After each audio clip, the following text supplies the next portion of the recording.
Yo, what's going on, chat?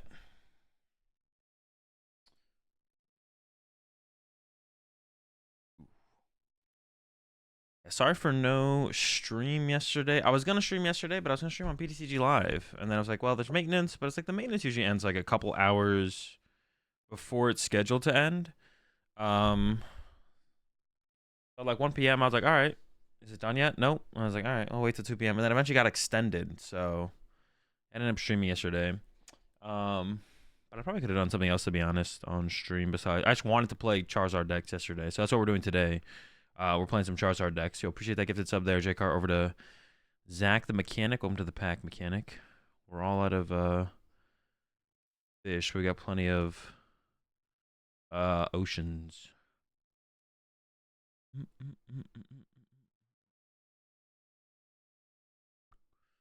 What's up, you bewildering beware? I appreciate that 37 months there, Jake.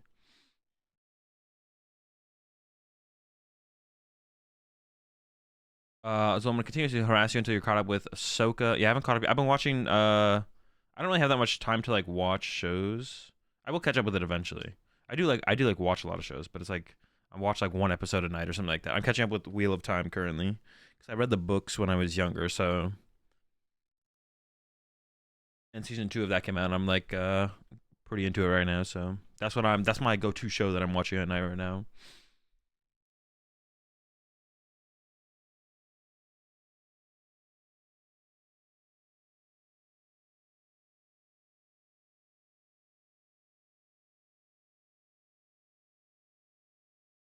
Mm, mm, mm, mm, mm.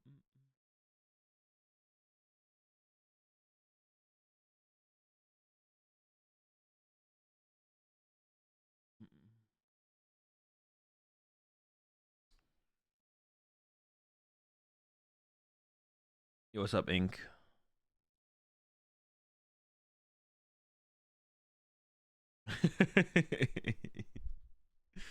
We can take a look at Jay's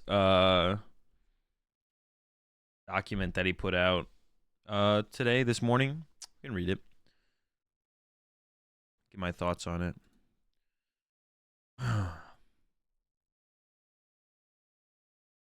Booster boxes in the back. Yeah, I got a lot of them. Quite a few. Also, we did hit our sub goal last week, which I appreciate. Always appreciate the continued support. And I'm gonna be doing some giveaways of. Actually, I need to do a tweet with that as well. Give me 1 second.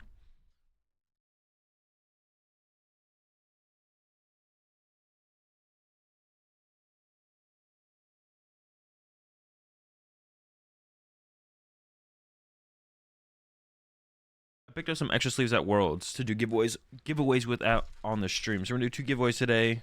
One will be with some sleeves and one of the dice kits, and one will be with just for some sleeves. Yeah, I picked up some extra World sleeves to do giveaways with. I'll show those off real fast.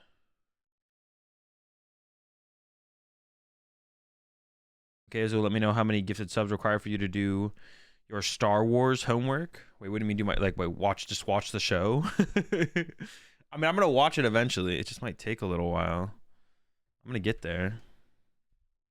This is what we're giving away today. I need to move my camera up top because I got like this other camera arm or mic arm, but I like move my camera like over a little bit. Yeah, we got some sleeves to do giveaways with today. Oh, and the dice thing too. So I'm gonna do 2 different giveaways today. One will be for these sleeves, and then one will be for these sleeves with the dice box. So I'll do those throughout the stream today. At some point, bro, the hashtag free J in my chat, that's just cringe. Like, you can have the like, what you want people to just like start chanting hashtag free J in my chat? Like, that's so cringe. Like, it's okay to talk about the situation, but that's just cringe. Like, I'm not saying I'm not even for or against J being banned or anything, but it's just like, what do you guys, you want my whole chat to just start saying hashtag free J? It's just cringe. If I'm moving to Las Vegas next week and win, will you hold until I get an official address? Yeah, of course, Shake. We all need to stand outside the next event with signs. Hashtag suspend Torn.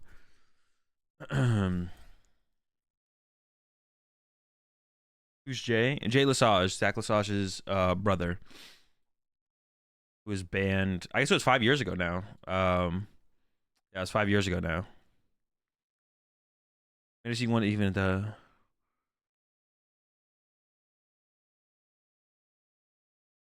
Yeah, Jay is Zach's brother. You probably know who Zach Lesage is. If not, Zach Lesage is a fairly prominent figure in the Pokemon TCG community.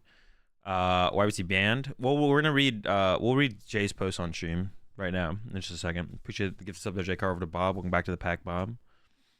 Yeah, we can read Jay's. Jay put out a post this morning, talking about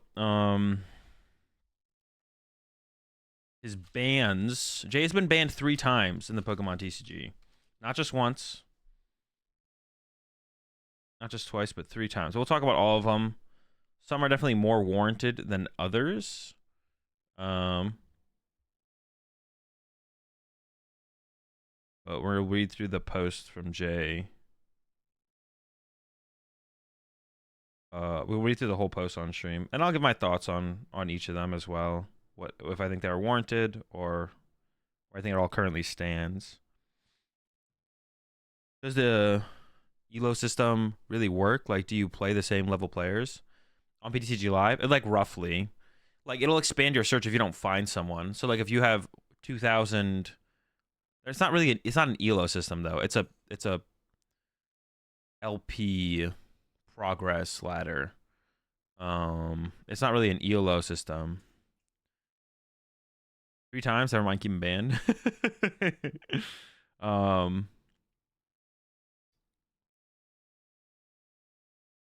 I did try to look up Jay, and I can't say anything I learned was endearing towards the brothers. They definitely have a history, that's for sure. I mean, I don't know how many times. Zach's been banned once, I think.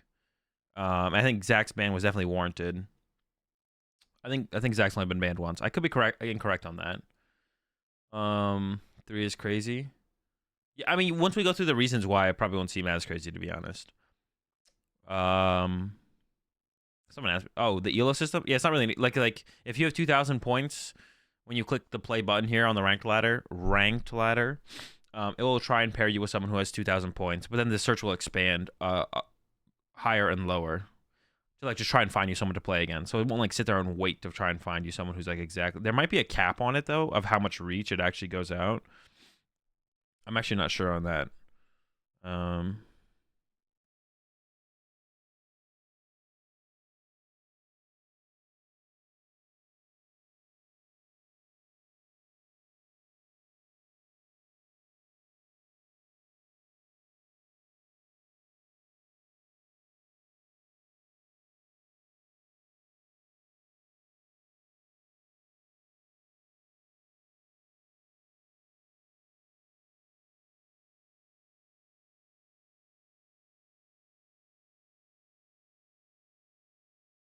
And I gotta put out my tweet for this stream real fast, and then we're good to go.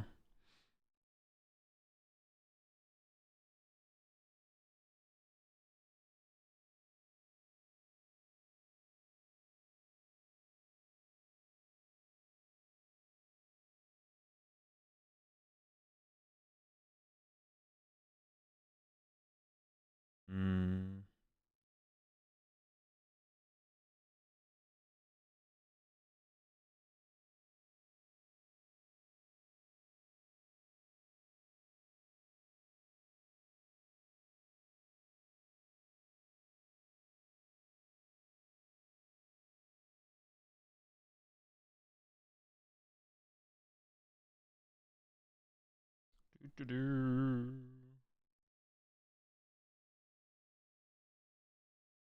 right.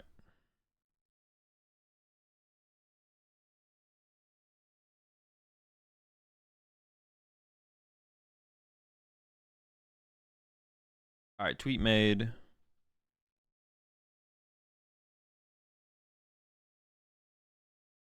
I get that it can't be like a real rank system, even though most active players would like that.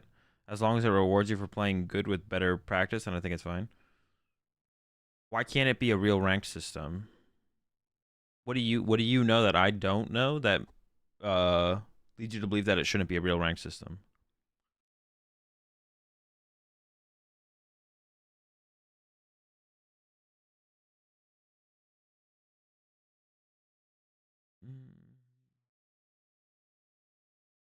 All right, let me pull up this. I'm Australian, so for me, it's when the I don't know what you guys are talking about in chat. I'll let you guys. I'll let you guys discuss that. All right, let's take a look at this.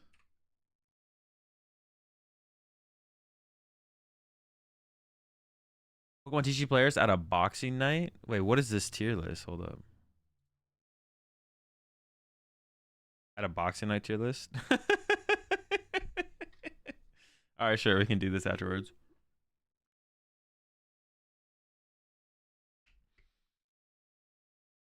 He destroys me, he wins 50-50. Oh, wait, is this me against them? PokemonTCG players at a boxing night?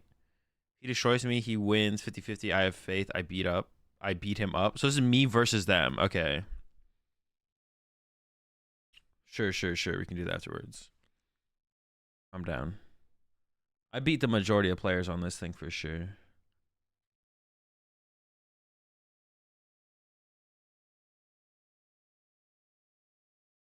You also banning your chat? Wait, who banned my chat?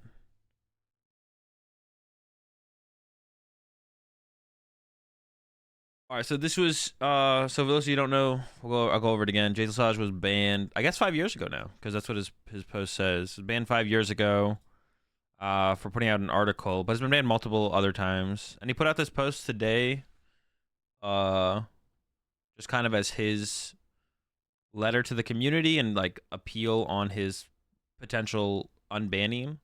He's currently indefinitely banned. I don't think there is perma bans in Pokemon. My understanding is that there's timed bans, which is like you're banned for this amount of time, and then there's indefinite bans, which just means you're banned until you are unbanned. So there's no such thing as a perma ban in Pokemon, but some indefinite bans could go theoretically indefinitely, which is effectively a permanent ban. But Azul versus Reagan matchup has to be insanely favored. Yeah, dude, there's no I have like I don't even know. Me against Reagan would be very one-sided. I've got to have like 150 pounds on Reagan, if not more, at least. Why did he get banned? Was it leaks? I mean, he says it here. We'll tell you right now. I think the indefinite actually says banned till like 2099. They used to, at least. I don't think it says that anymore, Paul. I'm not sure though. How the fuck do you get banned so many times? Well, we're about to find out. Jay talks about all of his bans in this post or in this document. Shocker. Hi, my name hello Pokemon community. My name is Jacob Lesage. In Pokemon, people know me as Jay, or people call me Jay. Some of you may know me from when I was an avid Pokemon player from 2010 to 2018. I'm writing to you today because I've been banned indefinitely since November 2018. After numerous attempts to contact TPCI via support tickets, I've been ignored. I'm coming to social media today to ask for advice on the situation, give it visibility, retell my story publicly, and reconcile with the community. I'm not going to beat around the bush with this. It is my third time being banned. Please bear with me, as it will be a long read, approximately 10 minutes. That's not that long. Jeez. He's like, Jay already knows that people's attention spans are shot. This will be a long 10 minutes, bro. It's a long time in today's day and age of reading. I mean, I don't like reading, but I don't think 10 minutes is like a lot of reading. Is this a late night guy? No, the late night guy is Zach Lesage, Jay's brother. But I'll explain every single ban sequentially and the punishment that was given. Ban number 1, August 2010, Seniors Division. At the Pokemon World Championships, after winning quite a few matches, I began throwing up an inappropriate hand sign known as the Shocker. After going on to win the World Championships, I received a letter in the mail stating I was banned for 1 year. For 1 year. Later, I appealed to Pokemon, and it was shortened so I could play at the Pokemon Canadian National Championships in June 2011. This was an inappropriate hand. Well, I think the main reason I might be wrong on this. Jay doesn't mention this, but Jay threw up the Shocker in the picture, like like in the Worlds booklet where it shows it has like pictures of players. My understanding is the reason that Jay was banned is not because Jay was throwing up the hand sign at the tournament, but because like one of the photos that was used in the Worlds booklet had Jay throwing up the shocker. That's why Jay was banned, because it was like put out there like that.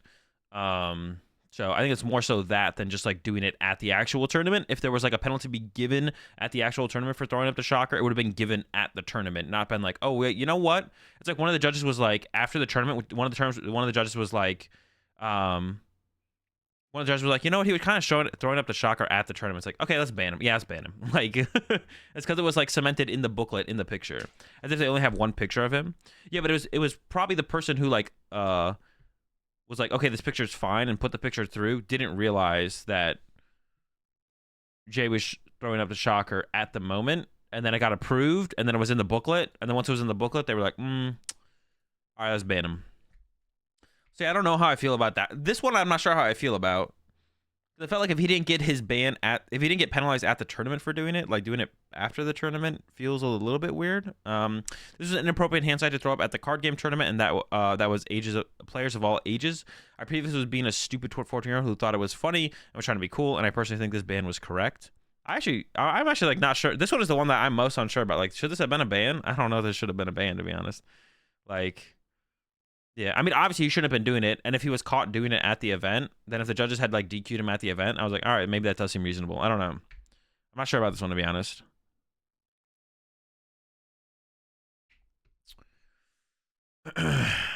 What's double nickel mean? The reason why people shouldn't declump to see what's prize in games. That's just an awful take, Jacoby. Literally, there's completely two different things. Double nickeling is when you order your deck into Pokemon Trainer's Energy, and then you do 2 5 piles, therefore why it's called double nickel. Nickel is worth 5 cents for anyone who's not American. Although maybe a lot of non-Americans, I don't know, probably not. Who's ever not an American, a nickel is worth 5 cents, so it's called double nickel because you do 2 5 piles, so 5 nickel, yeah. And then you do it twice, and it basically evenly distributes your energy Pokemon and trainer cards throughout your deck after you lightly shuffle it afterwards, like one shuffle. Like you do 2 5 piles after you order your deck, 2 5 piles, and then you shuffle it once to offer to your opponent to cut. And then your deck will be evenly distributed between Pokemon, energy, and trainers. The second ban, age 18, Masters Division. In the old structure, when you won a regional championships that season, you would receive an optional 2-round bye for your respective country's national championships. I was playing with some friends in a Team Canada fantasy draft, taking guesses on how local players would do at Ontario Regional Championships. I came in last place, and my punishment that was agreed upon was that I had to convince a judge at Canadian Nationals that I won a regionals. For context, we obviously knew none of us were going to unjustly receive a 2-round bye because at the time it was necessary to fill out paperwork to receive said buys. After joking with longtime judge and friend of mine, I let them know after, in fact, that I had not won a regionals and explained how it was just a prank.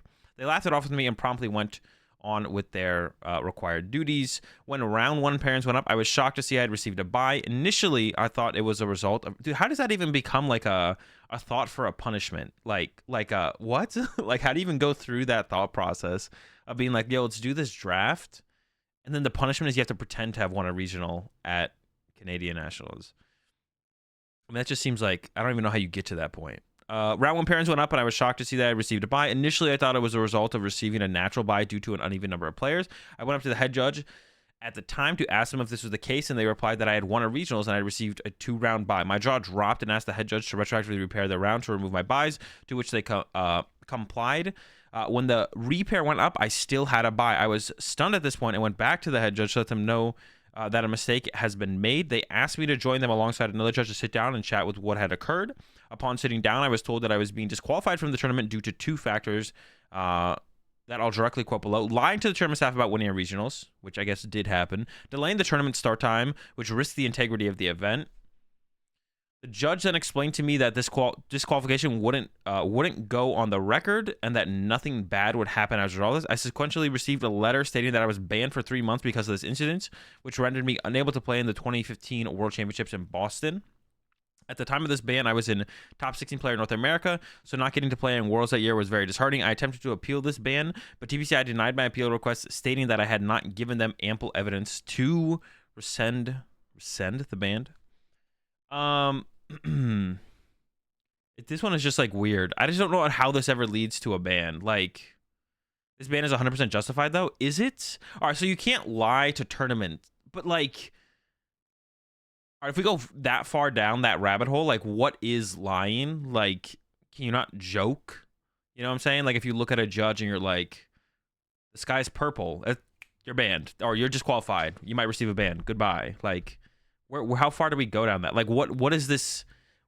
Not what is lying, but like, I don't know, that the thing that matters the most is the interaction between, like, and we can't go back, and the interaction between Jay and the judge is like the question, like, what was actually said in that situation is like the important part, because it depends how Jay talked to the judge and what was said between Jay and the judge that led to the judge thinking, oh, you actually did win a regional. But also, how do you not, like, did no one have any idea of who won a regional? Also, I don't remember, like, if you got buys, because, like, Jay was saying you had to fill out paperwork. I had buys at Nationals multiple times. I don't remember having to fill anything out. What is the paperwork you had to fill out? Did you used to have to fill out paperwork? I don't remember. Like, did I fill out? I've had buys at U.S. Nationals. I don't remember having to fill out paperwork. I don't remember. I don't remember doing paperwork when I had to buy. Yeah, I don't think you had to do any. I don't remember any kind of paperwork. I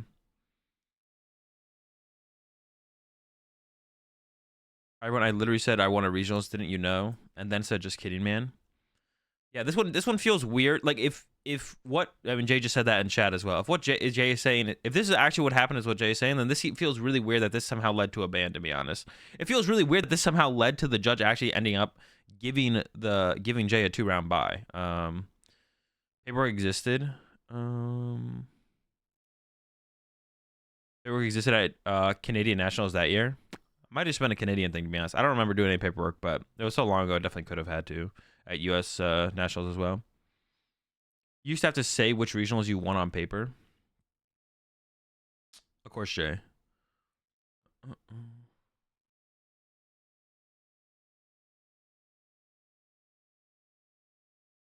Yo, appreciate the gifted sub there, Professor. I'm over to Jay. Welcome back to the pack, Jay. And I didn't have internet that year, so they couldn't look things up. Yeah, all of Canada just didn't have it. Yo, appreciate the gifted sub there. Sunny over to Mellow Magmar. Is that just like the opposite of Mellow Magikarp?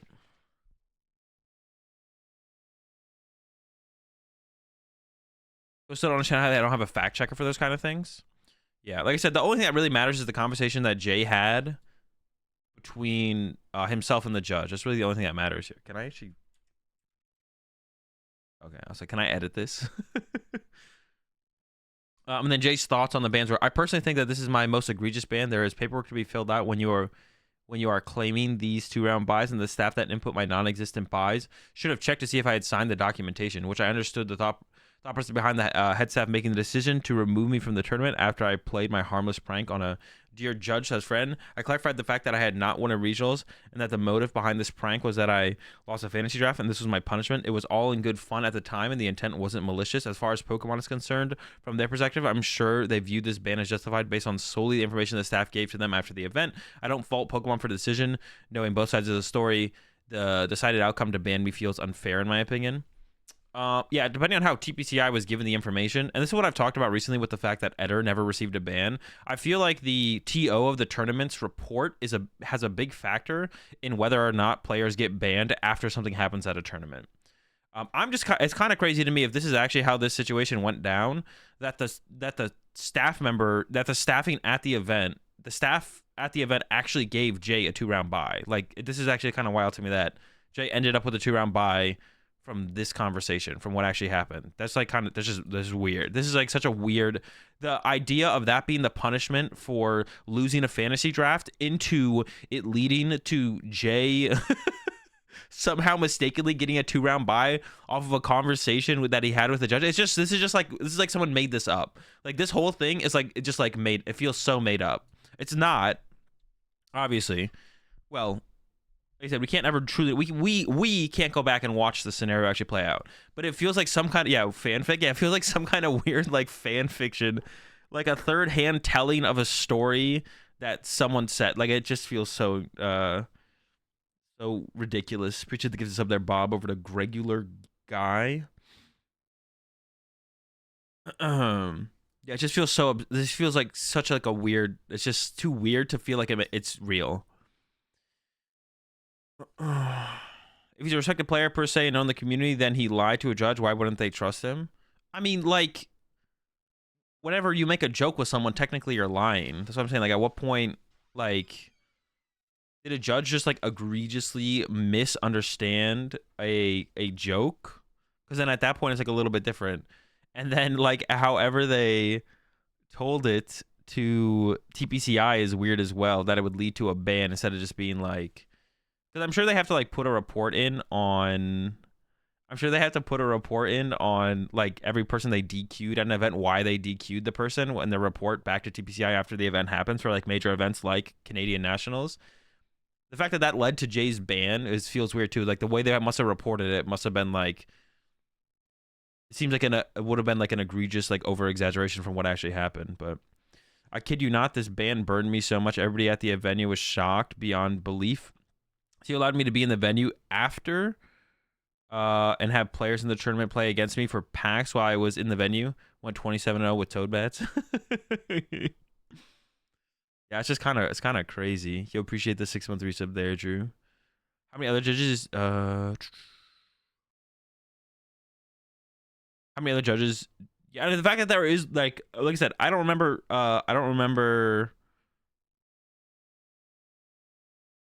Am I dumb? I thought by 2015 Canadians were already playing at US Nats. I guess not quite yet. No, that was the year before that. Yeah.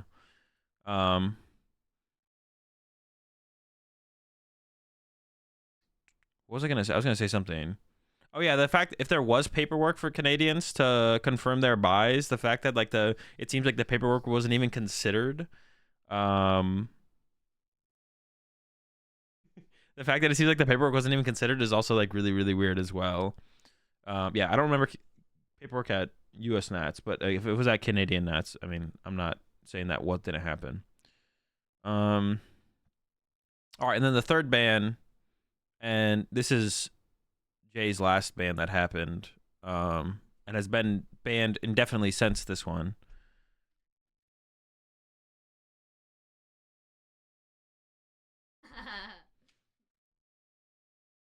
He does kind of look like the emo. Oh, there we go. Now he's getting squirmy.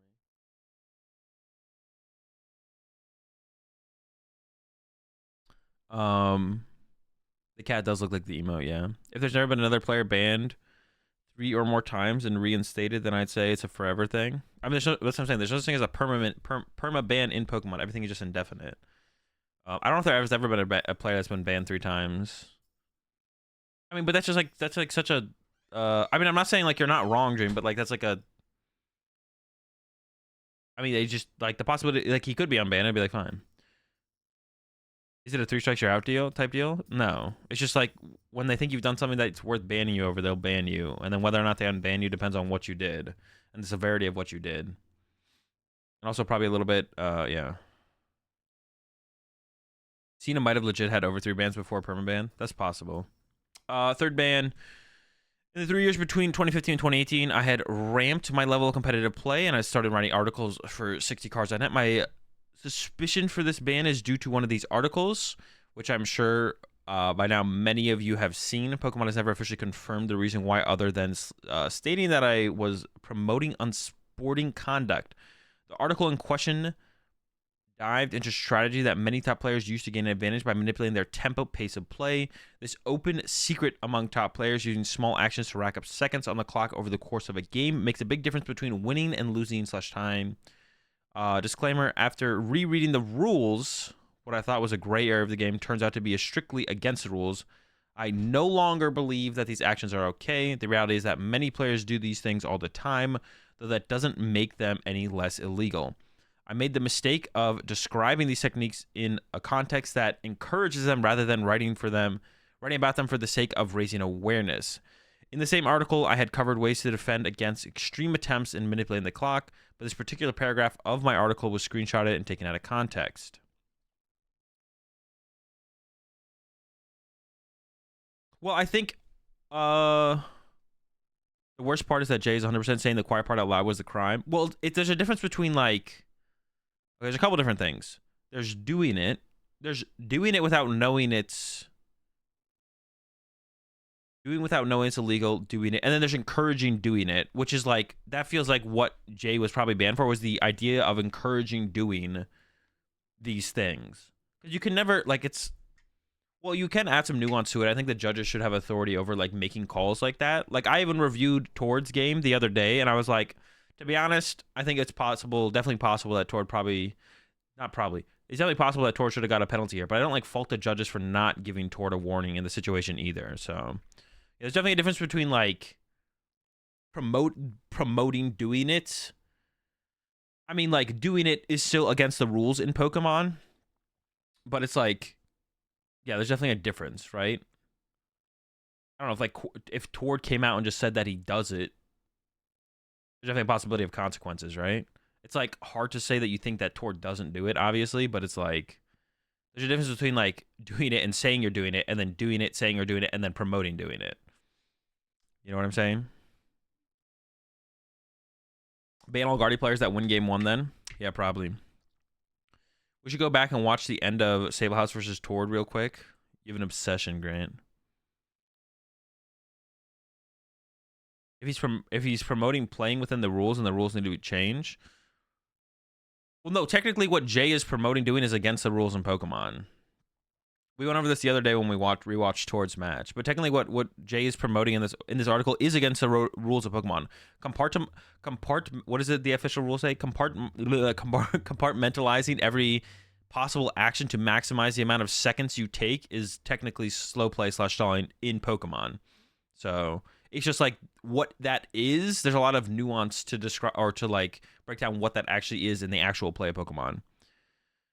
Like, how are you supposed to play then? I don't get it. Stall decks are an archetype. Simply where the clock is their win con. That's not the same thing at all, Eric. If you sit there and you set up a board state where your opponent can't do anything and you're going draw pass until your opponent decks out, that's not slow play. Simply winning by deck out or trapping one of your opponent's Pokemon as the active is not slow play. Slow play is the idea of maximizing the time you take for each individual action. If you win a game by your opponent decking out eventually, that's not slow play. Those are two completely different things.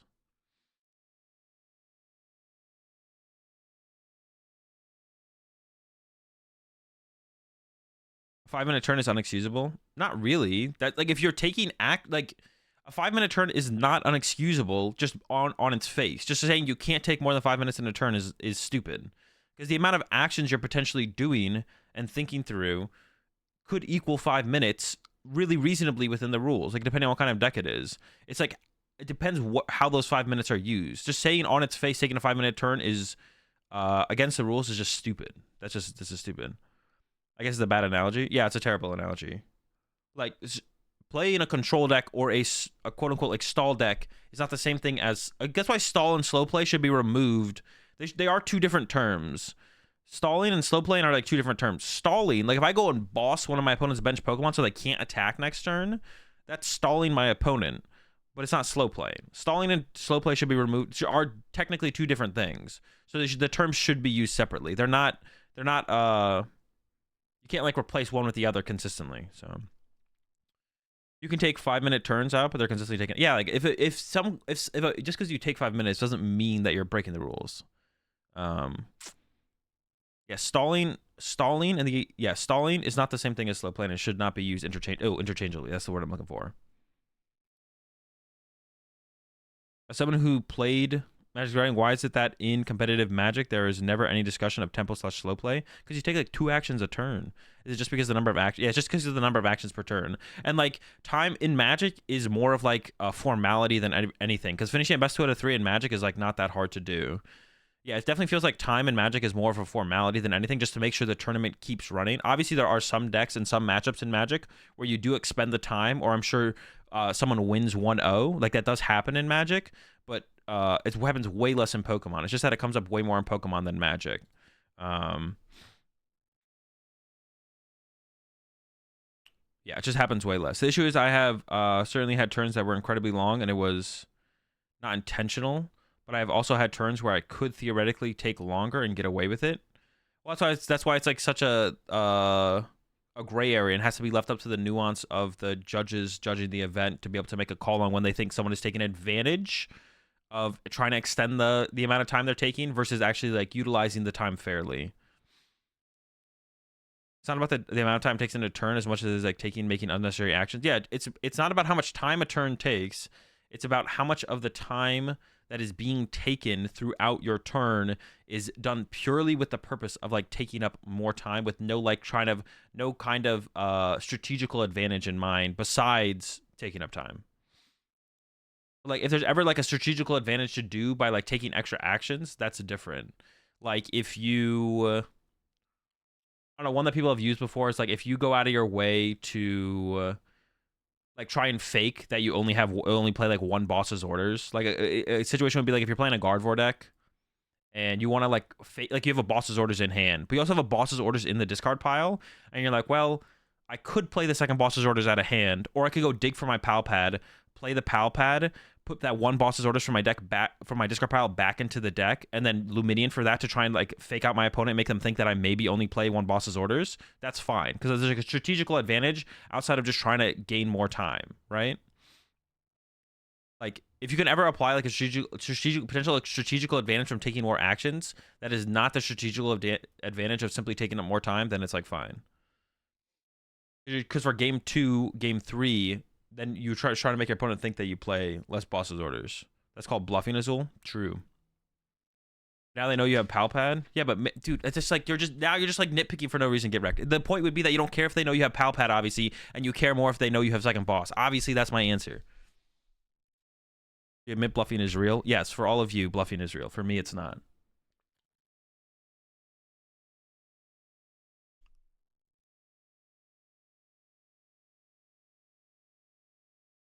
All right, let's finish the rest of this. Seems unenforceable, to be honest. No, it can definitely be enforced to an extent. Obviously, like, it's something that's very hard to enforce, but it's not unenforceable. You just have to, like, it's just up to discretion of the judges. And we just need to give more power to judges to make more nuanced. We need to give more power for the judges to make more nuanced rulings and penalties based on what they feel like is happening in a game of Pokemon. And I think that's fine.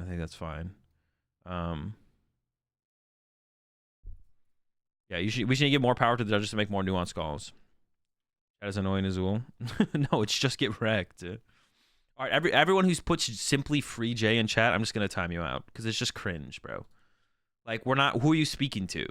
When you put free J in chat, who the fuck are you speaking to, bro? Throwing it out on Twitter is a little bit different. I mean, just throwing it in my chat specifically is just cringe. What sort of additional power would the judges need? No, I'm just like the way that judges are like trained or told how they can handle situations just would need to change. We just have to be like, yo, if you think this is happening, it's fine for you to impose your authority on that match or over that player and be like, hey, this is what I think is happening. I'm going to give you a warning. You need to stop doing this. And then if it continues to happen, then, you know, further and further penalties apply. It's just like how you allow judges to tackle situations. It's how you tell judges they can tackle situations. Or maybe it could go to the point where it's like, okay, you can call over a head judge and have them watch a situation, or someone a little bit higher up have them watch a situation, and then something like that. Well, then I think that the community is unfair to Tord. He is at the top of the free permanently. Wait. Well, then I think that the community is unfair to Tord. He is top of the free permanently at the top of the turn. Dude, you reckon the most common judges would be, and they aren't punishing him for or warning him? But that's the discussion around right now. Is that they think a lot of people think that what Tord is doing is against the rules. Or if it's not against the current rules, that the rules should change to make it against the rules, which is like fair. If people want to think that and have that opinion, that's like not a bad thing to have an opinion on. Like just because something is the way it is now doesn't mean you shouldn't ask for change or think something should change. It sounds like propaganda from big judges to hand over our rights. Finished your video on the misplays at Pittsburgh. Very informative and a great look into a pro view of the game. Appreciate it, Lost. Yeah, it doesn't mean you like if you think the rules should change, and that can be what people are advocating for. But I think some people think that Tord is breaking the rules within the current set of rules, which I think like given the like we read the rules yesterday on stream when I was reviewing Tord's match and well, not really reviewing his match but reviewing his play in that last game. I think it's close. I think it's close to Tord breaking the rules. But the thing is, like, judges in Pokemon aren't like professionally trained or anything like that. There's no training that goes into being a Pokemon judge that that every judge is going to be able to handle scenarios as well as they could. So, yeah, some judges are just like no better than others in those kind of situations, and it's not going to always happen that like one of those situations does come up that a judge will be there to impact the scenario the way it should be impacted. But it shouldn't be court of the masses then. No, but we can't get Tord banned or punished. What do you mean? But it shouldn't be a court of the masses then. Fair enough to want to change the rules, but people are subtweeting and tweet mention him without saying his name. Wait, without saying his name permanently. Let the judges decide. Then I agree. No, but if you think the rules should change, then people are using Tord as an example of why the rules should change, which is like fine. But it's not like we can enforce. Like it's not like Tord's gonna get banned because people in the community think what he's doing is cheating. Like that's not happening. But he is the because of the way he plays. He's the people talk about in the style of play, and he's the most prominent player that does that. So like he is the example. But it's like but we can't. The masses don't have an impact on it. Except for maybe getting the rules changed, but why would that be a bad thing? Why would it be a bad thing if people look at the way Tord plays and disagree with the way that Tord plays, and then be like, the rules should change because this is how the system can be abused at its max. But Tord is the example we use for that, and that's what we're riding on to get the rules changed. Or should you just give up and be like, well, if the judges haven't banned him yet, then that means what he's doing is completely legal, and because Pokemon has stated what the rules are, the rules should never change, and what they're doing is 100% correct. Whatever TPCI says is law, and I hope TPCI takes over the world one day so that we can all be governed by TPCI. Should players get a timer? No. Chess clocks are stupid. Even if Tor believes the game should be best of 1 or best of 2, but this is how he's going to play if it's best of 3. Yeah. Tor isn't necessarily cheating. I mean, based on the rules, I think it's pretty close to being against the rules. What Tor does is pretty close to being against the rules. Chess clocks are the easy solve? No, chess clocks are cringe. They don't work in Pokemon. What change can be done to fix this? You just like have harsher rules on what is perceived as eating the clock, basically. You just have harsher rules, more defined guidelines, and harsher penalties for what is perceived as eating the clock.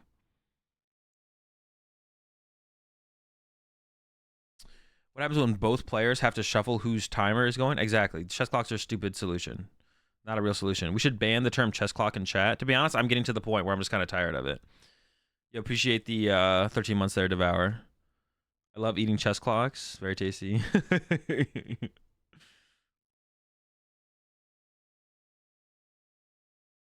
you imagine the arguments and waste of judges' time when someone accidentally messes with the clock? Yeah, chess clocks are just not worth it. It's real. It's a fake solution.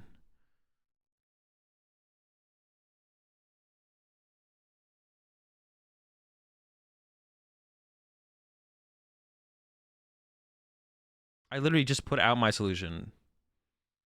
I kind of like the thinking clocks on poker tables to stop people from tanking and making sure there's a max limit per action. That already exists. Oh, like a max limit per action. No, but how would you ever like, at least on stream and top 8 and stuff? Nah, the time rules that are in the masses at the normal table should apply to what's on stream. Appreciate the tier 1 sub there. Deck Out Gaming. Welcome to the Rat Pack. We're all out of bananas. We got plenty of marbles. How do you ever complicate chess clocks so hard? What do you mean it's easy? I play escape rope, so what, do you have to hit your clock while your opponent moves their Pokemon? They have to hit the clock back so they use their Pokemon. You play Super Rod, you shuffle your deck. Your opponent goes to shuffle your deck. Your opponent could thoroughly shuffle your deck to just abuse it and eat your clock, right? Your opponent can sit there and every time you shuffle your deck, your opponent picks up your deck and shuffles it to eat your clock. Like, yeah. Well, maybe not a chess clock, but a clock for sure. There already is a clock. There's literally a time in the round. Like, what kind of clock do you want? Do you want a clock that we hit every time we play an action? Like, so are you saying your opponent is responsible to push a button every time you do an action? They reset the 15-second action clock.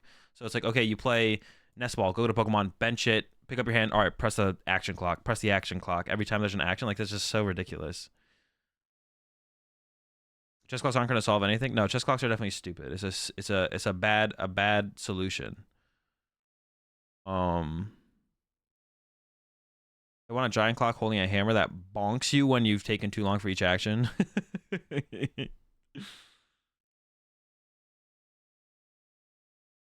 Pokemon already announced they'd be able to track your cards within a couple years. Did they?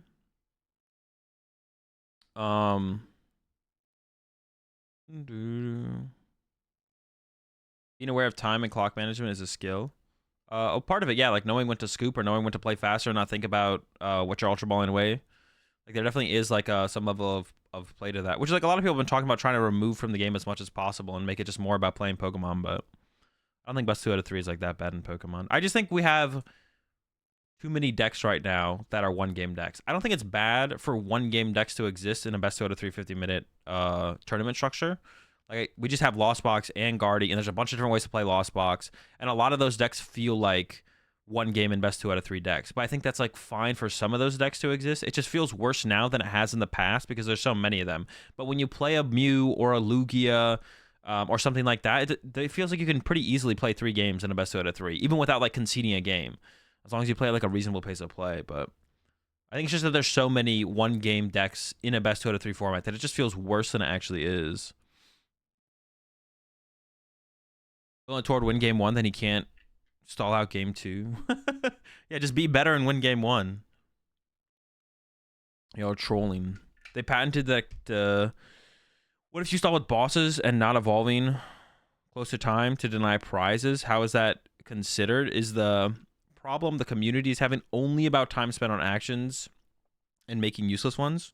For the most part, I think you would never be able to police someone being like, well, you only win if I put my 2 prizes in play, and there's not enough time. There's not enough time for us to ever play game 3. So if game 2 just doesn't finish because I don't put 2 prize Pokemon in play, then I win. Like, you can't ever really police that. So the idea of like not putting 2 prizes in play so your opponent can't win faster and then bossing stuff is like, that seems like impossible to police. But the idea of eating the clock, I think, is something that could be policed. Like, there could be more rules implemented, or just cracking down harder on the current rules implemented, and I think that would be like fine. So the game literally isn't designed for best 2 out of 3. It's true, but the better player wins way more in best out of 3 than best of 1, irrelevant of eating the clock. So I think we should still be playing best out of 3.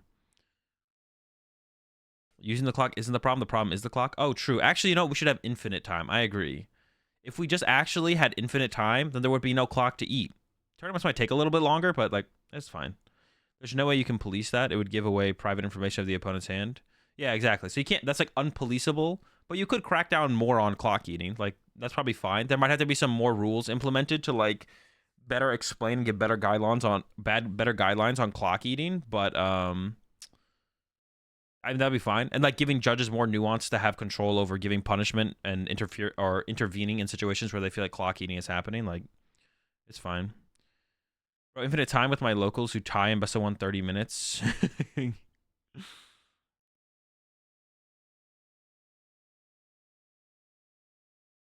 I want to leave the venue at like 2 a.m. Honestly, we might not leave till the next day with the infinite time.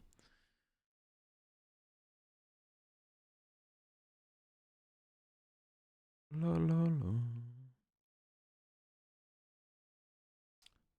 Show prize cards instead of spend 5 minutes looking to the deck. I mean, if they made... I currently don't want that rule to change, but if they did change it, I wouldn't like be... I don't really care, to be honest. I agree 100%. That's why I have such a problem with trying to keep the clock and time spent out of the player's head at a variable. Sometimes all you do is spend extra time to make sure you don't get turn 0. That would be abusing the rules, but only on 1 turn, so it sounds unenforceable in principle. I mean, there's always going to be some way that the rules can like potentially be abused. That's always going to be just like the idea is just to minimize it. It's like you just want to minimize the idea of abusing it. It's always gonna, the rules can always be, will always be abused. It happens in any form of competition. Everything is something is always trying to, everyone's trying to push the rules to their limit. Pokemon has never been it just depends on how competitive something is, right? Because you look at something like the NBA where it's like super competitive, and compared to Pokemon, like Pokemon is like, people aren't trying that hard because like people aren't spending, you know, 8 hours a day trying to improve and maximize their potential at the game. Like a lot of people aren't. But you look at the NBA and everyone's doing that, and then it goes to the extreme where people like do or are like flopping and stuff, to like maximize their potential outcomes, right? So like, yeah, rules are always going to be pushed to their limits. And that's what can lead to adjustments or changes or more nuance to how you rule a situation because of people abusing them. Basic play rules are broken because playing fast is usually technically illegal. No, it's just not true, Dream. Playing so fast that your opponent can't tell what you're doing is illegal, but playing fast in the Pokemon TCG is just not illegal. It is true that if you are playing so fast your opponent has no idea what the heck you're doing, you do have to slow down. But if that is not happening and you're still making it clear to your opponent what they're doing, or they don't care and they just trust you to be like, well, you can go ahead and sling as many cards as you want, I trust you, then you're fine. But as long as your opponent can tell what you're doing, you can play as fast as you want. That's like the only thing, or at least in some cases like the judges, but yeah,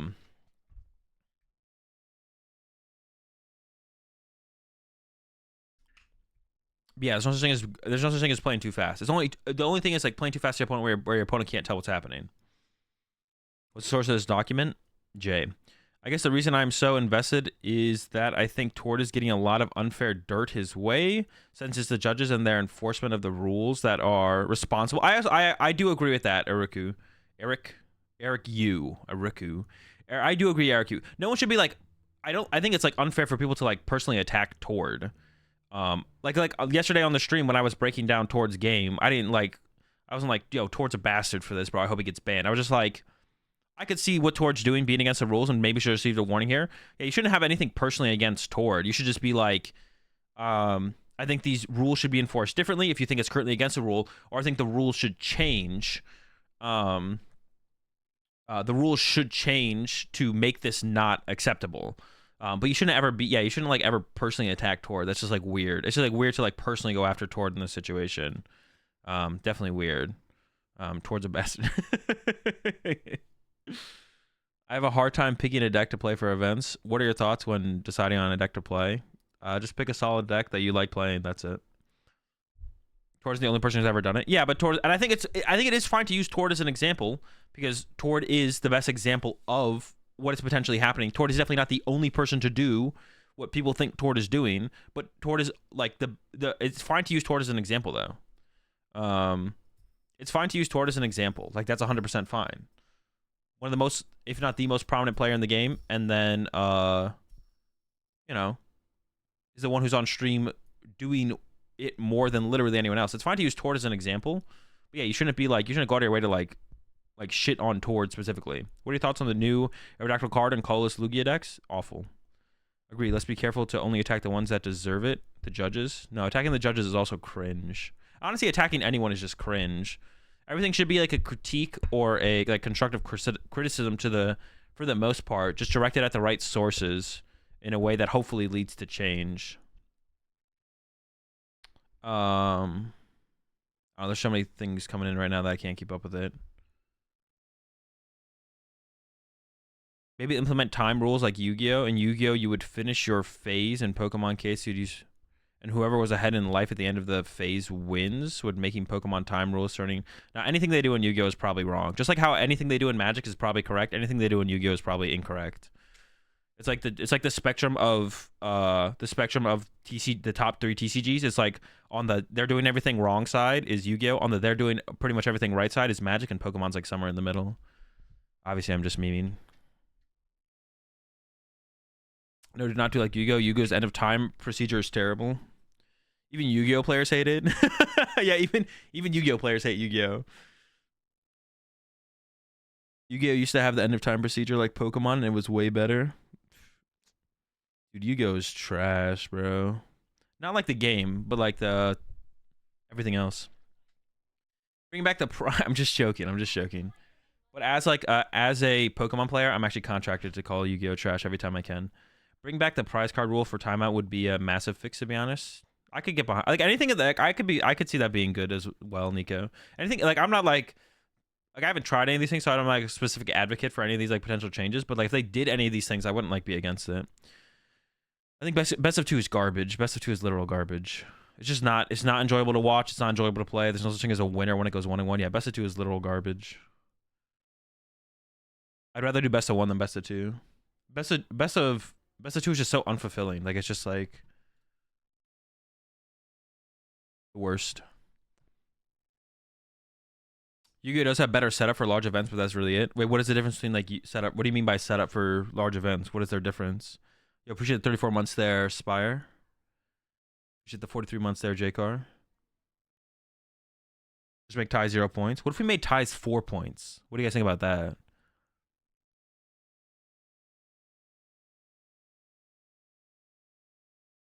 Best of one changes so much. I think going to best of one literally changes like nothing. I think, but going to best of one changes very little. Very little. I don't think very little would change.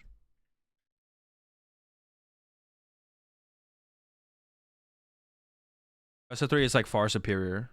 But I don't think best of one changes too much in like as far as like deck choice and like how you build your deck would change like a little bit, but like really not that much. I think it's way less than people think it would change. Didn't Yu-Gi-Oh have their world champions in a cafeteria, something like that?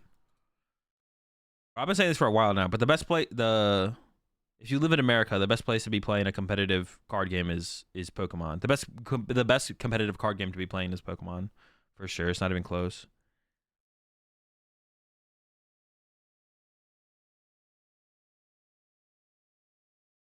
That's one allows for upsets of better players not making day two. Yeah, that's a bad thing.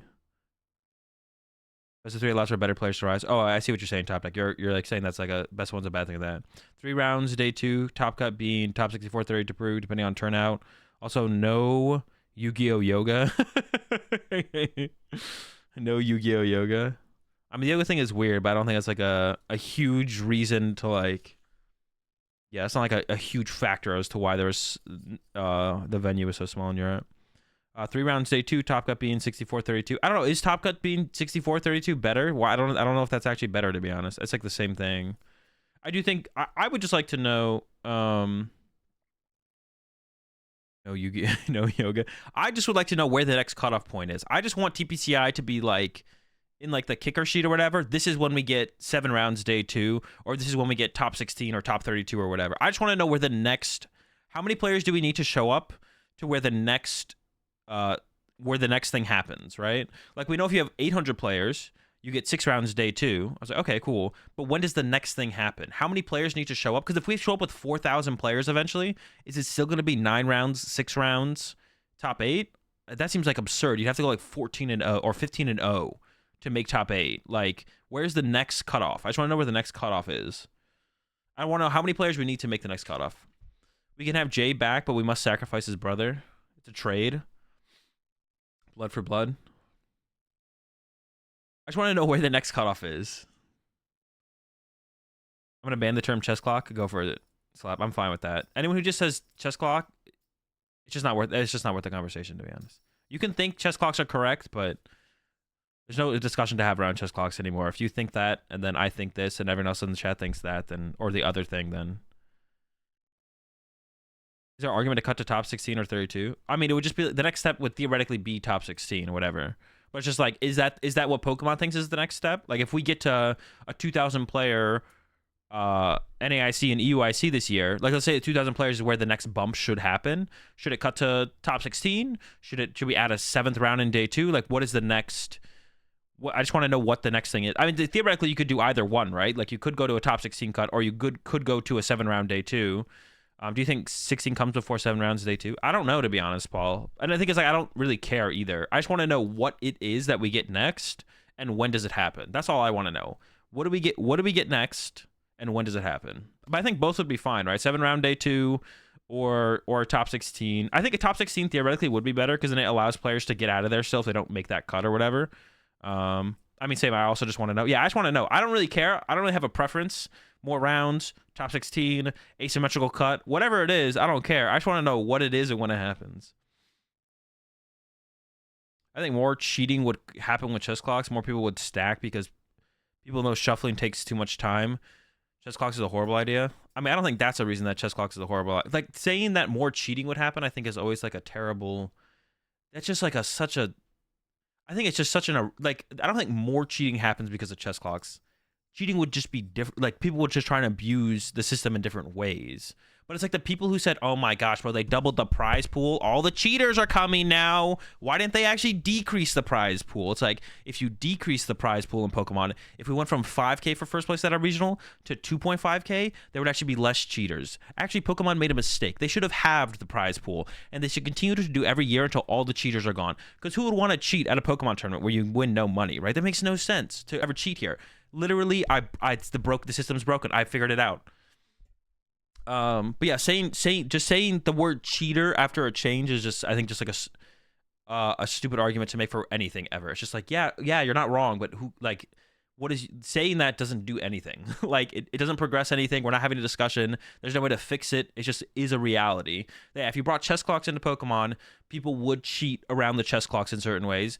If you double the prize pool in Pokemon, like just happened, more cheaters will probably come, or more people are more likely to cheat because of the prize money potential. But it's like, what is this? What is it? What are we talking about? You know what I'm saying? The only solution is to cut the prize pool in half. What are we reading here? This is Jay's. I haven't finished his post anyways. So yeah, Jay talks about what he put in the article. My ban length is currently listed as indefinite. This means they haven't given a ban formal end date. I've appealed 7 times, including inquiries about the appeals that weren't responded to. With most of these appeals having been ignored, here are the dates I have either sent out an appeal to Pokemon or reached out to them to circle back on an appeal. December 13th, 2018. August 18th, 2019, January 29th, 2020, April 17th, 2022, containing an appeal from my local gaming store. I'm not sure what that has to do with anything. Like the local gaming store was vouching for Jay, I assume. September 12th, 2022, December 19th, 2022. Those are pretty close. These are all pretty close. June 19th, 2023.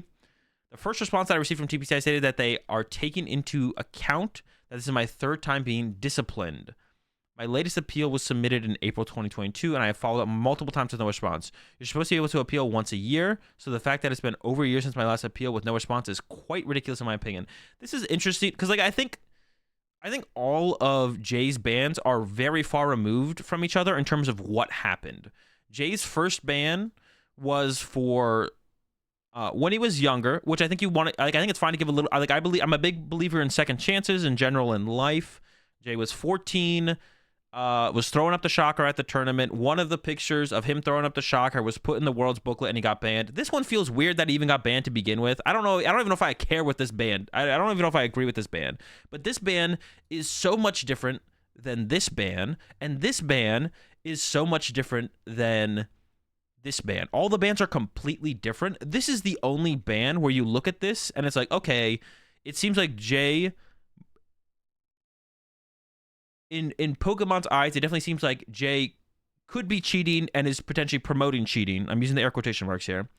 And this is like this one is so different than the other ones. This one is so different from the other ones. So I don't know, like, sure, you've been disciplined 3 times, but it's like for 3 drastically different things. The only one I could see being similar would be this one, if they took this one super, super seriously and was like, they really thought Jay was being malicious in his attempt to somehow try and receive a 2-round bye at this regional. If they thought Jay was really trying to be malicious, was trying to receive a 2-round bye at this nationals from a regional, then I could see that being a little bit similar to this. But that's what I'm saying. This one is like really weird because it's like, what was the conversation like between Jay and the judge? And the second thing was like, how did the TO of this tournament report Jay's disqualification as well? It's like a pretty big deal as well. So if the judges had understanding that it was like a lighthearted misunderstanding on Jay's side, but they still have to penalize him for it, that's different from them thinking he was trying to do it maliciously, right? And then how they report that to TPCI is also a big deal. But I feel like, because like Jay says this, they're taking into account this is my third time being disciplined, which it is true. It is his third time being disciplined, but I feel like all of them are vastly different, and over like a pretty wide time period as well. So like Pokemon just like writing it up as 3 strikes and checking it off and be like, well, that's 3 strikes, you're done forever. Like feels, in this situation, I think you'd add a little bit more nuance to it and be like, it is 3 strikes, but the strikes are very differing in severity.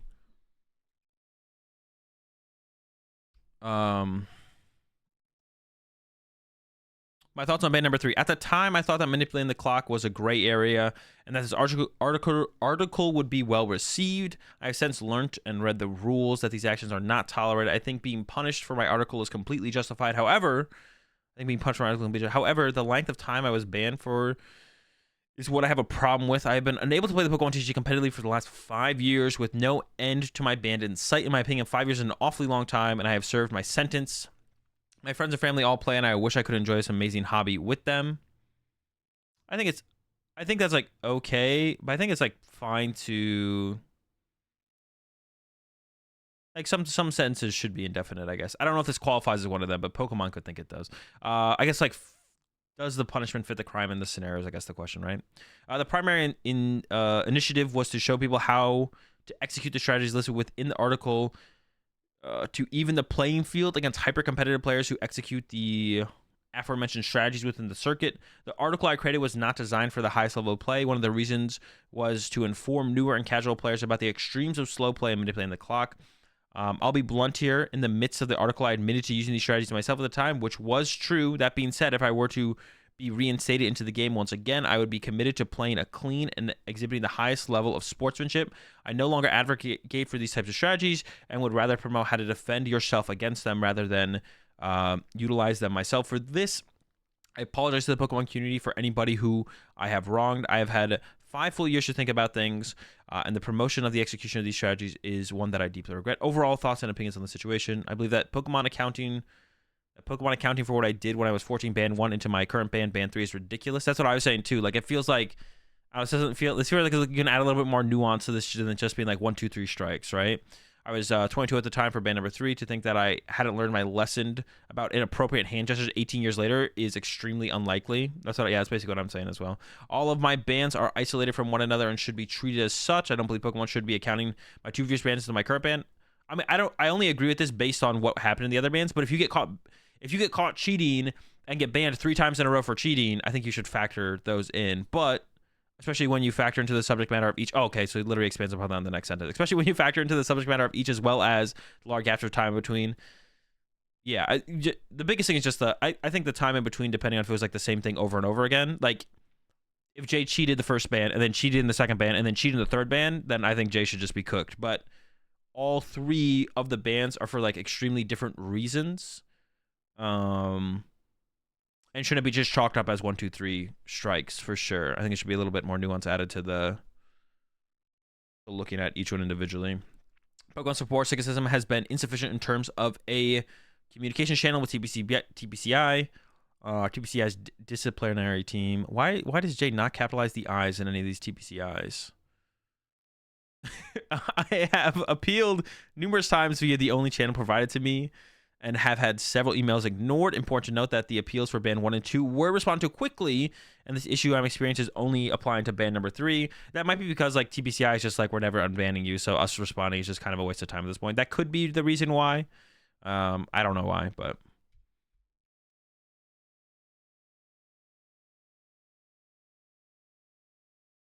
TPCI in lowercase I is correct. Wait, is it actually? No, the I is capital in TPCI, right? It's an abbreviation.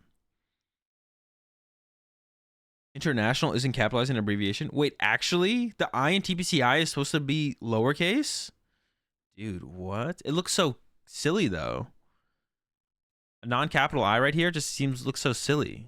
I feel, dude, for the sake of making it look better, it should be capitalized.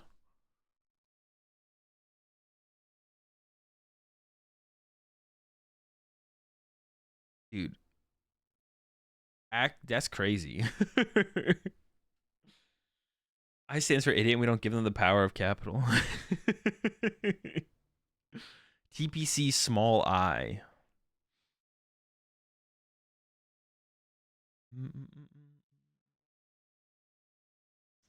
Conclusion of my apologies to the community. I've taken steps to mature myself as a member of this community over the past 5 years that I've been banned. I purchased a beautiful home with my partner. I've gotten engaged to my favorite person, and we're getting married in November.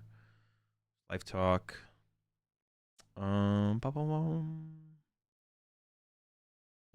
Yeah. What are my final thoughts?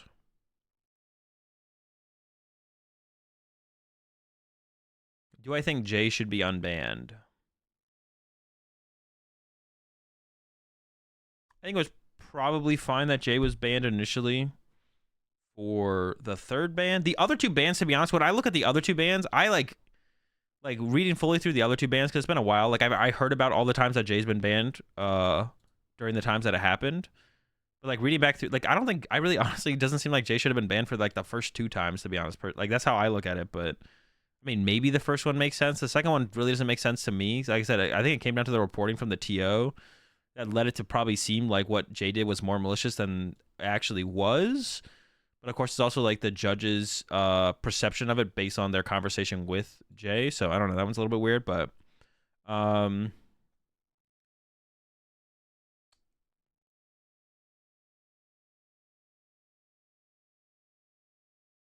yeah, I think it's probably fair for Jay to be unbanned. To be honest, I think that'd be just because like if you perceive this third ban as cheating, which I think it's probably fine to. I'm not like overly concerned with that. TPCI does perceive it as cheating or the admission to cheating or promoting cheating. But this is like the first incident of that from Jay. Yeah, I think it'd be fine if Jay got unbanned. Because I think all the different if it was like 3 bans of thinking that Jay cheated, then that's different. If all 3 bans were around cheating, then that's different. But it's really just like one compared to like the other 2 bans are just so removed and like why the bans happened. So like I don't know. Yeah, I think it would be fine for Jay to get unbanned. I think it'd be fine. Maybe this will be the difference maker. Maybe it won't. Who knows? Jay's making an attempt to get unbanned. Yeah, I think it'd be probably fine. It's kind of absurd to keep him banned, honestly. I don't think it's absurd. I don't know. Please pronounce the acronym correctly. TCP lowercase I. Is it worse than stealing quick balls, apparently?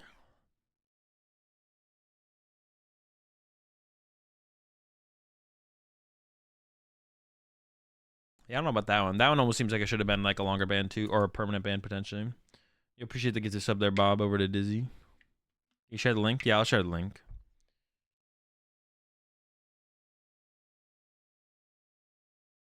All right, if anyone wants to go read this themselves, feel free. Link in chat.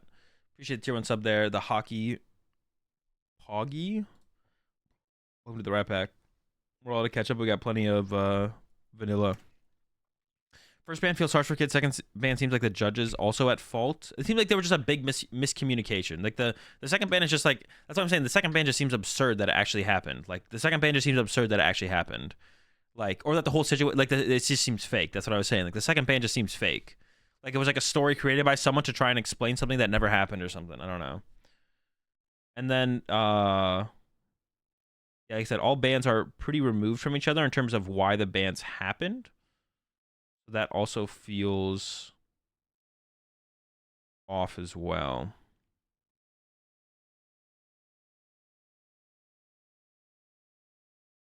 Yeah, we already talked about that, Curry. The only reason it seemed like it mattered is because it made its way to the booklet. It was less so about Jay throwing up the shocker at the tournament because that had already passed by the time, like the tournament had already ended. It wasn't like they were like someone at like one of the judges was just like sitting around talking to someone from TPCI. I was like, oh, did you see that Jay was throwing up the shocker at the event one time? He's like, oh really? Oh, let's ban him. Yeah, it's all right, let's ban him. I don't think that was like what happened there, to be honest.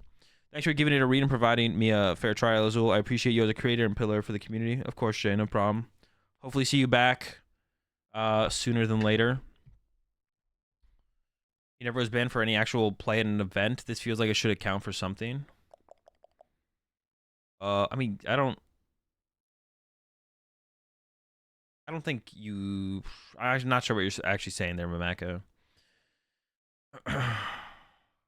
Isn't Jay's fault that ended up in the booklet? Is it? Yeah, but like the picture was like Jay posing with the check, I believe, that he won at Worlds, throwing up the shocker. Like the picture was like they were taking pictures with the purpose of like putting them somewhere. The picture wasn't like guaranteed to be put in the booklet, but the pictures were being taken so that Pokemon could then, I don't know, put out an article about Worlds with the pictures in it, or put it in the Worlds booklet like it ended up being put there. So it's not that like I think that's just kind of like an irrelevant statement. Like Jay was throwing up an inappropriate hand sign during the time of being photographed for a picture that was supposed to be put up somewhere. Or even if Jay was not being photographed, just simply throwing up the shocker in general at a Pokemon tournament is probably just like against spirit of the game, right? You could just throw it as a, what even is the shocker? Google it. You could just be like, well, that's just against spirit of the game to do that at a Pokemon tournament in general. It doesn't matter if it was photographed or not photographed. The fact is that it was caught, and then someone heard about it. But I think the thing that did lead to Jay getting banned was that the photograph was used in the World's booklet, and then the picture was in there. But it's not like, yeah, it's not technically Jay's fault that the photo was put in the booklet, and probably whoever approved the photo probably shouldn't have approved the photo, obviously, as well.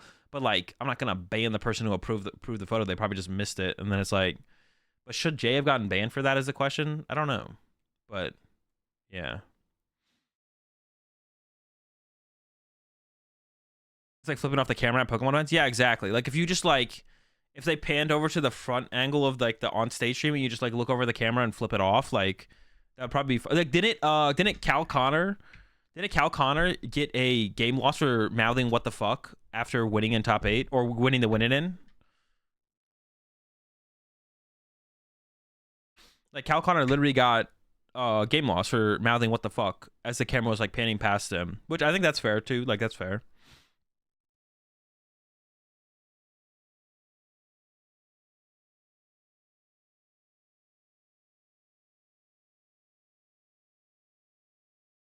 Milfing is way worse than that.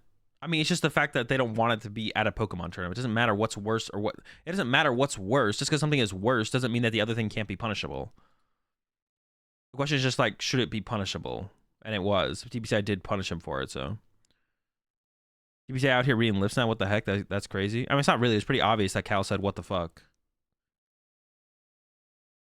I don't even think Cal complained about it. I think Cal was just like, "Yeah, I fucked up. I'll take my L. Let's get into top 8." Like, it's not that wild at all.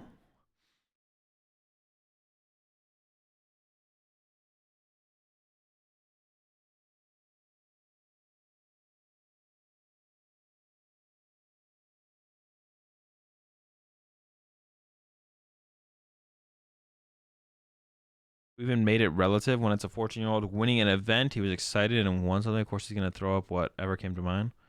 I mean, you don't need to throw up anything. I don't know if that's like an argument for anything. If something like it's like uh, just because someone is like excited about something, you can do whatever you want. It then like qualifies to do whatever you want.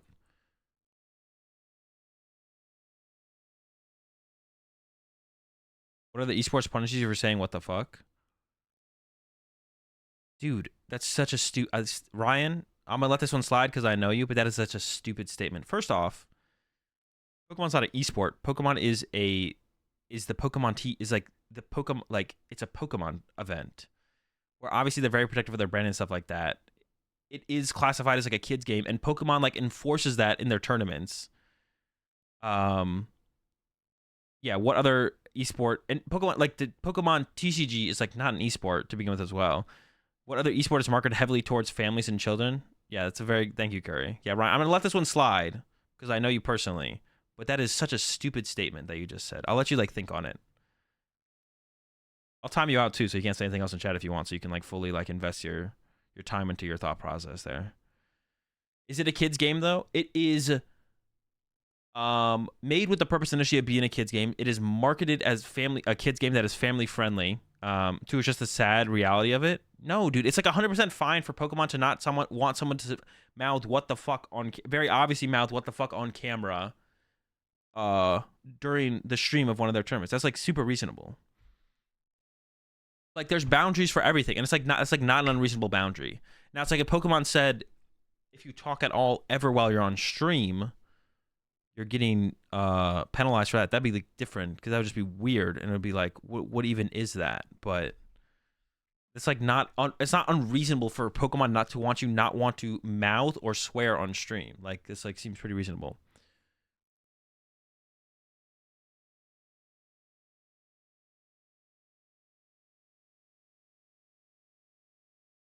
Why does this song always play twice when I play it?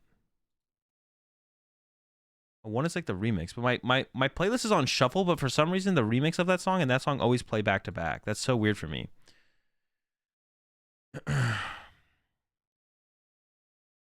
Language for me is always a struggle. If I'm passionate about something, good or bad, my smooth brain wants me to use cuss words. Is something I have to really initially intentionally avoid. I mean, yeah, too. Like the idea of using more extreme words to emotionally express yourself is kind of like a pretty basic, I think, human reaction to emotionally. But it's like not hard to put a filter on yourself when you know you should. You know what I'm saying? And it's like fair that Pokemon thinks you should have a filter in some kind of scenarios. This is from VGC, but still.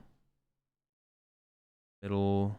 Well, didn't they also? They got penalized for this though, right? For doing the middle finger. I remember hearing about this. I think. Hang on, I'm watching it right now. Why is it like this? Oh, because you clipped it.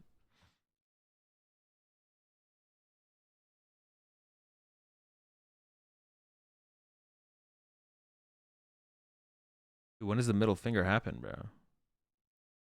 Did I miss it? Dude, now I just didn't see it.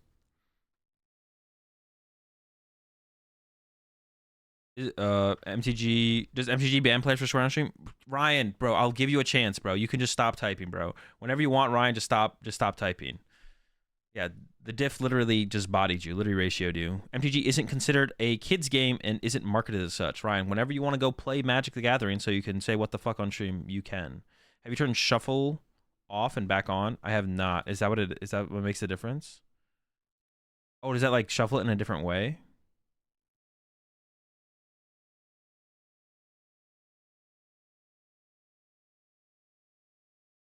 Like is that the freaking missing piece?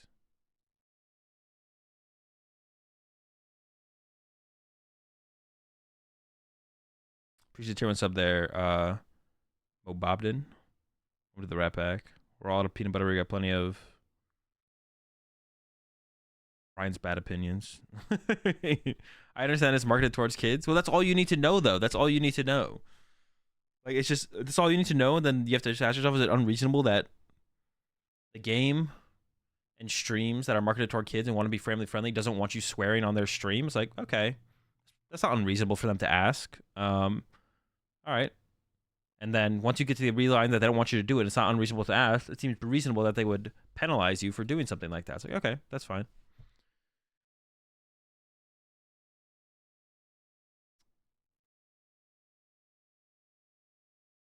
I have less tolerance for you though, Ryan, because I know your takes are always awful. Ryan speedrunning those 3 strikes. And if you think it's unfair to play if you think it's unfair, play a different game. Yeah, if you really hate it that much, there's always other games to be played. Nah, my takes are awesome. As mentioned earlier, all that matters is that it is TPCI's game. To an extent, of course, right? Like, to an extent. Like, if Pokemon came out with some really weird, extreme rules, but nothing that Pokemon does is like weird or extreme in that sense, as far as like not wanting people to swear on stream. Like, that's not weird or extreme. It's just like seems fair, for what they're trying to market themselves as. You know what I'm saying? But even then, like a certain level of swearing, even at like in a different card game like a Magic or Yu-Gi-Oh, would be too far at some point. Like, even then there's probably a point where they'd be like, all right, you're gonna get a game loss or a DQ. You can't just sit here and just swear incessantly throughout this match. It's just weird. We can't allow that, right? Or even in like esports, like, you know, CS:GO, League of Legends, whatever. There's a certain point as well where someone would probably be like, all right, you gotta chill the fuck out. See the prime sub there. Dark Urai Gaming. Won't do the right back. We're all out of water, but we got plenty of planets. No, it's just it's slightly inconvenient that the best card game also gives game losses and bans for dumb things like due to it being marketed towards kids. Slightly inconvenient. Yeah, but that sounds like a personal thing, right? Like if you personally think it's slightly inconvenient for you, like there's a lot of things that are like, but it's just like not an actual inconvenience. You know what I'm saying? It's kind of inconvenient that you have to pay for food. Food being free would be kind of, what's it called? But if you want to live in the society and function in the society, which isn't too hard to contribute towards, then like paying for food's like not that big of a deal, right? Like I don't know. I'm trying. That's like maybe a bad. I'm trying to think of a better comparison here. All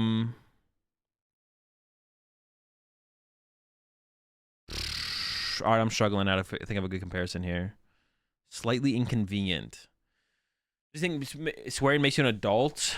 No, he just thinks that Ryan just thinks that swearing should just be allowed. I was also like at a tournament that is like specifically marketed towards having kids there, and the idea of just like swearing indefinitely around kids is not a place or area where people are going to want to bring their children.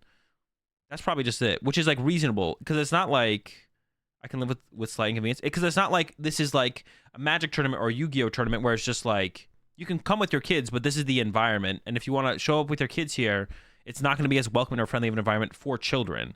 But Pokemon is trying to have that more welcoming and more environment for children. So to you, yes, as someone who maybe likes to swear, it is, I guess, inconvenient to not be able to swear, but not to the point where it's like a stupid or ridiculous ask from Pokemon to ask you not to swear.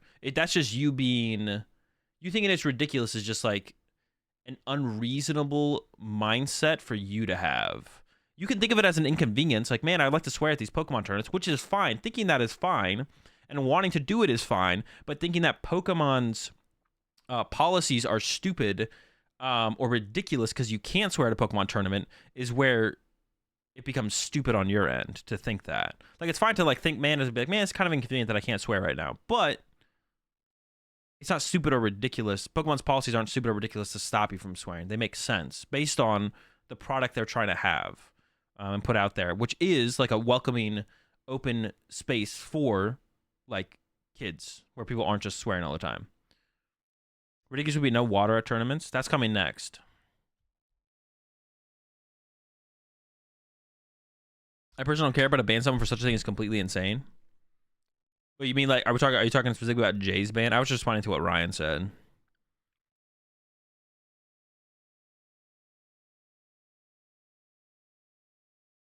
You don't get a ban, but in most esports, actually, that is actually also true. Like, yeah, if you swear on the broadcast in most esports, you're gonna get fined. Yeah, if you swear on the broadcast for most esports, you get fined. So, like, to be honest, I don't know where you're coming from with anything, Ryan. To be honest. It's inconvenient to wear deodorant at MTG tournaments. I don't know. I wear deodorant every day. I don't think it's too inconvenient. I guess it depends on what your idea of inconvenience is. Every time I hear... yeah, I don't know. To be honest, I haven't, like... I'm trying to, like...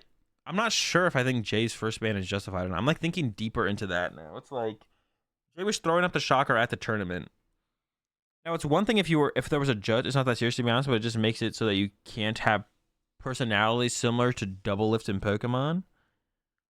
I don't think so. I don't think it's that restricting, Ryan. You can find other words to be creative and express your personality without having to swear. If you think you have to swear to express your personality a certain way, then you're just not very creative, or you just don't have the personality you think you do, and your personality is the swearing, which isn't the exact same thing as what you're asking for. Trash talking and maybe being a little bit like Double Lift can be sometimes is not the same thing as simply just swearing. But I compare it to Cal's situation. Don't do it while you have the change to have that moment captures that streams. Yeah.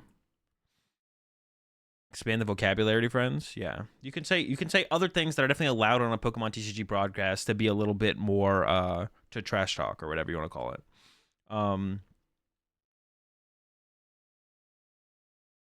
Oh yeah, Jay's ban. Now it's like different if see the thing is like, yeah, I don't know. Yeah, Jay's ban is a little bit with the first ban, the ban with the shocker is like a little bit weird. Like obviously like at the event, if Jay's just like goofing off with his friends and throws up the shocker, and the judge is like, hey, you can't do that, don't do that again, or you're gonna get, you know, some kind of penalty, and then he does it again and then gets the penalty at the tournament. It's like, oh, okay, that's fair, that's fine. He was told not to do it, he did it. All right, DQ him, give him a game loss, whatever it might be. But like the tournament happened, he was doing the shocker at the event, goofing off with his friends, was not penalized for it, or maybe not even told to not do it. I don't know. Maybe he was told to not do it.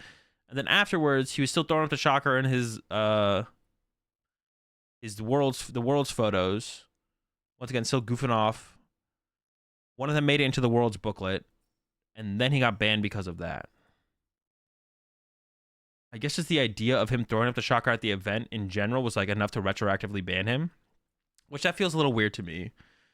Like, yeah, if you're like, well, we knew you were throwing up the shocker at the event because we have the photo proof of it, so we're going to retroactively ban you, or ban you and effectively DQ you from the event that already happened because we knew it happened, even if we didn't catch it happening in the moment, but now we have this picture of it. That does feel a little weird. That's what I was saying earlier, too. It just feels weird. For what it's worth, I was not even given a slap on the wrist from a judge. I just received a letter after Worlds. Yeah, that does feel weird, Jay, to be honest. Like, that feels weird that would lead to a ban. But I mean, things have changed since then. That was back in 2010, which is a long time ago. So, that was like a long time ago. I don't know. So maybe the process from Pokemon or TPCI was a lot more. Yeah, maybe they just like had, the process back then was maybe just like a lot less nuance, and there was just like literally just as soon as anything goes wrong, you're banned, you're done. Like, I don't know. I feel like in the current day and age of Pokemon, you probably wouldn't get banned for doing that. But I don't know.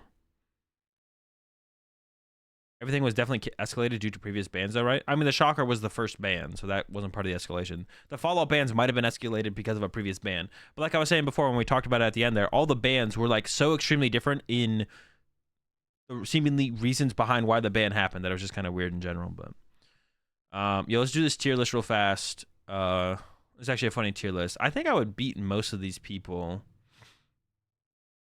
What is this? In boxing? So it's me against all these people in boxing. All right. All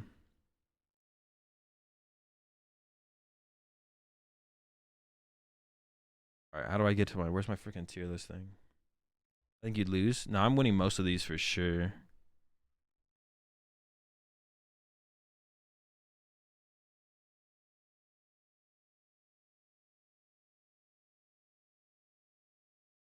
Okay, so this is me versus these players in a boxing match. Some of these these two I don't recognize right here. Oh, my mouse. These two I don't recognize. This is Yurko. I don't know who this is. But let's just get, I beat him up. He destroys me. He wins 50-50. I have faith. I beat him up. So I would beat John. I would beat Hedrick. I'd beat Grant. I'd beat Gabe. Dude, who is this right here? Why is it upside down? Or Chip gonna body you? Nah, Chip would be maybe Chip would be like in the I have faith tier. Is this Gustavo? I'd also probably just beat Sander. Is this Pedro? In the Heat Destroy, I think Caleb would probably beat me.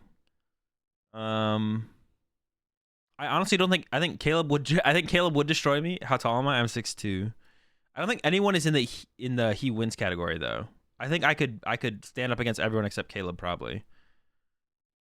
What is this tier list? This is a boxing tier list. The Sander disrespect is wild. Dude, Sander's like a twig, bro. Like, Sander's yeah, but Sander's tall, but he's like a twig. Like, he's got no weight behind him. His punches would not hurt. There's no shot.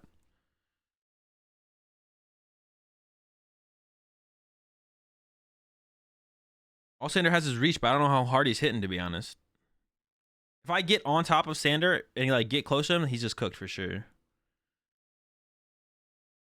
See Caleb flipping switch. Yeah, I want to beat Caleb. Maybe he has the speed. No shot. As well as double. Yeah, I probably am like double Sanders. Wait, there's just no way. Sander will just win the control fight. That's what he have to do, right? He have to run around.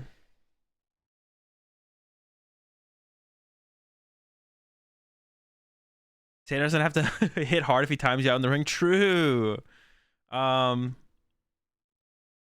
Towards Cyrus, Pedro.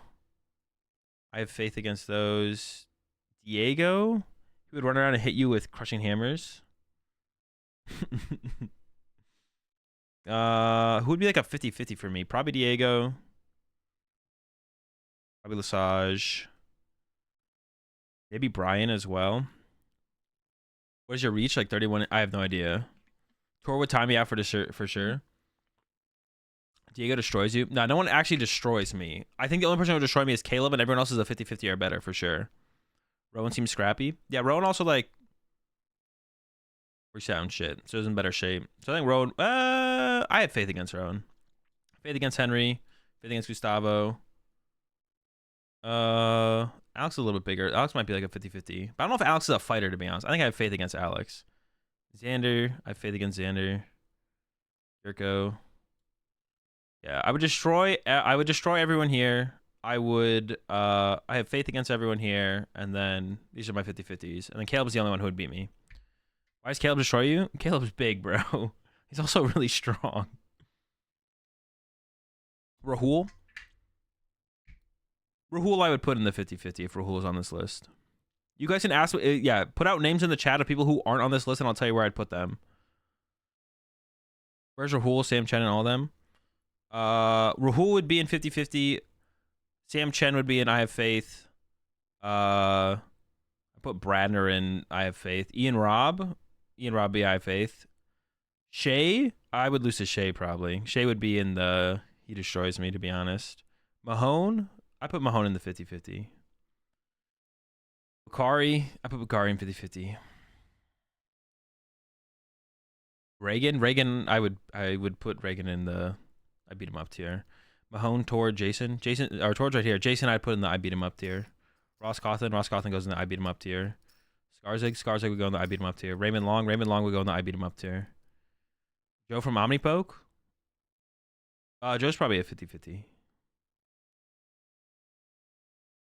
Hershio, I have faith. Hello Magikarp, 50-50. Gabber, 50-50. Zaclasage right here, 50-50. Puka probably wins, to be honest. I'd probably put Puka in the wins category, to be honest. Wada's right here. I have faith.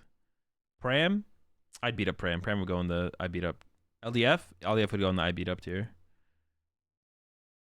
Weight and size and not skill. I like how you're going by weight and size and not skill. Well, yeah, because that's the only thing to go off. We're all fucking Pokemon players, bro. Like, what does that even mean, plays for days? Like, we're all freaking Pokemon players. No one here is a fighter, bro. I would say, out of the people who have been listed so far, who I would put in, like, the... As far as just, like, grit... in the grit category, like, where, like, you look at them, like, all right, they can probably fight, would probably be Mahone. All the people who are listed who I'd put, like, okay, who's probably the best, like, fighter, like, scrapper, would probably be Mahone. Mahone would be the one who's been listed so far that I'd put there. Hegser, I'd beat up Hegser. Do these people don't actually know how to box? No, that's what I'm saying. That's why everyone is just like, you just do it by like weight, and that's basically it. That's like, wait, would you say you said aesthetic? I mean, I know Rowan like works out stuff. That's why I put Rowan higher and I have faith versus I just beat him up, because Kyle Sablehouse 50-50. Chip's right here. I have faith. Ross the Wassy, I have faith. Ursiday? No, I would beat up Ursiday. Weight and reach? Yeah, it's like truly like that's all you have to go off in these. We're all just fucking Pokemon players, bro. Estrada, I put Estrada and I'd beat him up to tier. We're all just freaking Pokemon players. The only thing to go off is weight and reach. That's it. And I'm 6'2".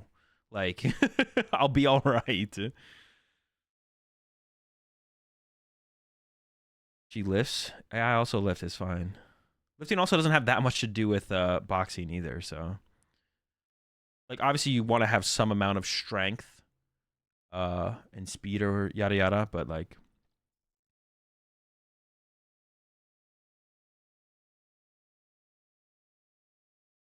being 6'2" means you automatically win.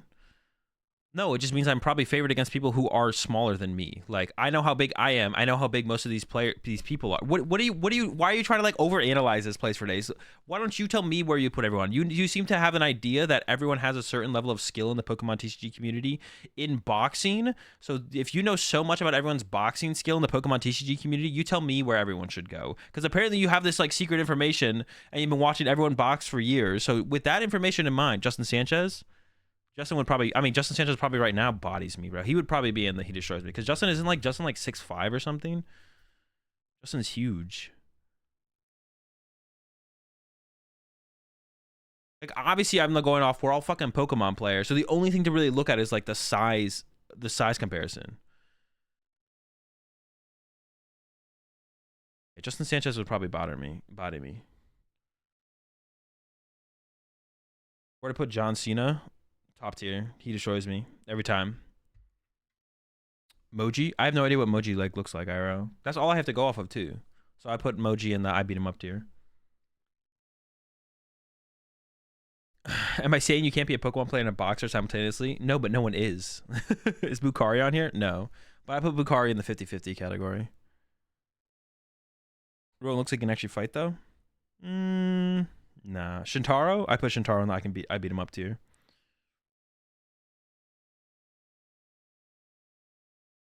Gazer? I have faith against Gazer. Where's Sander? Down here in the I beat him up.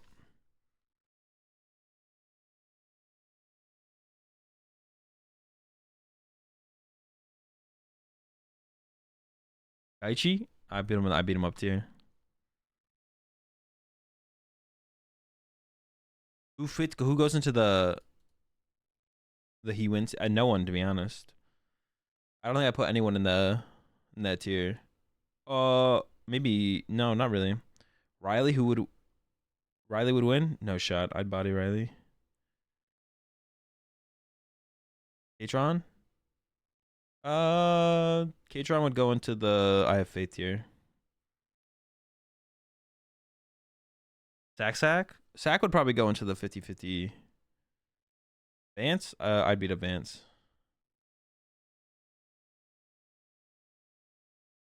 Shermansky? I put Shermansky right here. I have faith. Pablo? I have faith. And anyone else who destroys me? I've already named a couple. Justin Sanchez. I don't know. You have to throw out a name and I'll tell you.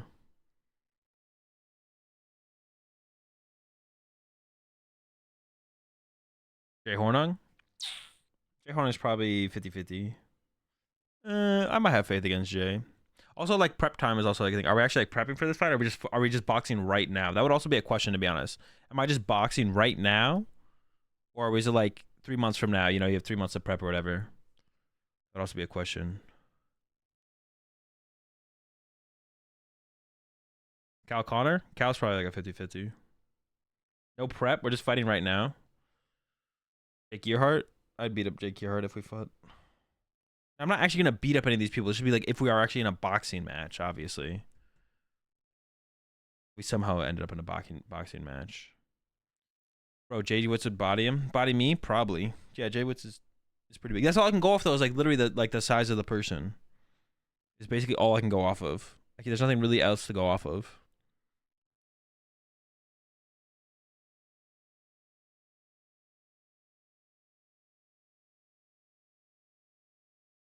Azul trying to beat up people. No, just if I fought them in a boxing match, how would it go down? Ian Rob is dropping you? Nah, Rob's an easy dub, to be honest. Rob's free.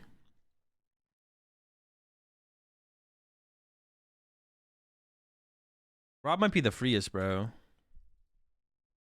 Damn, Azul a bully. True. All right, chat. It's time to actually play some poke. PTCG Live is live. Wild out here. I need to go pee, though. So we're going to play, what about you? I put you in the I have faith tier, Edwin. Jesse Parker? I have faith.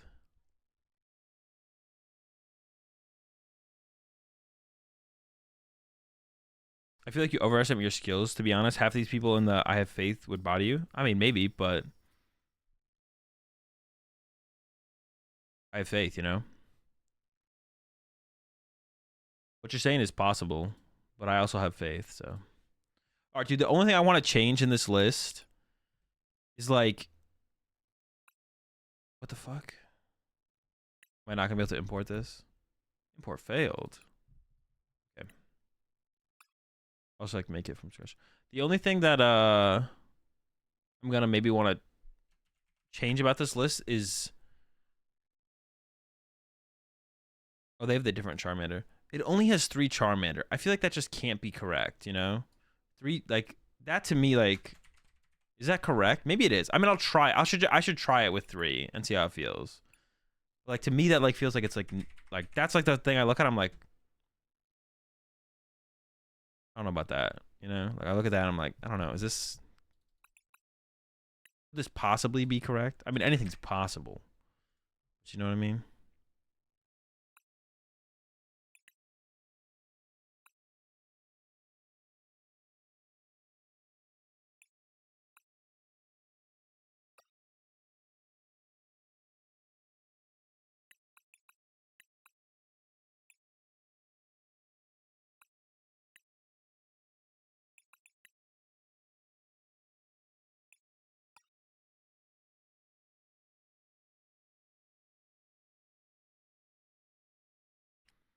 What's your number 1 McDonald's order? 2 McChickens. 2 McChickens and 2 apple pies. That's it. That's the god tier McDonald's order. You don't believe me? I don't care.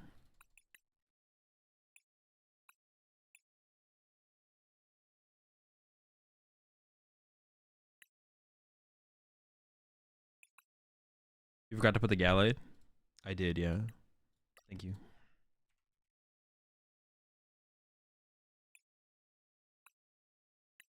Two Gallade. It's crazy. You really don't want to prize it though, I guess.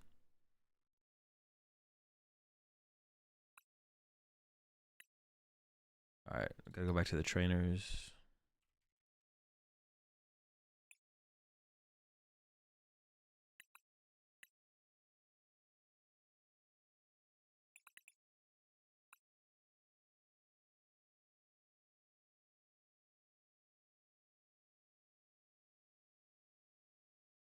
We just really don't want to prize the Gallade. The Gallade is like a huge part of the deck's like turn to turn options. So the big thing is you just don't want to prize the Gallade. Which I think makes sense. Now, whether or not there should be that 3 Charmander is questionable for sure. That feels like the most questionable thing about this list. When I looked, I was like, 3 Mander? I was like, they heard of 4. They know you can play 4 of cards in the Pokemon TCG. But they obviously do because they have 4 of other stuff in here, so that's not why. But maybe it's all you need. Maybe with like double Super Rod, like you just need to set up that first. Like once you just set up a Charizard, the Charizard does so much for you, and then you bench another little schmuck at that point. You have a heavy ball as well, so you don't like prize them. So, or maybe it does just work. Yeah, maybe it does just work. What do we call this? Gallade Charizard? Gallade Zard? I don't know. It seems fine. I'm just gonna take it for what it is to begin with. I guess that's probably the best way. That's the way I usually like say to do things as well. But sometimes I go back on what I say a little bit.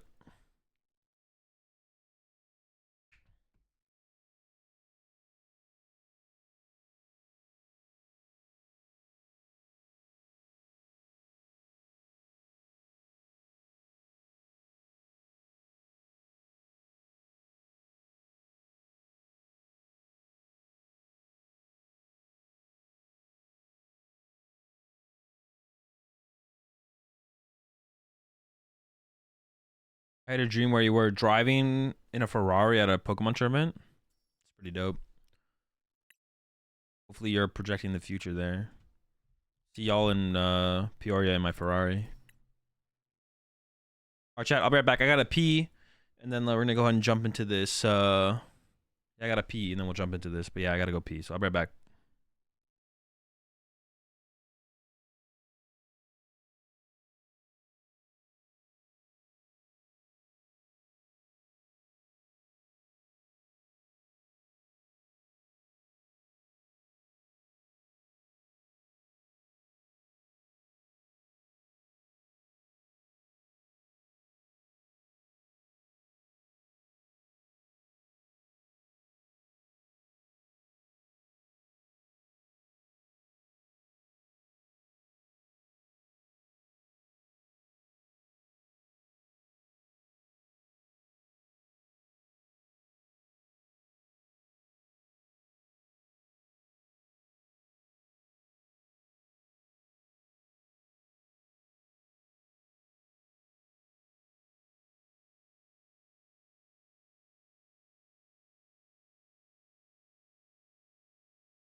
Oh, also chat. I know I mentioned this. Yo,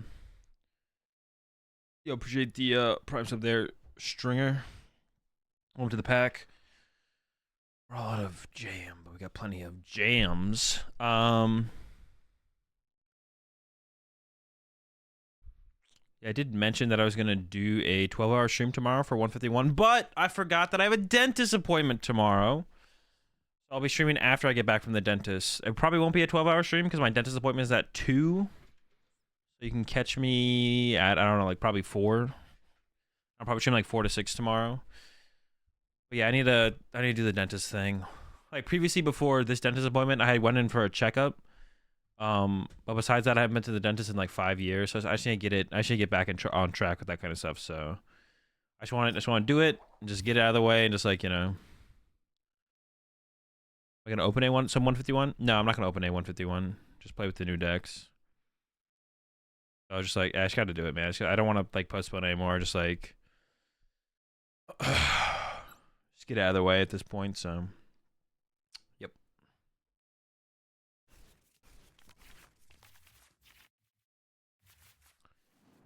Ed, when you saying cancel the appointment twice doesn't make it any more of a likely outcome. You know that, right? I haven't been to the dentist in at least 15 years. That is a long time. All right, so we want a Charmander for sure. And I think I'm just going to go ahead and grab myself a Ralts and then hit him with the tail here. Hopefully find a VIP pass. Let's go. All right. Not even a dude. All right, I'm not going to complain. We're fine. Got some stuff. It's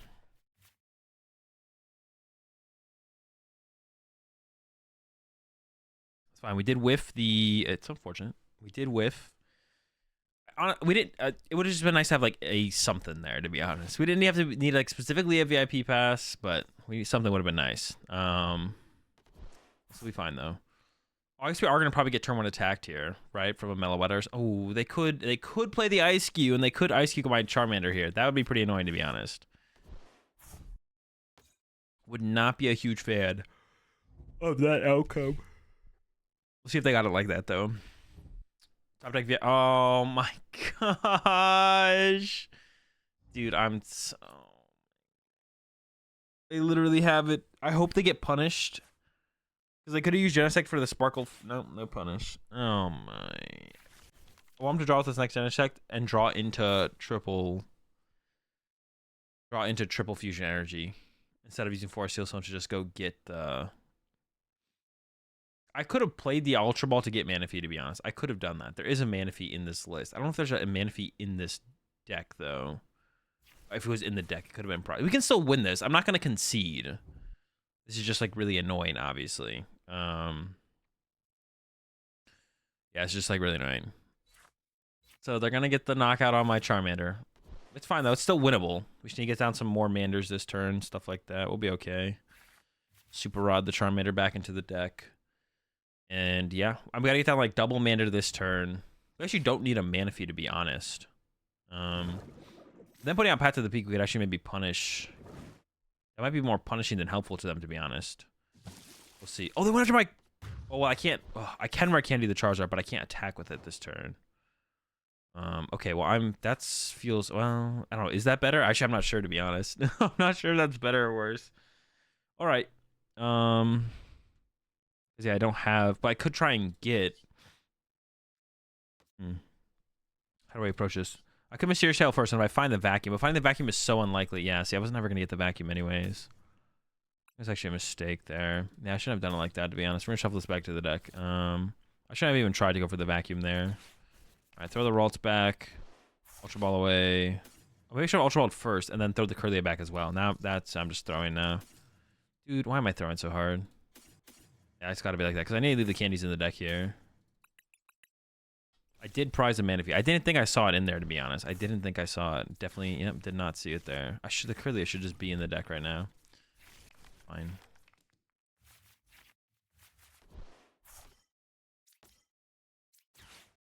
Throw back the Iono. kind of want to keep the energy because it's a good discard target. I could level ball for another Ralts, I guess. They were chasing Ralts before, but are they going to chase Ralts now on this turn? Actually, I don't know. But I don't really care what they chase here, to be honest. Azul, will Arceus ever win a big tourney again? I don't know. I'm not from the future. Or is his time in the sun over? I mean, it's not great right now, but it could be. I mean, next set, Arceus could be better. It's not great right now, but it could be better in the future. I don't know. That's something I've really thought about. How is that ever correct? How is that ever? Oh, on their play, it's never correct. They threw. They literally just probably win. Yeah, they literally probably just win. You shuffle just one Iono. Oh, there was 2 Ionos in there? Oh, yeah, I Ultra Balled one away. I literally just thought there was only one in there, so I only put one back. Yeah, I don't have the Manaphy. Otherwise, yeah, level ball for Manaphy there obviously would have been pretty good. Why didn't they throw again? Why did they throw turn 1 but not turn 2? Why aren't they consistent with their throwing? The world may never know. Still winnable. The game is still winnable. It is tough. We are in a tough spot. Oof. Not improve a whole lot. Dude, this is like so bad. Wait, what do I even do here?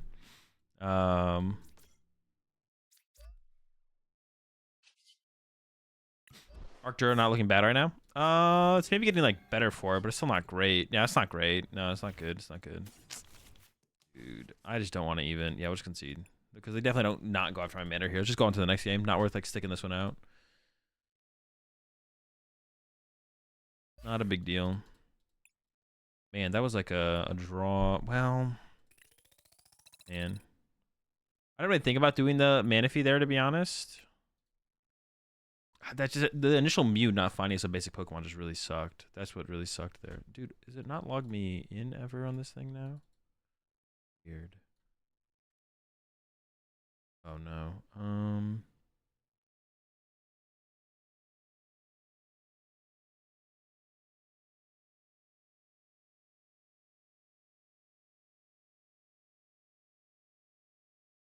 Wait, no. Wait, where? I'm just like, hang on, let me find this thing real fast.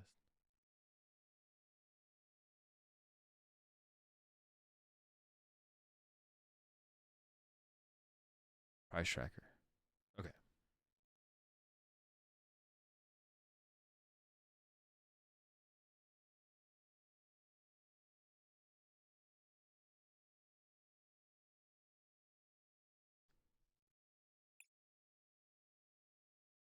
All right, we're chilling now.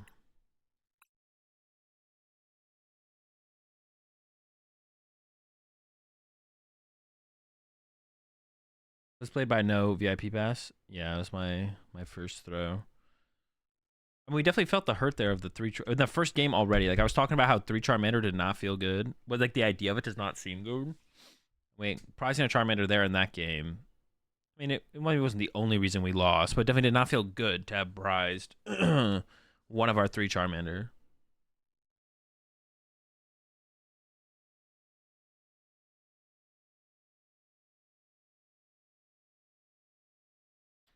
It's like that's like the one thing when I look at this, I'm like, man, I feel like we need a 3rd or a 4th Charmander, but we'll keep running it a couple more games for sure without it. We'll see how it feels.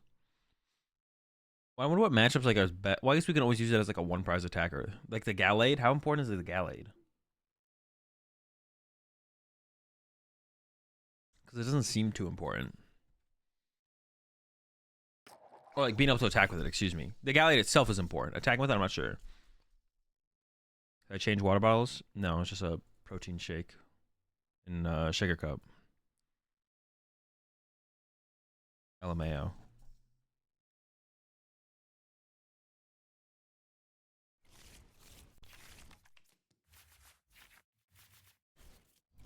This is the exact list from Champions League, yes.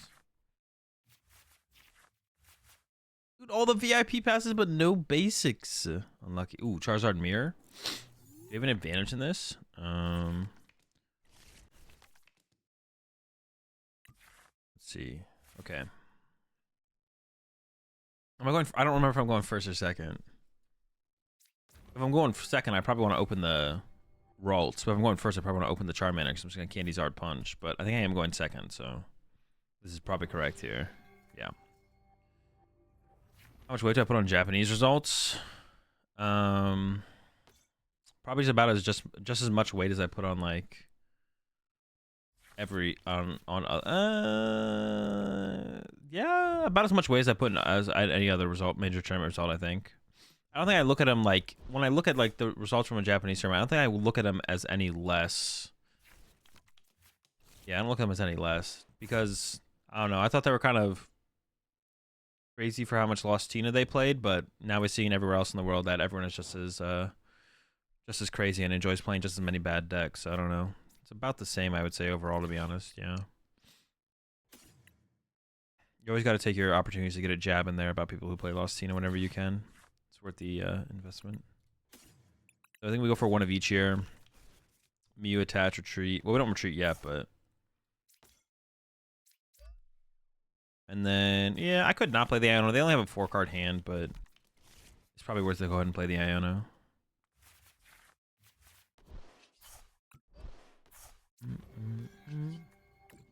It definitely does feel like they build decks differently than us, but I don't think differently enough to the point where it, like, is at, like, some kind of massive... I don't know if I need the third Ralts here. I'm kind of like, this might be unnecessary, to be honest, but I'm just kind of feeling it. We'll see. Because I got the candy. I don't know. Am I candying Gallade here? That's what it feels like. It feels like I'm candying Gallade here, but that might not be worth it. Yeah, appreciate the 33-month resub there. Auburn.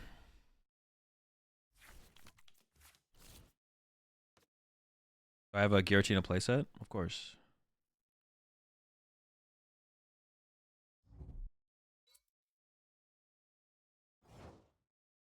Attach pass. Classic Charizard gameplay from my opponent. Okay.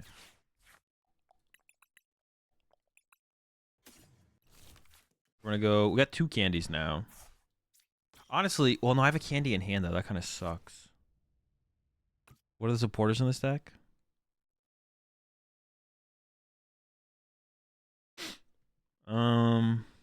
That is weird. How do I want to play this? You can obviously candy the Gallade, but I think we're trying refinement into. I'll just get rid of this. Yo, appreciate the 22 months there, Jaeger.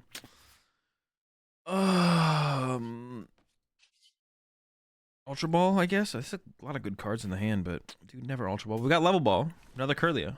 Curlia can go again. Go Level Ball. Curlia. Check the discard pile. We're down 1 energy. I could Curlia away another energy.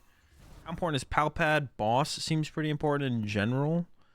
I could go all in on this because if I whiff, I really don't want to Iono them ever, right? Because they just literally want to draw pass, but I don't really want to research away a hand like this. So maybe I do go all in. What am I doing here? They're going on odd prize cards in this matchup is not good. So am I always bossing up the Arceus? I guess I am. So I can thin up the boss before I use this last Curlia here. I don't know if this is correct, but we're going to go down it anyways. I think I can get rid of the energy here. I forget how many energy are in the deck, though. Okay, we got the Charizard. That's pretty cool. Yeah, how many energy are in the deck is a good question. I don't actually know. Guess we'll find out here with the Infernal Rain. Let's see what we got. Okay, pretty good. We can go 1, 2. I guess attach active retreat. I didn't need to do that. I do need to get it to the bench, but we'll be fine. And then yeah, I just boss plus the Arceus. He's going on odd prize cards in this matchup is like really, really bad. So I don't think I want to do that. I think I'd rather just like boss around stuff here overall. And the next turn we'll just like dig a little bit deeper. I might play an Iono next turn. Depends if they actually top deck something or something like that. Jet in here seems really weird. It's just like to chain Mew. So you can get down double Mew turn 1 and go Mew Mew.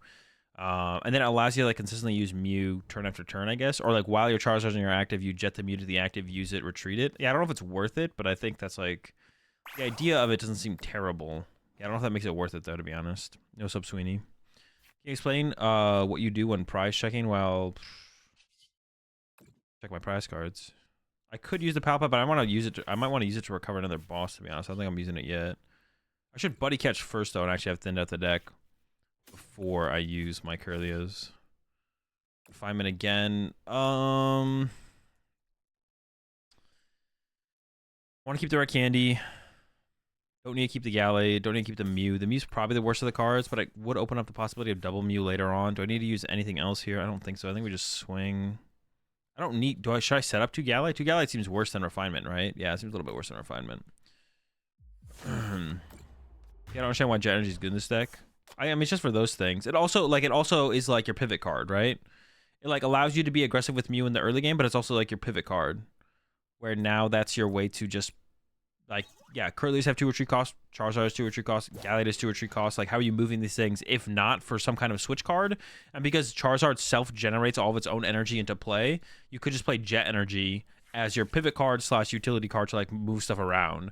It's just like a multi-purpose card, because otherwise if you don't play any Jet Energy, then your opponent just goes boss your Gallade and you lose the game. So Gallade is better once you bounce a reversal off the other. I mean, you're probably not getting that many attacks in with Gallade one to the other overall, but I guess there's a possibility. You appreciate 13 months there, lucky boy.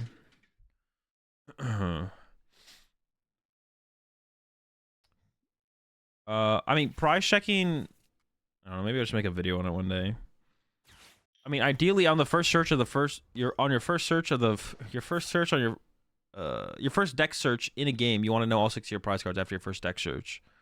But like that rarely happens, so you need to have like a checklist and like an order of what you check based on the deck you're playing, and then past that, the situation you're in and the matchup you're against. So just like to give an example, I think at the first search of every game with every single deck in the format, you should know if you prize any Pokemon or any energy on your first search for every single deck in the format, at the very least. So for Mew, and then past that, you should have another card that you determine making worthy to search every single game with a deck. So like with for me with Mew VMAX specifically, I can't KO anything. Like I can't. Oh, they just conceded. Oh, they should have attached active to retreat. Jeez.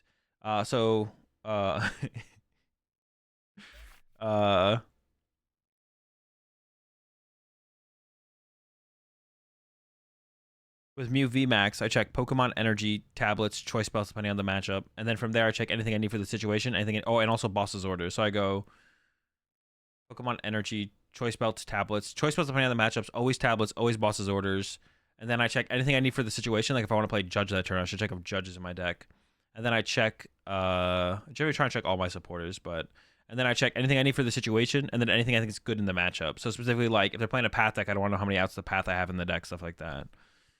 But you should just like come up with a priority list to check your prize cards with based on what you're playing, and then come up with like a checklist that you go down to figure out what you have prized.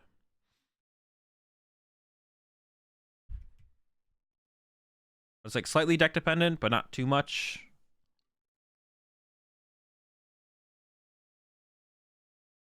Yeah, slightly deck dependent, but not too much. I think for every deck, I think a standard you can set for literally every deck you play ever is you should always check. Honestly, supporter cards for most decks are worth checking. But like in Lugia, it's not important to know if you prize any research or not, really, to be honest. Unless you like think you're going to go in there to go get one. Like you do want to know everything, but you should prioritize some stuff over others to check. Appreciate the 3 months there, Diego. So like with Lugia specifically, you should know Pokemon Energy, boss's orders, stadium count, is your collapse prized. Here's where the Jet's really good, because I could go double Mew here, to be honest. I might go double Mew here, to be honest. Double Mew here kind of seems sick. Actually, this hand is just kind of sick in general, but what are we up against? So we're up against Sablezard. Okay. Gonna be interesting. So I could go level ball for Mew, Jet into a Mew, but I don't want to put too many fragile Pokemon in play here.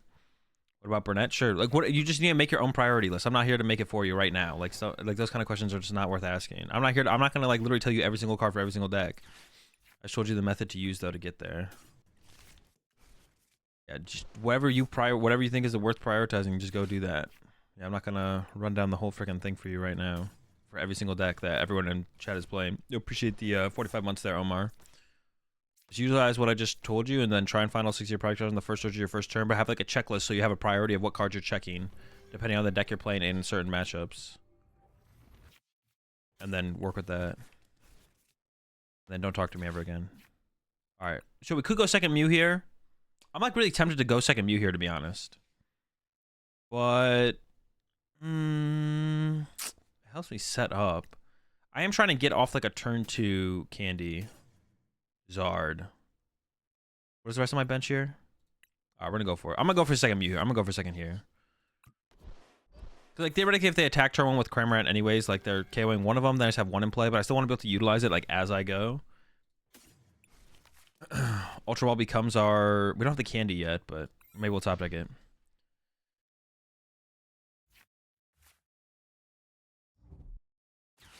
What do you have? Okay, currently have broken deck. That deck is so fun. I wish it was a little bit better, but Lost Boxes is pretty good. Yeah, so they're definitely playing Sable's Art. Yo, appreciate the gifted sub that Galaxy over to Loves Peaches.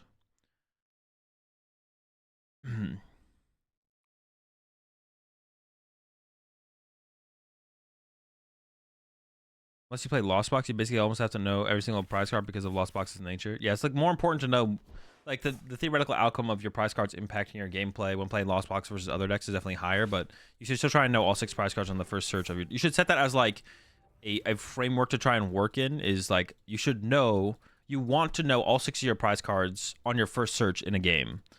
Now, whether or not you get there is like the question, and you should definitely be okay with the understanding that you're probably not going to get there majority of the time, but you should get there as close as possible and make sure you get out certain information on your first search. You have a baseline of information you always take away from on your first search. Like I said, you should know all Pokemon, you should know all energy, and then some form of important card. Like with Lost Box, it could be like Mirage Gates, and like knowing Mirage Gates and Super Odd counts is usually like one that you can think of for Lost Box decks pretty often. And then from there, you should, during that search as well, you should be, what am I doing this turn? What's important to check off for this turn / next turn? And then what's important for the matchup to make sure I have prize or don't have prize. So, they do be whiffing though. All right. So this first 2 we get. Are we cooking? Are we not cooking? We are not cooking. I don't know if I prized anything. I'm gonna go with. How important is vacuum in this matchup? It might be kind of important. I'm gonna go with this actually. You appreciate the 18 months there, prime time. How's it going, bud? Wonder why Jay blocked me on Twitter. Wait, you're like right now, Benchy? What'd you say? Yeah, what did you say? Ooh, I do have access to the Charizard right now. Should I could have like jetted this one up and used this one to try and get a rare candy. I don't know. Now I'm thinking of going this route, but I actually don't know if this route was any better. Yeah, so I'm just gonna jet up, evolve to Charmeleon, and play the Iono. I can combo the draw power of refinement with the mysterious tab. I actually don't know if that's the correct sequence here, to be honest. I maybe should have dug for the rare candy again there. It seems reasonable as well. How many cards did I just put on the bottom of my deck? I don't even remember. Should I use this first? Probably not. We probably should go through. Wait, how many cards did I put down there? I'm just trying to draw into like the Charizard now, so I think it's correct to refinement first. The refinement chain first. Dude, I'm not gonna lie. I was really bad with the idea of sequencing. Okay, so we got this now. No, I'm not gonna admit. Actually, I've never been bad at anything. I'm literally the best Pokemon player of all time. I don't care what anyone says. Level Ball doesn't get anything for me anymore. Well, is there anything in the deck that I'd want to thin out? Actually, no. Well, a Curly. I'm not gonna go on my way to bench another Ralts ever. I should thin out the Curly. Ooh. Well, I could just thin out the Ralts. Well, do I want to put a Ralts in the discard pile though? Because then that's like more Echoing Horn fodder I have to play around, to be honest, at the end of the day. I kind of don't want to do that, to be honest. I actually don't like that overly. I should have played that a little bit different, actually.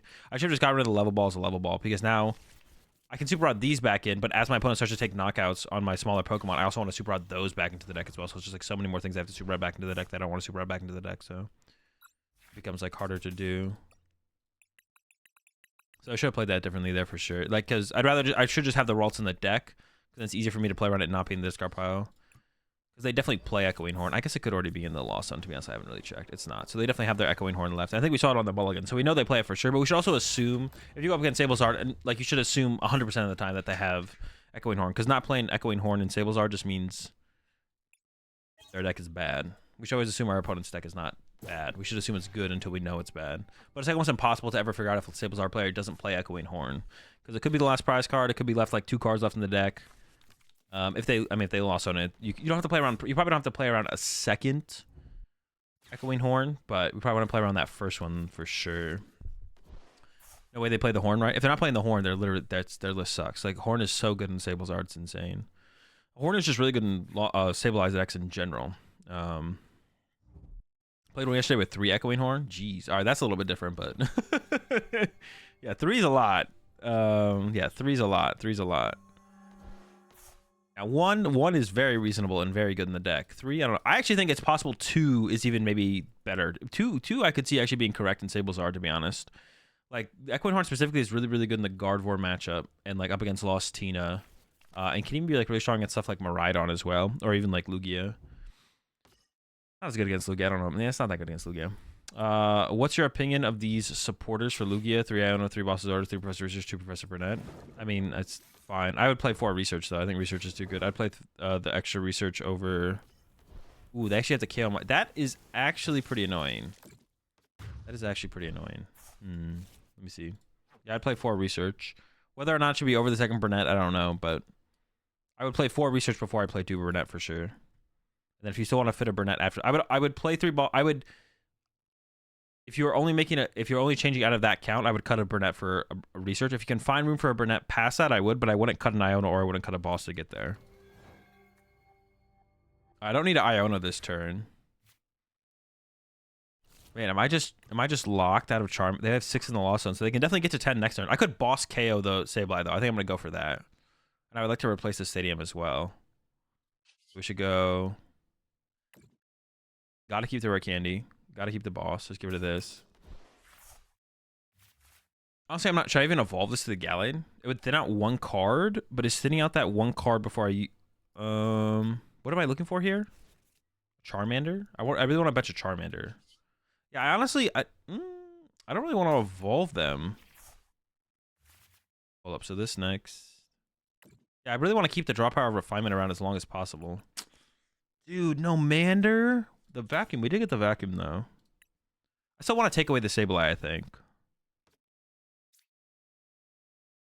Alright, so let's go retreat. Boss. Sableye. And then let me think for a second. Oh, I could have actually used another Mew there. I should have used another Mew there. What am I doing? I'm trolling. Okay. I'm actually going to get rid of the fire because we have plenty of fire energy left. And then get rid of that. And then I will Super Rod as well. Oh, but I need to get the energy. See, this is why it was like a mistake to get rid of these. I want to set up another. I want to put the Charmander in the deck here. Maybe I should have used the Super Rod yet because I can't even get the Charmander anyways. I probably shouldn't have used the Super Rod actually, to be honest. Maybe I just, because I'm trying to play around that stupid Echoing Horn that I know exists, but it's maybe not worth to play around the Echoing Horn at this point. Yo, appreciate the 4 gifted subs there, Villa. Always appreciate the support. Thank you so much. Welcome to the pack there. Mapix D. Arceus the Grand. Let's get 1. Rob, Pokefan, and Charnel. Welcome all to the pack. We're all out of soup, but we've got plenty of misplays. Why didn't you use the jet on the second Mew? No, yeah, I should have. I should have tried to dig for a level ball there. Or an ultra ball even, to be honest. I just should have tried to get a Charmander. Well, I'm low on level balls, to be honest. I don't even know if I would have got there, but I probably should have tried to dig for the Charmander bench this turn. Especially because I'm going boss KO the Sableye, which means I might not be able to Sableye last turn. Or next turn, I mean. Yeah. You appreciate the gifted sub there. Lucky over to Nino.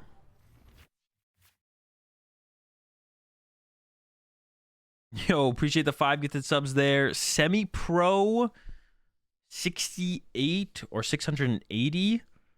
Welcome to the pack. Havto, X Moda, Sims, DMH, Seabrew, and Crab Core. Crab Core, the core of a crab. Appreciate the support there. Semi-Pro, welcome all to the pack. We're all out of marmalade. We got plenty of lemonade. Appreciate it so much. And with that, we've hit our sub goal. So I got some more I'll have some more giveaways to do tomorrow. We got some giveaways to do today as well. I got those like I said, those world sleeves and stuff to give away later today. But we'll have some more giveaways. Yeah, appreciate it. Appreciate all the support. Our sub goal. More giveaways tomorrow on the stream. And we'll be actually playing with oh, I thought you were talking to me for a second. My last name was Brewer. I don't know why. Oh, that's why. Yeah. How many decks in top 8 will play Mew EX at PR, you think? I think when me and Chip were talking about, I guess 3. Yeah, so 3, I guess. Yeah. It's a good card. Definitely the best card in the set, like by far. Like not even. Ooh, dude, if I had benched the Mander too, they didn't even have like the way to chase me. Sheesh, that sucks.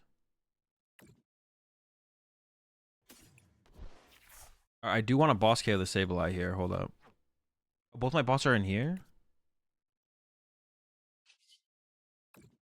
Oh. I can get rid of another Arcanic because I'm only ever setting up 1 more Zard ever. Okay. My Palpad in here? It is? Okay. I can jet up, use Mew, try and get Palpad, boss KO Sableye.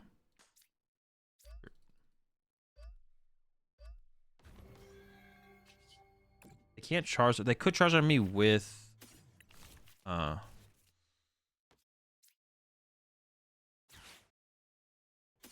They could charge on me with Raihan next turn, right? Down 3. Do I play around the Raihan KO Charizard, or do I wait one more turn? I could wait one more turn to bench the Charmander. If I wait one more turn to... I could bench it this turn, but then they have to have Raihan Charizard. The chance they have Raihan Charizard is like not super high. I'm just gonna swing and hope they don't have it, to be honest. Join the giveaway. Giveaways aren't live yet. I'll do them in a bit. If I don't win the giveaway, it's confirmed rigged, as always.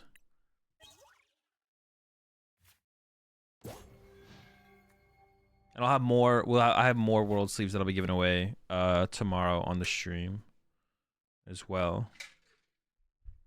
Yeah, like I do just kind of lose the game here to Raihan Charizard, but I think it's like fine. If they have it, they have it. I'll just like this just have to be the L. But next turn I have to bench a Charmander for sure to like protect myself from like the Charizard play is way more likely next turn than it is this turn. So, yeah. And I want to bench a Charmander on a turn where they want to KO my active. Yeah, I want to bench a Charmander on a turn where they can KO my active, because like it's unlikely they KO my active now. So they have to choose between KO my Charmander or KO my active. If they KO my active, I can Rare Candy Charmander or Charizard. If they KO my Charmander, I still have the attacker and the active. But if I bench Charmander right now, they just go KO it. Well, maybe it doesn't matter then. No, but I don't want to give them like infinite turns where they can't KO my active, just KO my Charmander. Because I bench Charmander now and they don't have the KO anyways. They just go Sableye KO Charmander. Then I run it back, bench it again. They go, okay, Sableye KO Charmander. But then theoretically, they're not putting more damage on my active, make my active more likely to get KO. Because they could just cram me this turn and then they could just 3-hit KO me. So,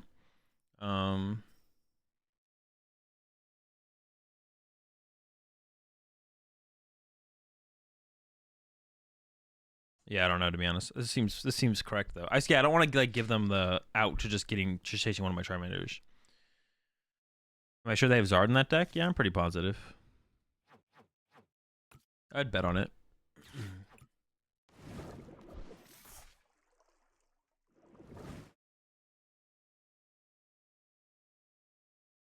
I'd put money on it.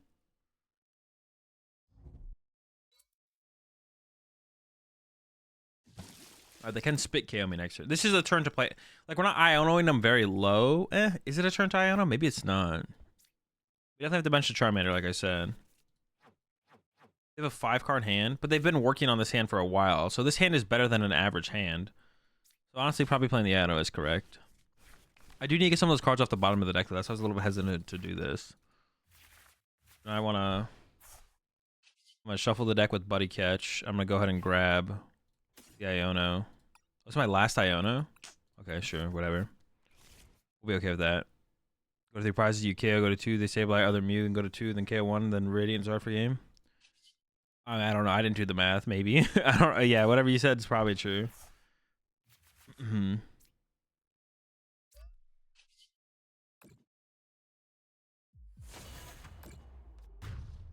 So they can still win this. What do they have 5 prize cards left, so they can go Sableye for 2, this for 2. Oh no, you're right. Yeah, they don't have a win condition now. Yeah.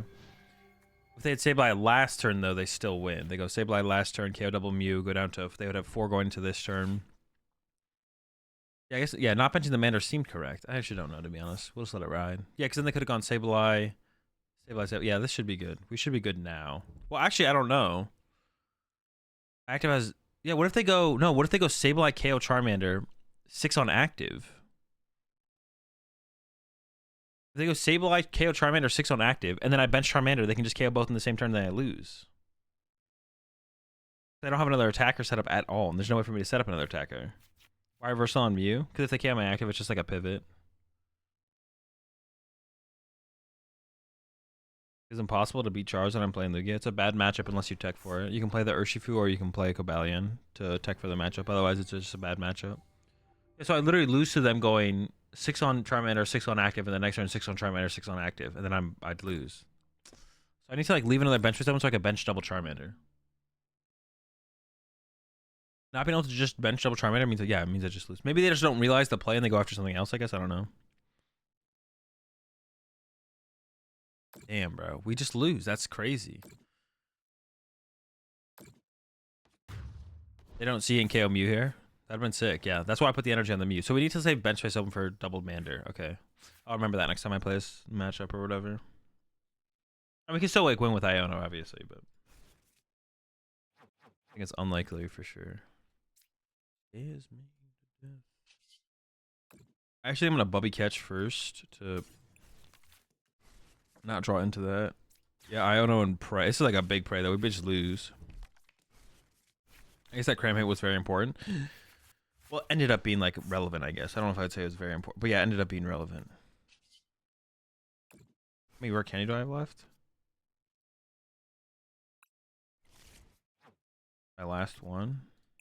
Is there even something I can draw into here? I can't even get the Mander. Like they just win if they just KO my act. This hand has to be like so bad.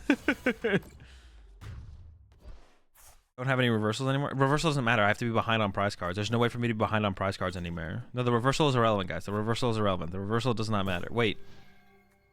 2, 1, 2. No, the reversal just literally doesn't matter because they just go 2, 2. I have to be behind on prize cards to use a reversal energy. I'm no longer going to ever be behind on prize cards. I can just KO this with Cram and I also just lose. They could throw. Nah, we're not sticking around for them to throw. We're just going to go next. Alright, so I should have benched one less Pokemon. I need like bench for double Mander at some point potentially. So that way they couldn't go KO Charizard, KO Mander, just like bench lock me.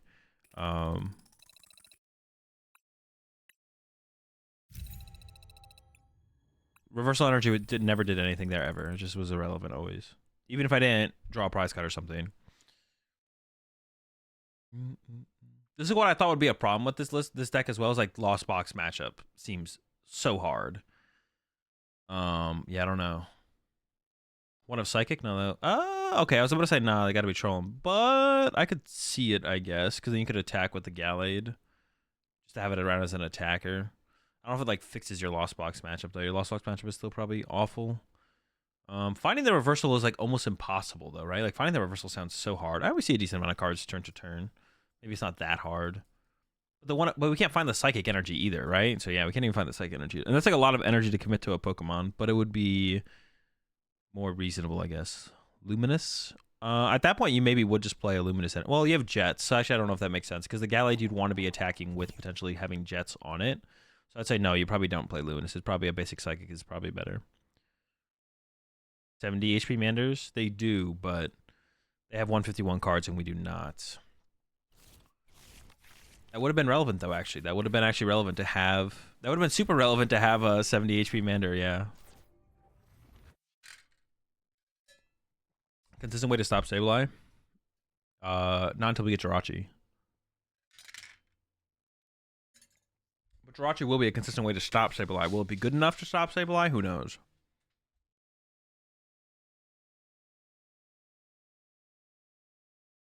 Yeah, will it be good enough to stop Sableye? That's kind of gonna be kind of the question, to be honest. It could be. Maybe it is. Maybe it's what we need, you know what I'm saying? That'd be really cool if Jirachi like completely shut, like if decks want to go out of their way to play Jirachi, and they go bench Jirachi, bench Manaphy, they just beat Lost Box. I'd be down for that. Would definitely be down for that. Paradox Rift? It should be on Paradox Rift, yeah. All right, Luminian start. My guess is going to be that they're playing Lugia here, probably. And Lugia's a pretty good matchup if they don't play a way to want to KO a Charizard. So that's going to be the big question is, do they play? Yeah, it looks like Lugia. They also have Luminian in play, which will be an easy first 2 prize cards for us to chase if we want to. I don't really love the idea of researching this hand away, mostly because it has a rare candy in it, but we're probably going to research this hand away. I don't see myself holding on to this hand. We could try and keep it, but it's probably not worth it.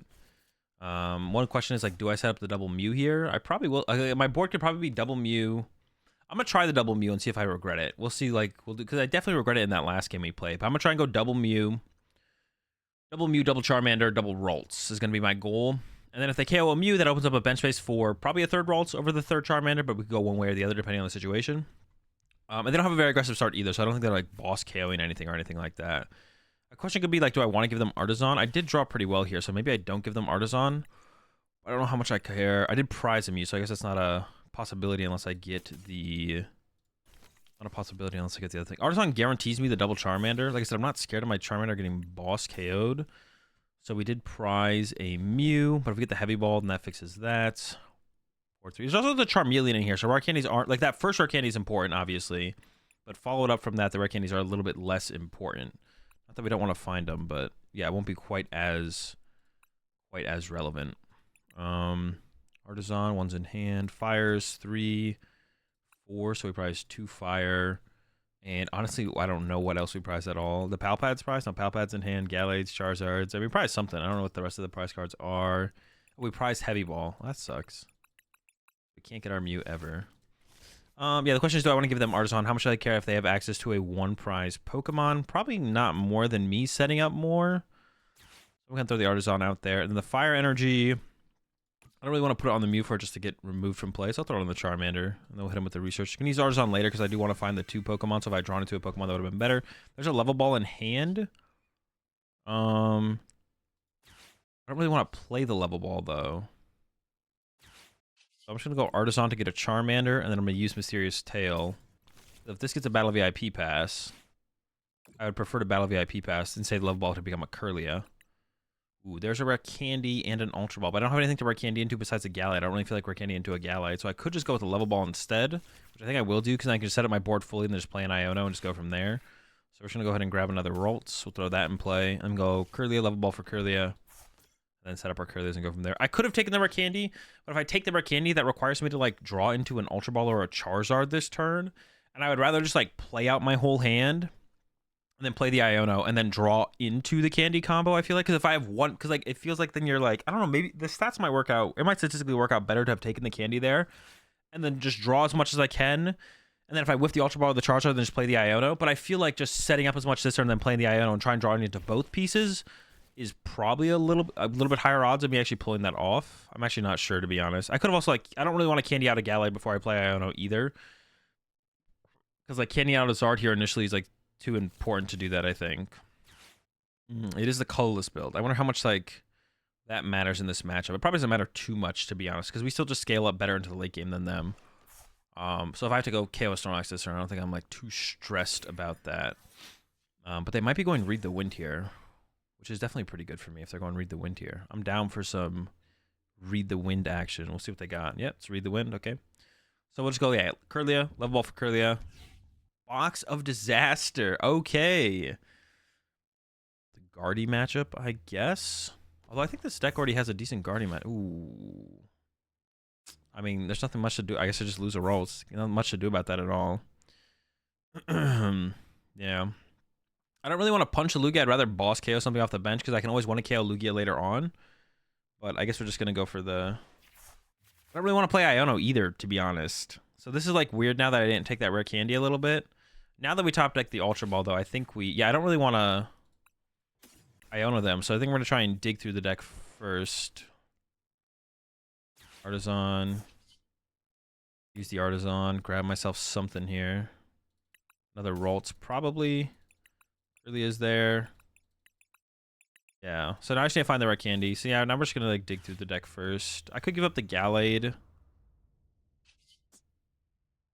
could give up a Jet Energy, but I don't want to run out of Jet Energies and run away some move stuff. Also, my second Gallade, I believe, is in the deck. So probably do I not want to Iono versus get an attack off this turn, I guess is the question. Now I'll give up a Jet Energy, I guess.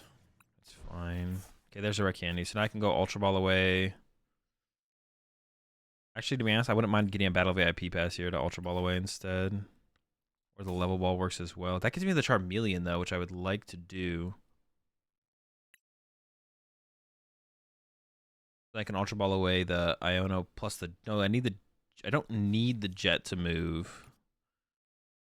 How many Jet do I have left still, then? 2 as ways to move? Okay. I don't need the Jet. Level Ball gets the Charmeleon. Okay, we can work with that. Do I want to keep... Do I need both Super Rods? Maybe I don't need both Super Rods. I'm going to keep them, though. Is the Super Rod better than Iono? I guess is the question. Let me take one more last look at the deck real fast. Yeah, both Jets are there. Okay, we'll grab the Charmeleon. I'll Ultra Ball away. Yeah, honestly, I don't think I need both Super Rods. Maybe I do because I'm about to burn so much energy this turn. Charizard. Because I need to put an energy on the active. Yeah, I'm going to go through quite a few energy this turn. I still need to keep out. I need to keep around some ways to move my Pokemon around, because I can't just have them bossing Curlius and trapping them in the active. So 2 Jet left should be enough, especially with them discarding a boss there. I should be good with 2 Jets left. Should be adequate. Just got the punch this turn. It would have been nice to boss KO. Like, yeah, I just don't really want to hit their active. And probably go after the Luminion right now. But, like, we can go for a 2-hit KO through the Lugia to begin with. We do play a Vacuum as well. I don't know how important this Box of Disaster is going to be to remove. But we could try and remove the Box of Disaster at some point as well. I maybe should have tried to hold the Gallade. But I don't, yeah, the Super Rod seemed pretty important. So I think holding on to the Super Rod makes a ton of sense there. I remember you recommending Arc Dura to grind challenges and cups before Paldea. Is there any deck like that now? Any deck like Arc Dura that the deck I recommend to most people right now is just Lugia. So I wouldn't say a deck like that. I guess maybe not really, but the deck that I would recommend for most players right now is just Lugia. You can just go copy Andrew Hedrick's list, and if there's like a lot of an abnormal amount of paths to the peak locally, you can just add like a second Collapse Stadium in for something. Looks like they're maybe not cooking very well here. They do need to retreat this Lugia. They can't leave it in the active unless they mention the Lugia, so... Oh, but they have the research. They have the choice band on the Charizard. So bossing Charizard... So there's a couple things I want to do here. I want to... I actually don't... KO in the active isn't like that important, if I can still KO it later at some point. They are down their Collapse Stadium. I don't know how many Collapse Stadium this build usually plays, but I feel like it's probably still just one. So like boss KO Charizard. Oh wait, why am I thinking that? For some reason I was thinking Charizard 1-hit KOs us, but we have more than 280 HP. It's like, well, they got the Charizard with the Choice Belt. Charizard Choice Belt usually equals 1-hit KO. But in this situation, I don't care about... I don't care about 280 damage. So Boss KO Charizard is not like a huge concern, although it is a very efficient attack for them. Boss KO Archeops is kind of cool, though. KOing their active is also kind of cool. Like, I could just KO their active. That's probably fine. They also have the Luminion on the bench that I can try and go after for, like, my last 2 prize cards, potentially. Or I could even go for it a little bit earlier than that as well, to be honest. But taking this first initial knockout on the active is probably going to be correct. And then, yeah, I might not have to boss anything ever, to be honest. Boss KO Archeops is, like, tempting. But I should honestly just like probably KO the active and then boss KO Luminion as soon as I can before it like gets collapsed, potentially. I don't know if they actually play a second collapse, but it like wouldn't be a surprise if they did. So I would like to play around it before it potentially happens. So that's probably just going to be the game plan here. They should probably... Actually, maybe they leave the Stadium in play because I can't abuse it this turn, and they might want it around for one more turn to grab like another Snorlax out of the deck or something. We'll see what they do. All right, that's fine with me. I could keep... No, let's get rid of it. Just play the Iono. I do want to see some new cards. Yeah, I want some new options. I'm down with it. We actually just don't have that many cards left in our deck already, to be honest. There's only 20 cards left. That's kind of crazy. Is there an energy left? There's no fire energy left in my deck. I want to save the... I want to use the rod after. Okay. We're in a pretty good spot here, I feel like. So I don't really want to evolve this to this Charizard yet. I do need to shuffle the deck, though. Not really. I could actually dig down and then you would be able to find the Super Rod. So I think we're just chilling. And then... Yeah, Burning Darkness. The knockout. I think this is fine. Take this knockout. We have the Vacuum. I could have played the Vacuum, maybe. Vacuumed away Research and actually got rid of that.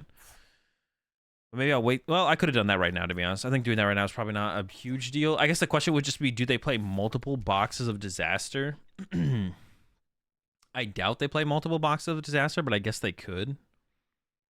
Yeah, they could play multiple Boxes of Disaster. And if they do that, vacuuming it right now wouldn't have made too big of a difference if they get the other one. Or if I know they have multiple, I wouldn't want to vacuum it yet. Yeah, going to this next turn, I think it is just going to be vacuum the box, boss KO, and then I should just win the prize trade. Because even if they set up like a Weird Deer on the following turn and 1-hit KO me, then I just respond with another Charizard and I win. The only thing that might be annoying this turn, well, getting Iono'd here could be annoying for sure. Getting Iono'd would be annoying. And then, yeah, getting an Iono would be annoying. If I said my Charizard, well, my Charizard could get one. Well, if I KO their Snorlax, my Charizard's not getting 1-hit KO'd because I don't think they would have enough energy to actually 1-hit KO me, even with a Weird Deer. So, if I just KO the active, Weird Deer's not 1-hit KO me, I don't think. Well, sometimes you do be swinging, but ideally we just get a Charizard and a Charmander down next turn, so we're not really afraid of anything. So the goal next turn is find Super Rod, get down Charizard, get down Charmander. Vacuum, boss KO, Luminion. If they respond with a Weird Deer KO, because at that point I'm not KOing their Snorlax, so I'm not removing ARG for play, then we just win, because we just go another Charizard after that, and the game's just over. Why wouldn't I evolve to the Charmeleon? Because I have no energy in deck. So I want to be able to get the Super Rod first, then evolve to pull the energy out of the deck and guarantee my attachment. If I find the Super Rod, I may be guaranteed to find the energy anyway, so I could have just evolved. But yeah, if I even just had one energy in my deck, I would have evolved there to get the energy out of the deck. But I don't have any energy in the deck right now, so I didn't evolve. It would have also been maybe reasonable to evolve as well, to be honest, because I did prize 2 energy, and I was drawing 2 prize cards here. So maybe I should have... oh, my reversal energy was prized. I maybe should have just gone ahead and evolved anyways, because I was drawing 2 prize cards, and there was 2 fire energy prized. But if I can get Iono, that's what I'm kind of like playing around more so than anything. Because if I don't get Iono this turn, I don't really care. Are they actually going for the weird deer? Dude, what? So many Box of Disaster. Oh, shoot. Okay, this is... Oh, that's a lot of stuff that just happened, to be honest. Okay. All right. All right, so we're guaranteed to find the Super Rod. If I just use Mew, we guaranteed to see the Super Rod. And I have the boss in hand. But my vacuum, not my Box of Disaster, my vacuum to get rid of the Box of Disaster is on the bottom of the deck. But if I one-hit KO the Weird Ear, even if I take 80 damage back, the Charizard could return KO, maybe then I could just boss KO Illuminate and win. But if I remove the Box of Disaster, I don't have to worry about anything. But I can guarantee draw into the Super Rod if I just go Refinement. And then I could use this afterwards to try and find the vacuum. I guess that's probably the better play of the two, to be honest. So we can go Refinement.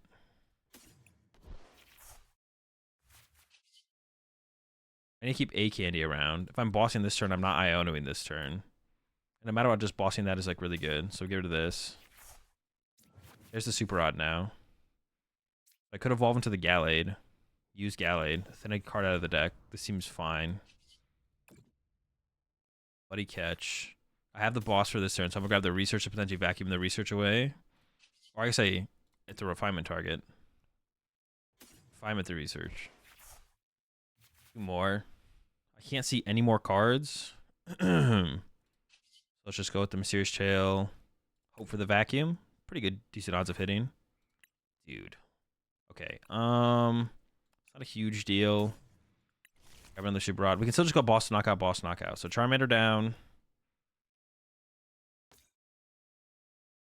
Super Rod.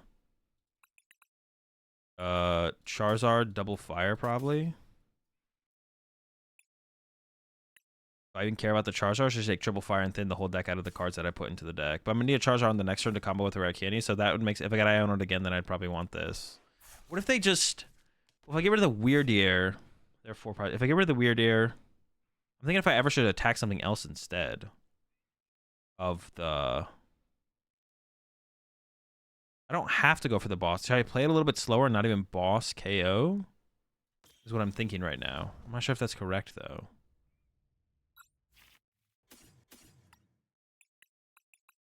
Not getting the vacuum there just feels really bad. Because then that makes my play super simple, I feel like. Maybe my play's not as complicated as I think, though, still. Double boss here always? No, that's not always correct. If I boss KO the Weirder and then they have Collapse Stadium to get rid of Luminion or vice versa, then all of a sudden the other two prizes are just not in play. And then do I lose from there is the question. I'm still feeling pretty comfortable about this play, so I'm just going to go for it, but... Assuming something is always something all the time, no matter what, is how you end up with losses when you shouldn't. It's how you just easily walk into mistakes. You always want to, like, second-guess yourself. So there is a Charizard in the deck right now, right? So I could just play this other Super Rod to just get a fire energy. But I might want to get actually... Well, there should be a fire energy coming off the prize cards, to be honest. I'm going to go ahead and not play the Super Rod right here. I think it's probably better. We'll play for the... We'll play for the double boss. But yeah, now the Charizard comes up and knocks me out. Assuming something is something all the time. Yeah, assuming that you're always supposed to do something if something appears.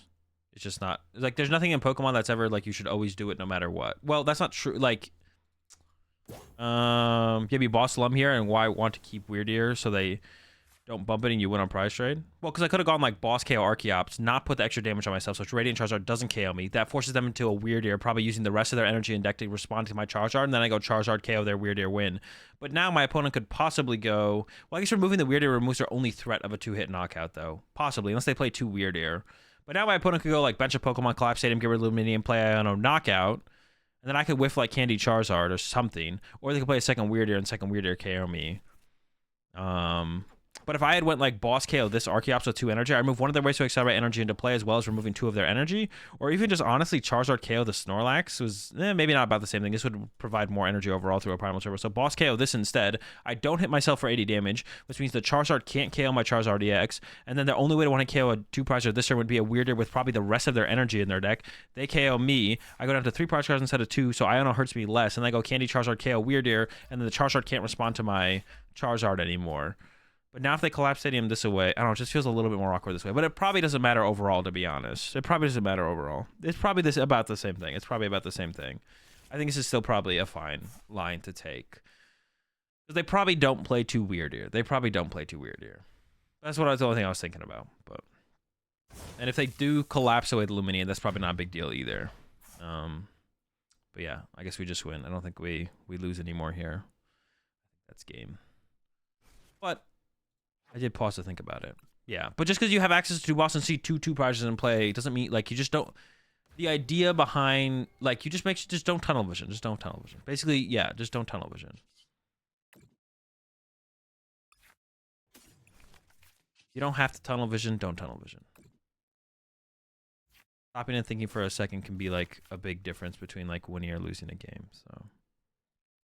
You want to make sure you try and think of those other outlying plays as much as you can, as long as you have like the time allotted to actually do it, so that way you don't get punished by like not seeing it and then that play that you could have done differently. Because like, sure, I'm probably almost guaranteed 100% to win here, but if I could stop and make a play that plays around like my opponent having like some ridiculous combo cards, second collapse, second weird ear, and then I win 100% of the time if they have that, or if they don't have that, I may as well play around the small chance that they have some weird stuff like the.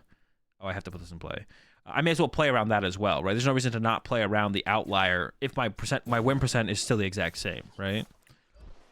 Because then when you run into the Lugia player who has 4 Roxanne in their deck, you beat them because you're like, well, I may as well play around that 4th Roxanne. I've seen 3 so far. But what if they have the 4? You may as well play around it if it doesn't hurt your percent chance to win the game if they don't have it, of course. That's kind of the question. And that's what I was kind of like coming to with the other line of players. I don't think it hurts my chances to win this game to play around these outlier cards overall. But maybe it does. I don't know. This is my VOD stream on Barcelona, and Grant saying Fighting Mill was real could be pretty cool. No, Fighting Mill is terrible. That Catfish can do. I have to read this card, to be honest. Let me read this card real fast because I don't actually know what this card is. Do I like the deck though? I don't know. I've played like 2 games. Is it a Wish Cash?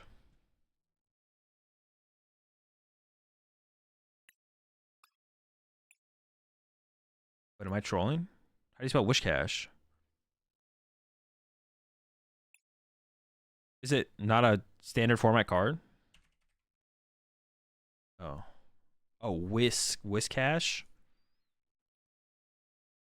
When you build a deck, what are the must-have cards you put in everything? Nothing. That doesn't exist. It doesn't exist if your idea is to maximize your win percentage. For each fighting energy attached to this Pokemon, discard the top card of your opponent's deck. How do you get like a ton of fighting energy on this? Or do you play it with reversal energy or whatever it's called? I didn't know this card existed. You play this with reversal energy? When I build a deck, the only cards I want to play in that deck are what I think are currently the perfect 60 cards to play, with the idea of trying to find the optimal 60 cards to play. I have no like attachment to like any card, but like obviously if you like play a Warzone deck, you 4 Colress, 4 Comfy, but like when I build a deck, I'm not like, oh, I always play Luminion in every deck because bad reason. But like, yeah, obviously if you're building like a Lawsome deck, you should play 4 Colress and 4 Comfy. If you're playing a Lugia deck, you should probably play, you know, like a 4-3 Lugia and 4 Archeops as like a baseline, but you shouldn't be attached to the idea of like anything being a must, except for like obviously like at the very least in a Lugia deck, you have to probably play a 1-1 Lugia and 2 Archeops, but it's not hard to come to the determination that the counts of those should probably be higher. But oh, Grant, haven't explained to me a 4th time? No shot. I never want to hear about this card ever again. Money Cash. I haven't started Luminion. I mean, no one likes starting Luminion, but that shouldn't also be a reason why you don't play Luminion.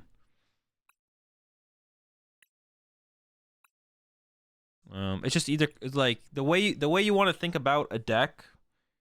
All right, so what I've been preaching recently on stream, or mentioning on stream a little bit, is like for the vast majority of players, like 99.9% of players, maybe not quite that high, maybe 99% of, let's call it 98% of players.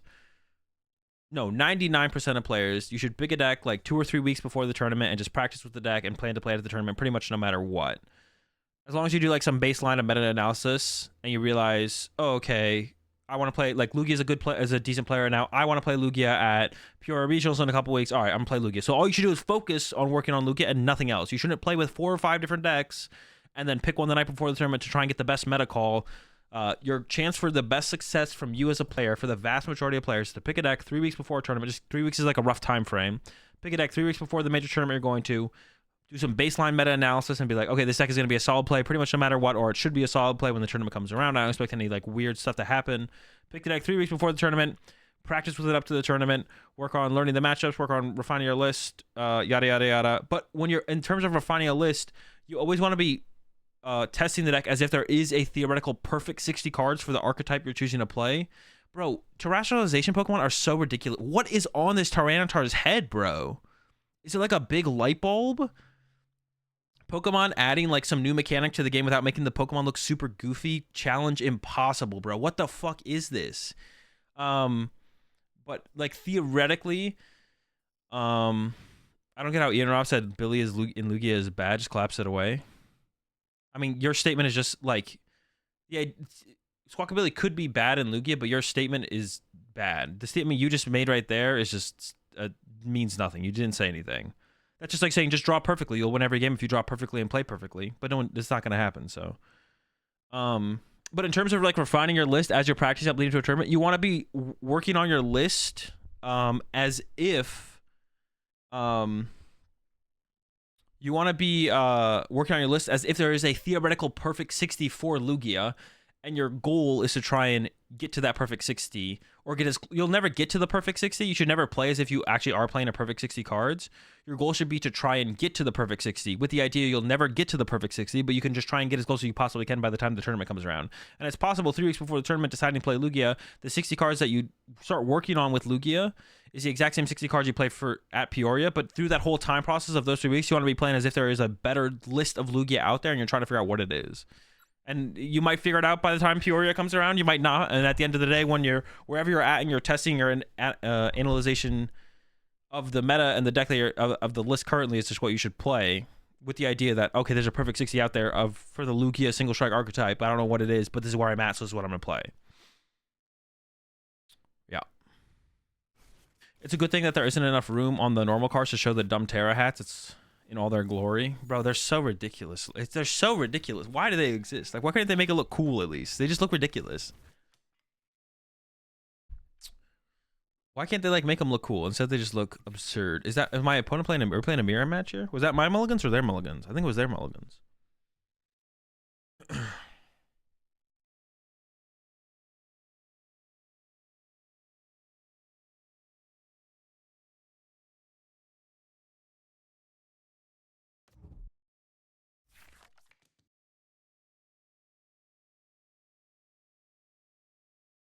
And I'm like expecting a call at some point about my car, so I'm just like checking to make sure I didn't miss it. Looks like I did. Yeah. I took my car into the shop this morning to get looked at, but is analyzation, what I say, analysis? Yeah, analyzation is like an extended word of analysis, isn't it? It's like not a real, it's not a real word. Do I use the artisan? Do I give them artisan? We're in there. We're giving it up. How does this matchup actually go? Because I don't really want to give them... Interesting, actually. Yeah, your analyzation. Your analysis of the situation. Yeah, how do I actually play this? This is interesting. I assume we're playing like a mirror match here. We could like attack with a heat tackle with the Charmeleon, to be honest. So we can go like on odd prize cards, and then attack with a 1 prize to force them on 1 prize cards, and then get back ahead in the prize exchange. Okay, so that's the game plan. Yeah, that's the game plan. That's the game plan. But it is weird, because if we're on odd prize cards towards the end of the game, then my opponent can 1-KO my Charizard EX, but I can't 1-KO their Charizard EX. So that's how we want to play it then. We want to put them on odd prize cards through attacking with the Charmeleon. Although I actually don't. Charmeleon does what, 70 damage? But they have this Manaphy here that we could maybe abuse. As the game yeah, they'll have the Manaphy in play or a Mew in play no matter what. So they'll always have something in play that we can actually KO with Charmeleon. Maybe I could attack with Charmeleon as my first attacker. Yeah, I could just attack with Charmeleon first, right? That works. That works. We can just do that. And I should be fine to only... I should, like, prioritize... I feel like I should prioritize Rolts. Well, I could put myself back off odd prize cards, to be honest. I could go... Man, I don't even know, man. What is the best way to play this? Should I give them... Should I make them punch my Charizard EX, or should I let them KO a Charmeleon? I could just boss around their Charizard and go back on even prize cards. But I do want to force them on odd prize cards at some point. Headquarters? Headquarters? What? Well, now if we get boss KO Charmeleon, I think we're definitely doing that. It's a little bit unlikely we get that, but it's not impossible. Hey, dude, I don't actually know how I want to play this. Hold up. All right, I didn't really count my prize cards like I wanted to, but I should have. I could just go grab Charmeleon now. Sure. Let's go to check my prize cards a little bit. 4-3, 1 Gallade, 2 Gallade, 3 Charizard, 4-2, 1 prize a boss, 4 level ball. I think I played a level ball though. I didn't not play a level ball, so I prize a level ball. 2 rare candy. I have a rare candy. No, I don't have a rare candy. I literally, yeah, I prized 2 rare candy. Yikes. All right, that's not good. Prize a super rod as well. That's not good either. Sheesh, I'm just gonna run out of attackers. 3 fire in the deck. 3, 4, 5. Prize of fire as well. Okay, 6th prize card is fire. All right.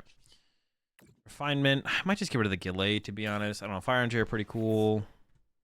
Big fan, personally. I don't really want to give them Artisan anymore. And they put a League HQ in play, which I don't really care about. So I might just get rid of my Artisan. The Jet is like not that important either. I don't know.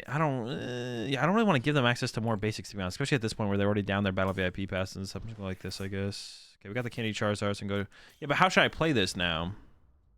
Do I attack with the Charmeleon? I don't think I force them on the odd prize cards like I was initially thinking. I think we just go ahead and load up.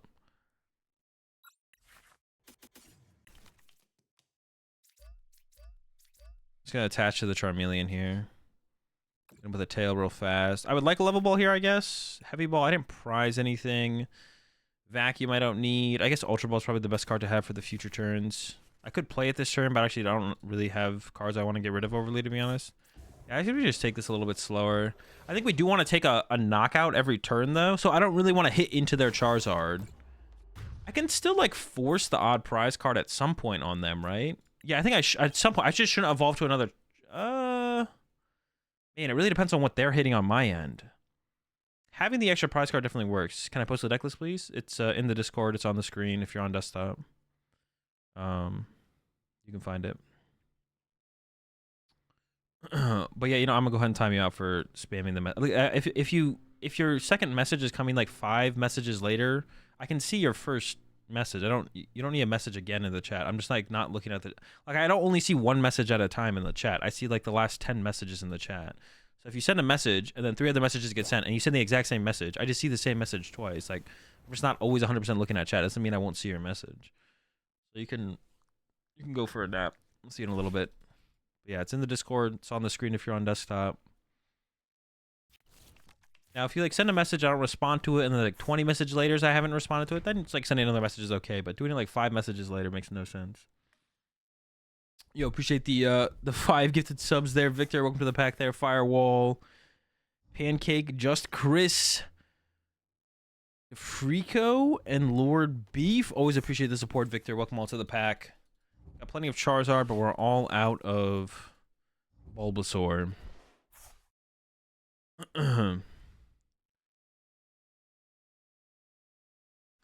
Decklist on desktop seems wrong. Does not show Ralts list. Interesting. I don't know why it wouldn't show the Ralts line. Do you have to just like, you just have to scroll up or down, I think. Is that what you're missing? I don't know.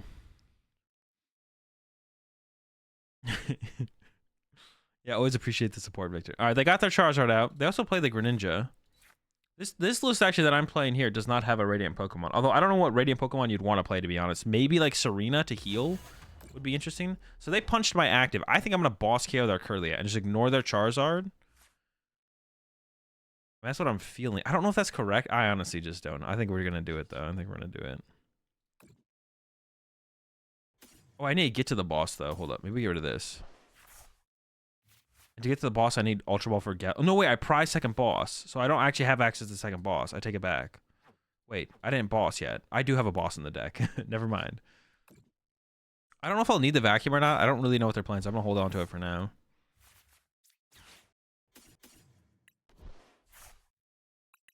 I might be going a little bit too aggressive with this boss. But removing the draw power in this kind of situation seems pretty good. I don't know.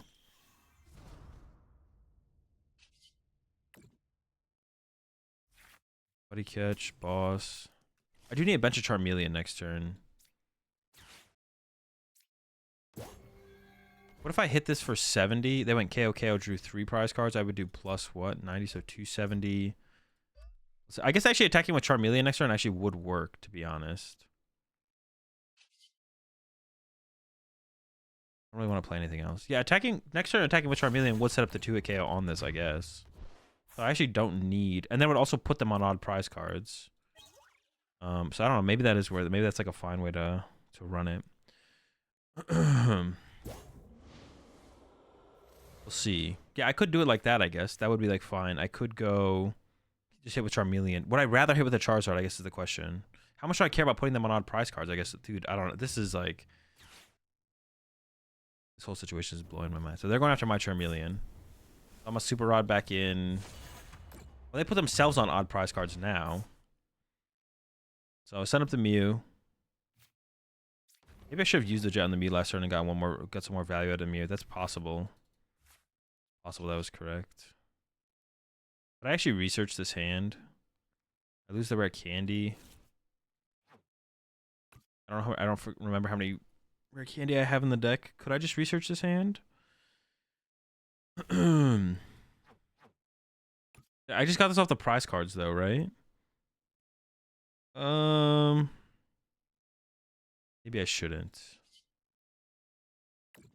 I do want a buddy catch first to increase my odds of finding. Well, what am I really looking for here? Ultra Ball or Level Ball, right? I have 4 left. It's pretty unlikely that I whiff. I don't want to Iona them again, so I'm just gonna grab a. Honestly, I'm gonna grab an Iona to discard with a potential Ultra Ball. That's what I'm gonna do here. I don't want to double Mew either. Find next. I don't think I ever want to double Mew, so I think we always just get rid of the Mew here. I could. It's possible I could. Yeah, now we definitely can't. Sheesh. This is looking bad. Well, it's not bad. It's not bad. Maybe. Well, I could have Super Rod the Charmander actually first. Oh, I did whiff. Oh no. Should I have done this differently? I maybe should have done this differently. I don't know. Oh wait, there's a Charmander prize the whole time, dude. No. What happened? What did I click? Dude, I didn't click anything. Dude. I didn't know there was a Charmander prize. There was a Charmander prize. What did I click? I like looked away and I like bumped my mouse. Did it not get the dude? That's insane. Okay, we'll thin these out. That's crazy. That's so tilting.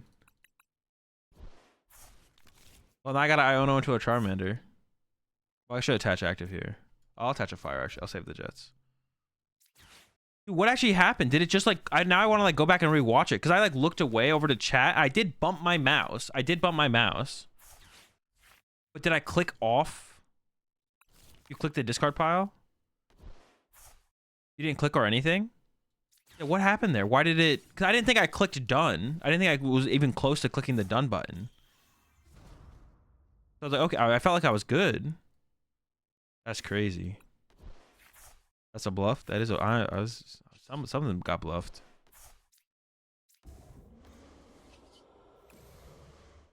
You clicked away.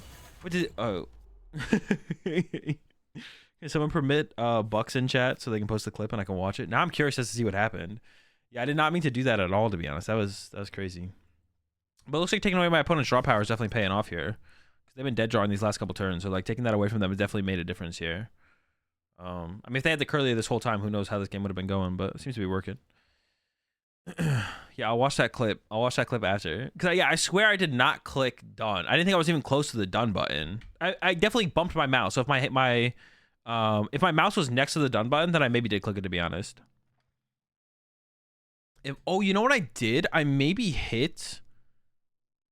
Oh, I wonder if that is done. I have to like test that now. I maybe hit one of the side buttons on my mouse, and maybe that like, yeah, I'll check after this. Okay, well, I guess we just win. Well, now I kind of want to. Well, I'm just gonna. Well, hold up. Okay, yeah. I didn't grab the Mander. Is that what happened? Mute.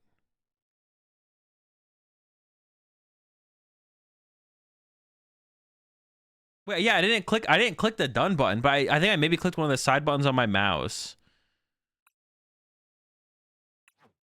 Let me see if the side buttons. I'm gonna go test this deck real fast.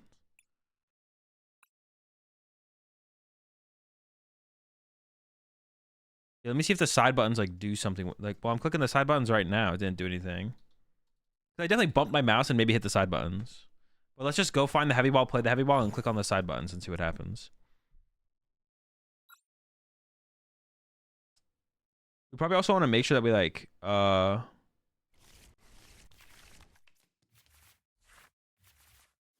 probably want to we probably want to make sure we have something prized though as well, because that might be part of it as well. Well, no, it should just like initiate the done. Like I'm clicking my side buttons right now, nothing's happening. Okay. We'll see. Hopefully there's something. Well, I don't. Yeah, we could just play the heavy ball with nothing prized, and it should replicate it theoretically. All right, it's heavy ball in the deck.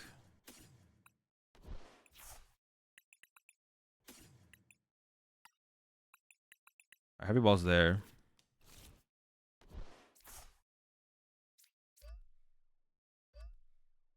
Just gonna try to do this fast. I'm just like curious.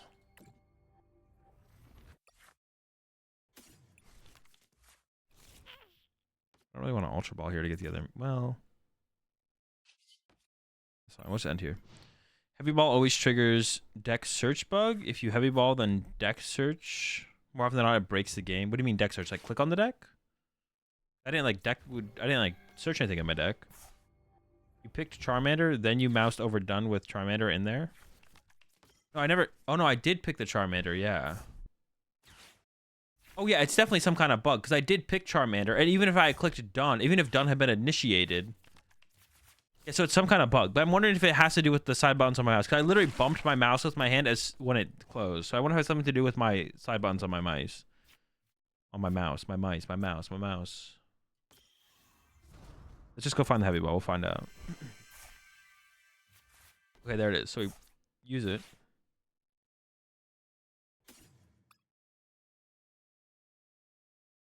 No, it's just it was just some weird bug. It was just some.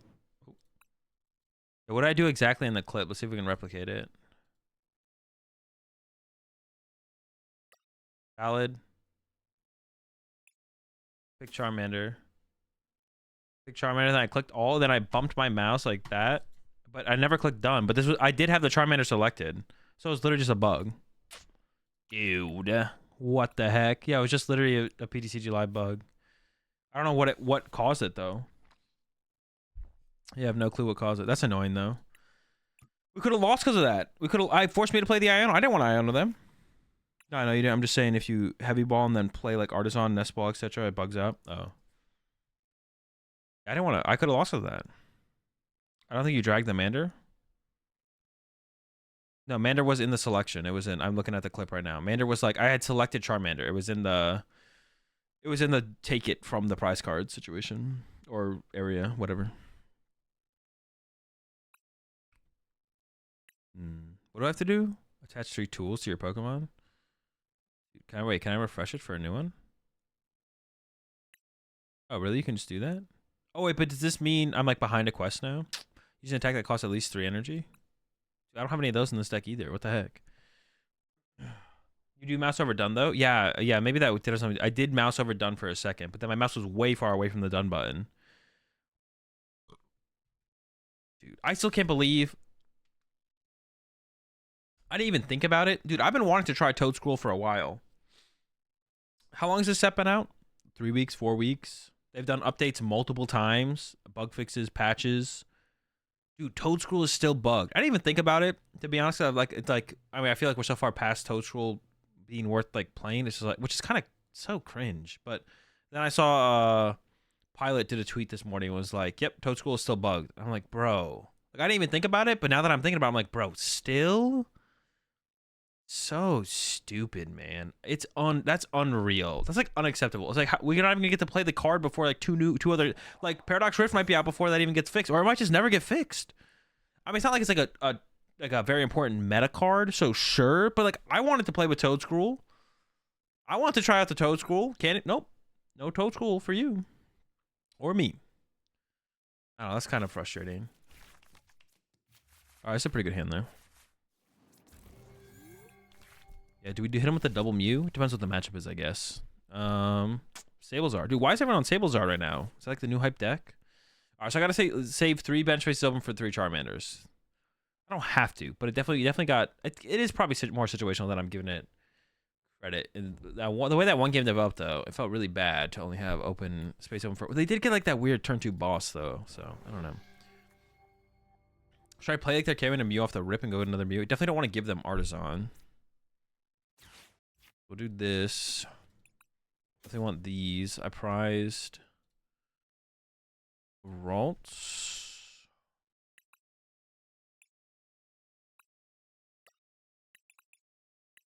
No Charizard prized. Gallade prized. And then 4-2. Research level block. Okay. As a VIP pass. That's there. That's there. 4 of those are there. 2 of those are there. I'm pretty sure I prized an Ultra Ball then. Prize a Ordinary Rod. Artisan or Super Rod. No. Okay. I think I'm always using Level Ball here to fill my bench, to be honest. So we're going to go ahead and do it. Get another Ralts. And then Mysterious Tail. I don't need Double Charmander right now. Rare Candy is pretty nice. I really just don't want to give them Artisan, right? It seems like incorrect to give them Artisan. I'm just going to pass from here. Seems fine. Yeah, if they escape rope here, we'll give them a Ralts. If they don't escape rope, I guess they get the Mew knockout. I mean, I don't think my Charmander's ever getting KO'd. Yeah, I don't think my Charmander's ever getting KO'd here, but... So Toads is the worst deck, but it's on the Battle Pass and bugged. Yeah, exactly. Like, it's on the Battle Pass, so you effectively get it as like a free deck. It's bugged. Like, you can't play it.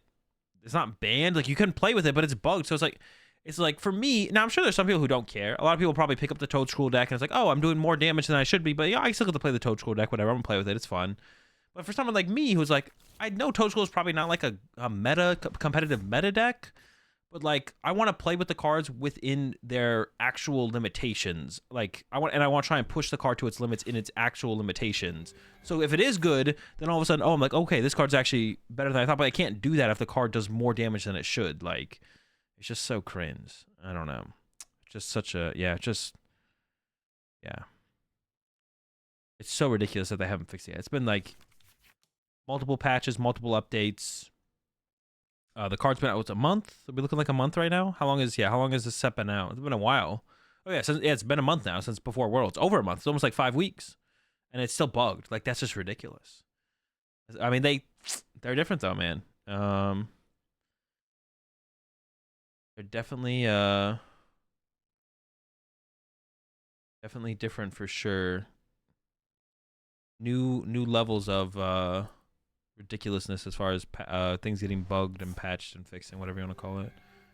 So they had to go. Okay, so their setup sucks. Really good thing I didn't give them the Artisan. Manaphy doesn't matter in this matchup, so then we're just going Candy Zard. Throw a couple energy in play here. Just one active, actually. Not even a couple. I'm just going to grab one because I'm just going to attach return as well. So one active, one to the bench. Research. Yeah, I could have like tried to dig for a Boss K on the Comfy, which Boss K on the Comfy would have been nice. I don't think it's really necessary, though. It's like not worth like, not overextending, but like extending for the Vacuum. No, the Vacuum could be good because I can replace the stadium of my opponents that I want them to have. I was like, I'm struggling to see how good where the Vacuum is ever good. I think I actually value the Fire over another Jet. Go with a Mysterious Tail before this. I did prize some Pokemon. I prized a Ralts and a Gallade. I mean, I guess I may as well go ahead and use this to grab the Ralts. just have it as an option. I don't want to bench a roll because I didn't want to get into that same situation that I was in before. It was like a little bit less likely that I get into that situation now because I'm going to be so much further ahead than I was in that last game. I was far ahead in that last game, though, as well, and it still happened, so I'm just going to keep the bench raise open for the double Charmander. I don't want to go down that path once again where I end up bench locking myself, and then they're able to just, like, spawn trap my one Charmander while they build up on my Charizard and then KO both at once. So keep the two bench bases open for the double Mander so that way I can threaten more easily. They could still get to that point, though, honestly, though. My Charizard EX could be, like... Yeah, it'd be tough for them to get there, though. Yeah, my Charizard EX could be, like, in knockout range, and they could just, like, spawn trap double Charmander with Sableye, and then spawn trap double Charmander with Sableye. Alright, I guess we just win. Broken deck. This deck does feel pretty consistent. The power you get through the Mew in this deck, it feels pretty insane. Like, the setup potential to just get a bunch of basics out early just feels so... Dude, I, like, instinctively... Is this, like, from PTCGO? Like, when PTCGO, when you knocked out a one-prize Pokemon, and you clicked on a prize card, did you just draw it, or did you also have to click done to confirm it? Like, I'm, like, thinking, oh, I haven't drawn all my prize... Like, whenever I go to draw my prize cards here on PTCG Live, I'm like, oh, I clicked a prize card, and it didn't, like, immediately, like, confirm my choice and then give me my prize card. So I think, oh, I need to click another prize card because I'm supposed to be taking more prize cards. So, like, that's why you'll see me when I take a one prize knockout, I'll click on a prize card, then I'll click on another prize card, and be like, why can't I click another prize card here? It's because I shouldn't be able to, which is correct. But I feel like, yeah, I just, in my head, I'm like, once I click the prize card, I should just get the prize card. Once I get the max amount of prize cards I should be getting for the knockouts that I took, it should just give me those prize cards. There was no done. Pretty sure just drew for you. Did it? So, like, if I took a two prize knockout and then I clicked on two prize cards on PTCG Live, it would just give me the, or PTCGO, it would just give me those prize cards. Yeah, so I guess I'm just, like, stuck in that. I'm stuck in that. I've been, like, programmed by PT, but that is the better way to have it. PTCGO had that right. That's what's so tilting is that they, all the things that PTCGO had right. Dude, I'm just like, now I'm just on the PTCG Live rant. All the things that PTCGO did right, they should have taken all of those things to PTCG Live. Everything that PTCGO did good and right, they should have taken all those things to PTCG Live and then built on that. But instead, they just, like, took half of it, and then they gave us credits, which is better than trading, and now they just put a bunch of stuff in the game that's worse than stuff that was on PTCGO, which makes no sense. All right, I'm gonna go get my lunch, chat. I'll be right back. I'm gonna go get lunch. It won't take long. It's just in the fridge. I just need to go put it in a bowl. Yeah, I'll be, please confirm your random choice that don't matter. Yeah, exactly. That's what I'm saying. All right, before I leave, though, I'm going to start up this first giveaway. So I got two giveaways to do today. I'll show what we're giving away real fast on stream before I leave. Roll time. I got two giveaways we're doing today. The first giveaway is going to be for this set of sleeves, World Sleeves. And the second giveaway is going to be for these sleeves and the dice box. I'll do this giveaway later. The first giveaway we're going to do right now is this one. How do we enter? The same way as always, Echo. Give me 1 second. You know exactly how you're going to enter the giveaway. You can't fool me. Yeah, so I'm going to start it up real fast. And then I'm going to go get my lunch.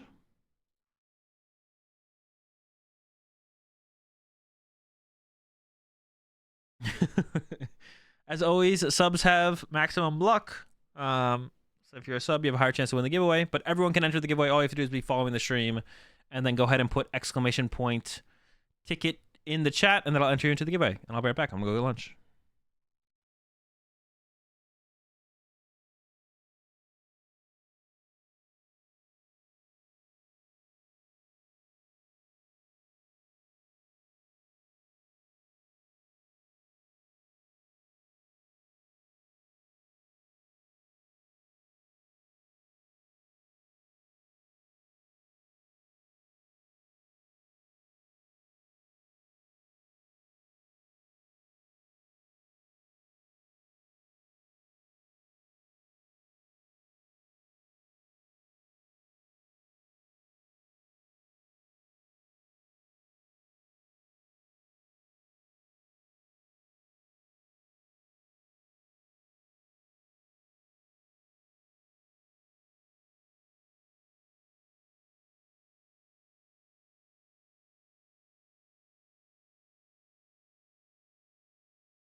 All right.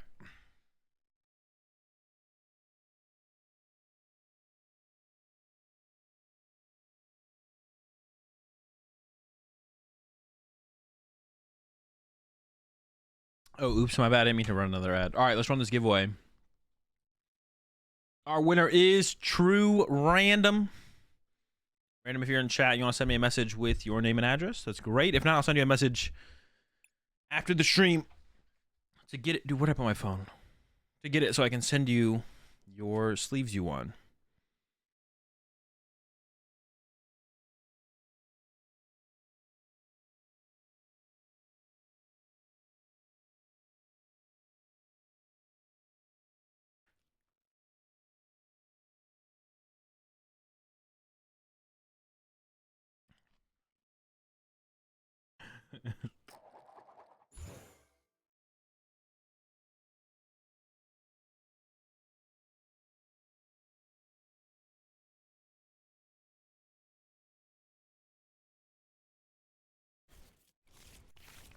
I'll be doing one more giveaway today, and I'll have some more giveaways tomorrow as well. Ooh, this hand is not good.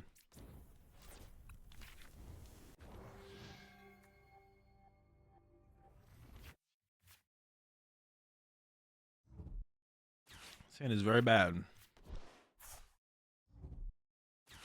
The matchup, though, is very good. So,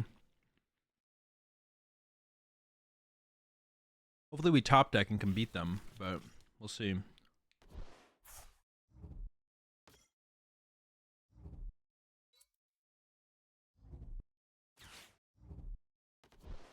One more giveaway today that we'll do at the end of the stream, and then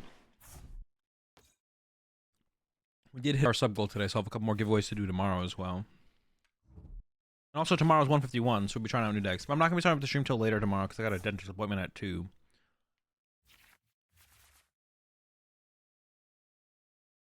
So expect me to be live probably around like 4 Pacific or West Coast.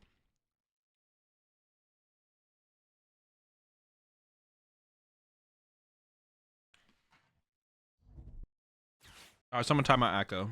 Whoever wants to can. But if no one does, I will.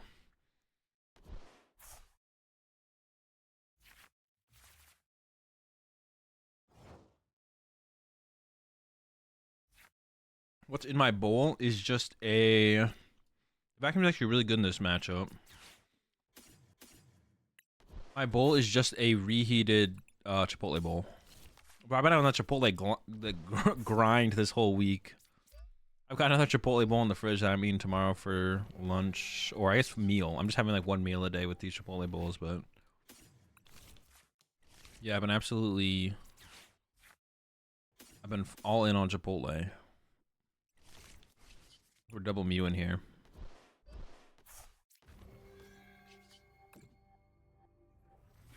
All in on Chipotle all the time. Oh, I could have taken the candy there. Actually. Would not have been a bad play, but I would have been way less set up, so I don't know.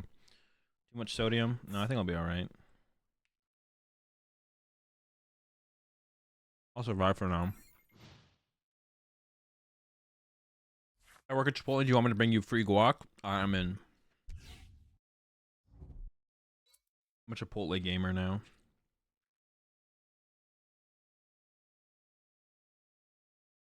I don't plan on living off Chipotle for the rest of my life.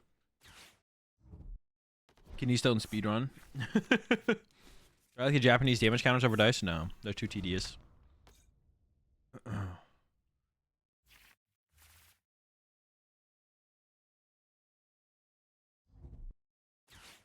Another Charlos or just the Gallade one? Probably just the Gallade one, because I assume I have to go pick up my car before 5 when the shop closes, so I'll have to... I'm leaving I'll probably have to stop streaming in like an hour or so.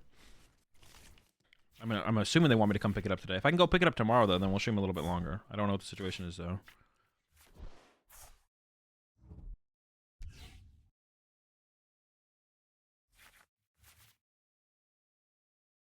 Chicken, steak, or pork? I usually do chicken, but sometimes if I'm feeling it, I'll go for steak.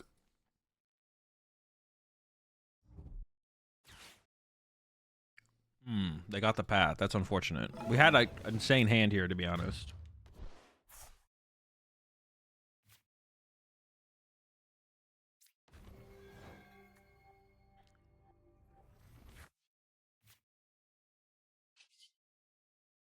The vacuum's on the bottom of the deck, right? Because I got Iono'd, I believe. Or did I get judged? 3, 4, 5. I got judged, so it's not. Okay.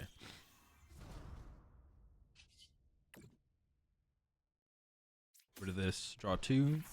Ooh. Gosh. I'm just too good. Level ball. Level ball for a Kirlia. Evolve to Kirlia. Kirlia away the boss's orders. I don't really want to vacuum the Ralts. I'd rather bench the Ralts. I could draw into the fire energy now, but even if I drew into 2, it wouldn't be the end of the... Ooh. Well, now I think we Artisan. Dude, this draw right here was actually just kind of... Oh, we don't have to use the vacuum anymore. I was like thinking about we're still using the vacuum here, but we're not using the vacuum here anymore. That's fine. I want to save the vacuum over saving a stadium here, because the vacuum I can find off Mysterious Tail. Oh, I only had 3 energy in deck. Okay, that actually could... if I had known that, I might have sequenced this differently, to be honest. Yeah, but that's why checking your prize card. So I would have probably sequenced this differently if I knew there was only 3 energy in the deck, to be honest. I probably would have done this a little bit different. Well, if I drew into 1 energy, it wouldn't be that bad. It would just be if I drew into 2. Feeling like, ever had Chronic Tacos yet? No. Are they like a chain somewhere? Where are they located?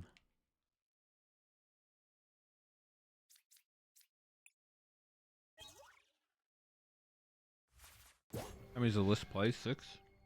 Yeah, 6 energy. Appreciate that tier 1 sub there. Yexer 11, welcome to the red pack. We're all out of cheese. We got plenty of honey.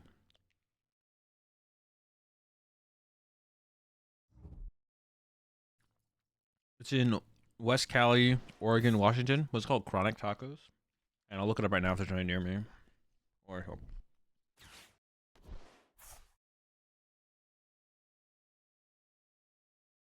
Chronic Tacos.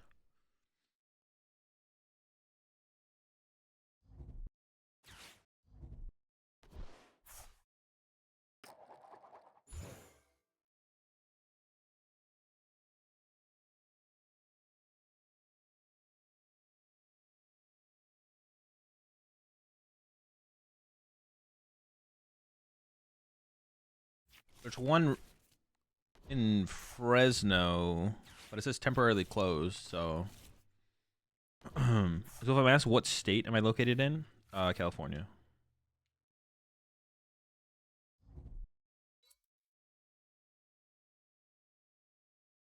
You just saying I destroy you in a boxing match? I see you didn't put me on the list. Hey, I didn't make the tier list, Bradner. You just weren't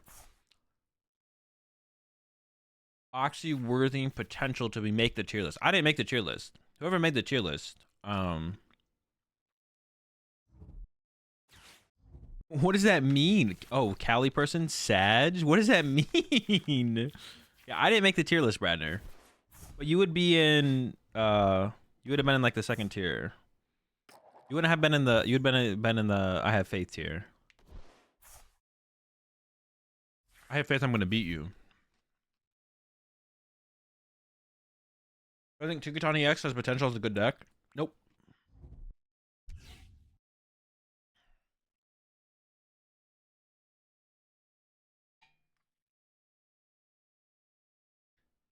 I'm telling you, bro, Shay. I know. I think Shay would. I had Shay in the would beat me tier as well. Yeah, I put Shay in the would beat me tier. For sure.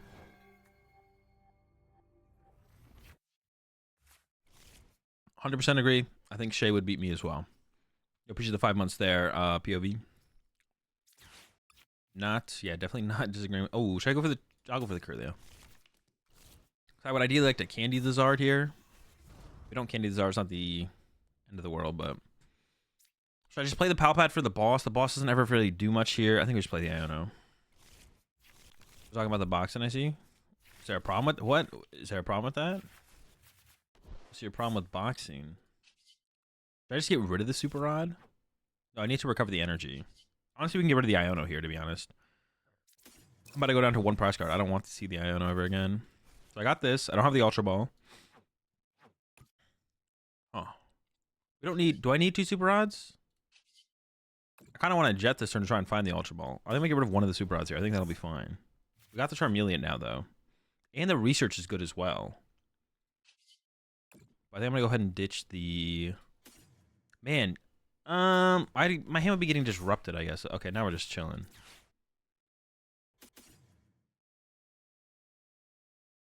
The Mew isn't... I mean, the Mew, it just doesn't matter. I could get the Mew there. I could get the Mew there. But it shouldn't matter, so I'm just gonna go ahead and do this. And then this should just win me the game, yeah.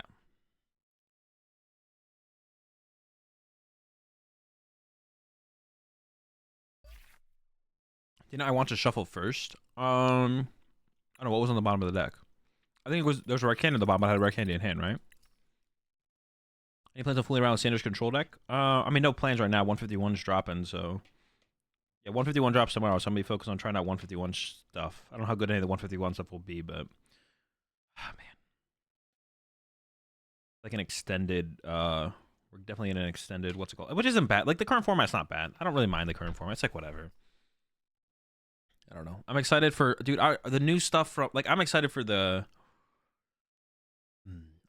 new stuff, the ancient and future stuff, but I'm thinking about, like, the last kind of engine they gave us was Lost Zone stuff, right? They, like, the last big, like, oh, okay, this is, like, obviously like a new thing with, like, a label that they gave us was, like, Lost Zone stuff. Lost Zone was pretty good, but Lost Zone ended up not being, at the end of it all, I don't know, Sablei's like too good, right? I think we'd all agree like it would be kind of cool to see Sableye move on, VIP Pass move on, and like just kind of play a different game of Pokemon. I hope Ancient and Future stuff aren't similar, where it's like, bro, like we got them and they're good to, they're cool and fun to begin with, and it's like, bro, I just want them to like exist in the game, but not feel like a detriment to the game's health. You know what I'm saying? I just want more of that kind of stuff, but it feels like we don't have a ton of that. So I don't know. What? When were you planning to do stream? We'll do a dude stream next week. Yeah, we'll do a dude stream next week. You want them as an option, not a problem. Yeah, I want them as an option. Yeah, option, not a option. Not, I don't want to call them up. Yeah, it does feel like they're more like a problem than an option, where it's like they have to be dealt with and respected. Yeah, I don't know. It just doesn't feel great.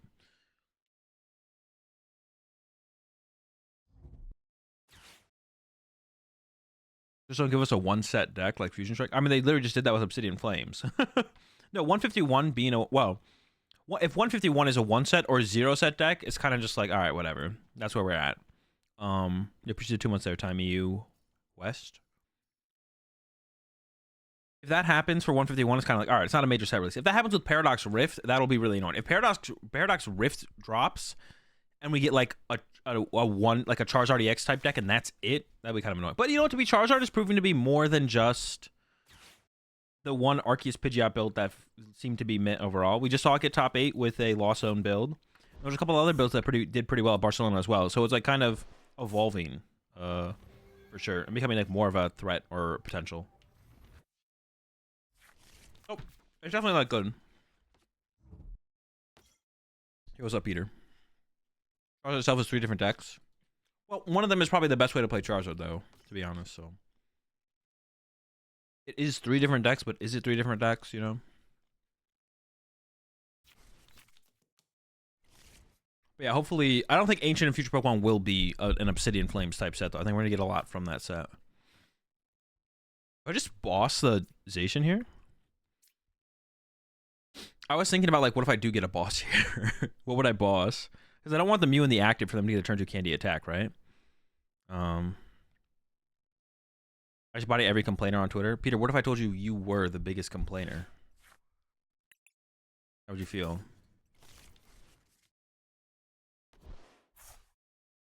We just do this.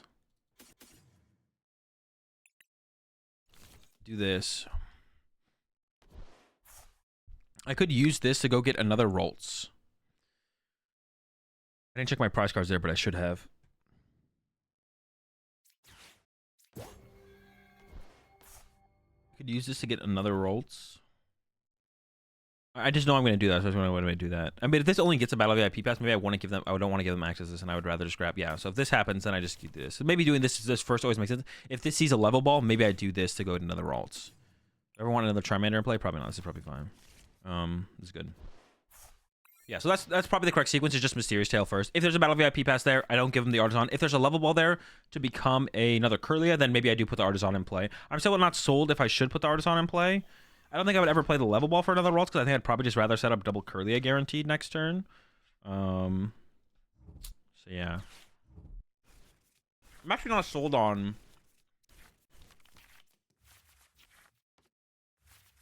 I'm not sold on bossing the Zacian either, to be honest.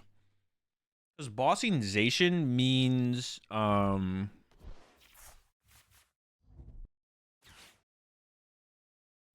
like can't KO the Zacian this turn. So maybe, but like punching it means that it's not a threat. But maybe I should have bossed the Ralts. I just didn't want them to leave the Mew in the active, so I didn't want to decrease their odds of turn 2 Candy Gardevoir, which taking the Mew out of the active does do. Yeah, I don't know.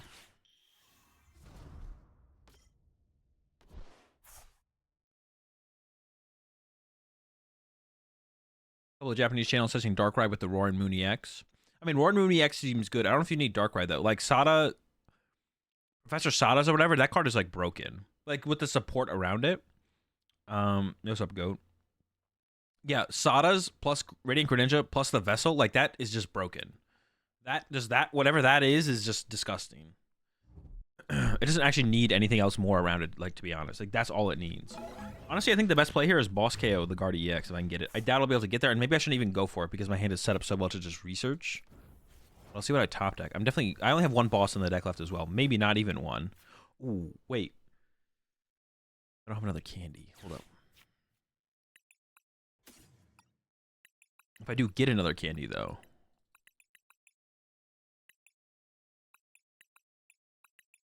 Other boss is in there. Could refinement first here. Because Boss KO Guardi is so much better than KO in the active. Boss KO Guardi actually I think just wins me the game. Well, close. No, we didn't get there. It's fine. I guess we'll let it we'll let it fly here. Yeah, it's whatever. Yeah, Boss KO Guardi was so good there. Yeah. I don't know if it's worth playing it the way I did, but oh, I almost didn't put 2 energy there. That would have been crazy. Just research, it's fine. Honestly, not loving this hand. Do I just swing? I feel like I should do. I feel like something else should happen this turn, but I don't know what.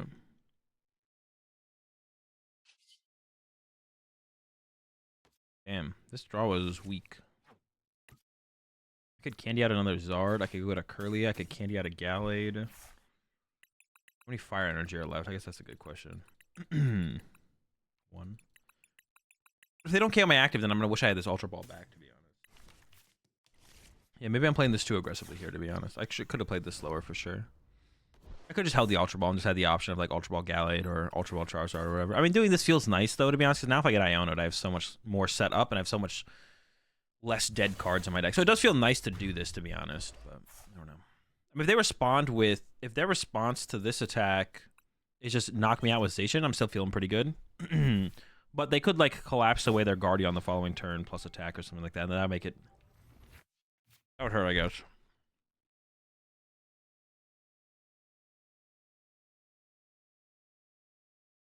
Besides CC player.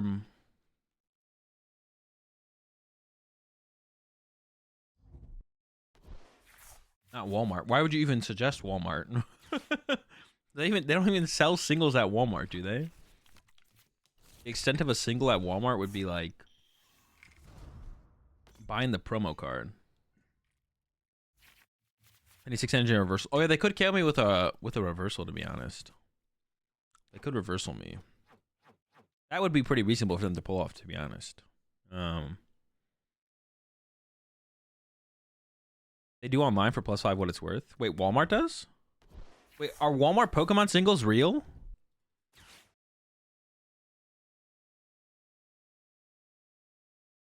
Yeah, are Walmart Pokemon singles a real thing?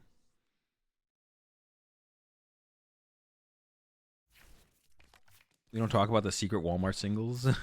What? Third-party sellers on the site? So people sell cards through Walmart? Jeez. That's wild to me.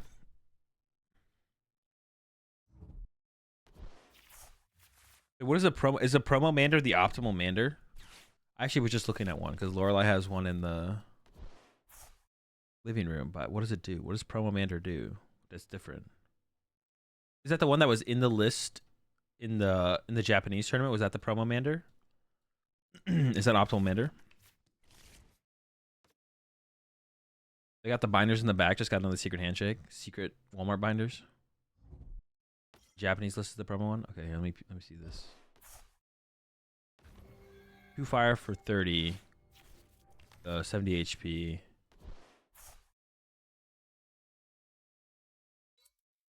And then the first attack is discard a stadium and play for a fire. Oh, that's a pretty good first attack too, to be honest. That's a pretty good first attack. See, this is why I probably should have waited. This is why I should have waited on the Ultra Ball play. Because Ultra Ball Boss KO Guard EX here is just so much better. It's like, is it that much better? It's pretty good here, to be honest. Pretty good. KO when they're active here is so bad. Yeah, it's so bad to KO they're active here. But maybe they would have done something weird as well. I don't know. So they're going to probably KO my Curlia here.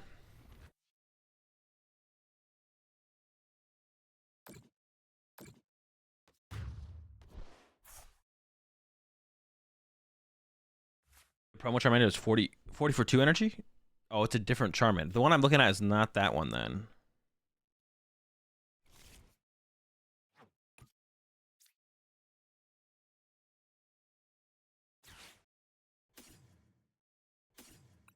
Rid of these. Oh, I could have got a Mew actually. No, it's better to get the Curlia, right? I assume it is. I actually don't know, to be honest. Do I ever attack with the Gallade here with the reversal energy? I actually do maybe build up towards that. I probably just shouldn't have put 2 EXs in play. I think 2 EXs in play was always just a misplay, to be honest.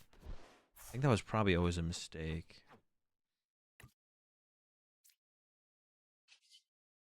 I think we should go through. I maybe should have Palpated first. Like I wouldn't mind drawing into an Iono.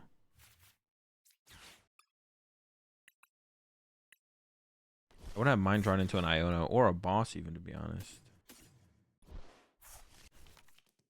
I really don't love the situation I'm in here. We're getting kind of cooked. To be honest, I kind of want 4 Curly in this deck. There's only 3 Curly in here. I kind of want 4 Curly as well. That's like something I'm thinking about as well. Bro, the camera angle is so bad. Wait, camera angle on what? Oh man, the Pokemon Twitch channel is rerunning. Oh, in the 2013 World Championships. Yeah, that makes sense. It's bad. Yo, I need to go fill up my water bottle again. I'll wait until the next. I'll wait until the next game.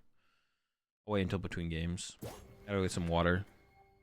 This is the promo. Here, let me read this card. Let's see what we got.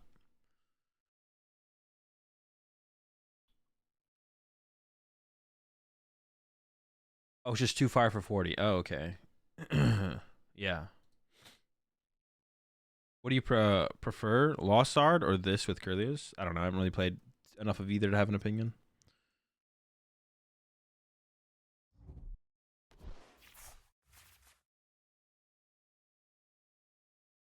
Do you have any interesting games on right now? I kind of want to go VOD review it now. Was it just on PokemonTCG? I can't find it that way.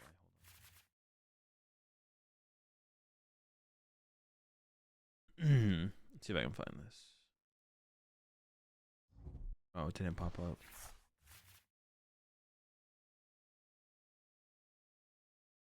Just Pokemon? Okay. Let's see.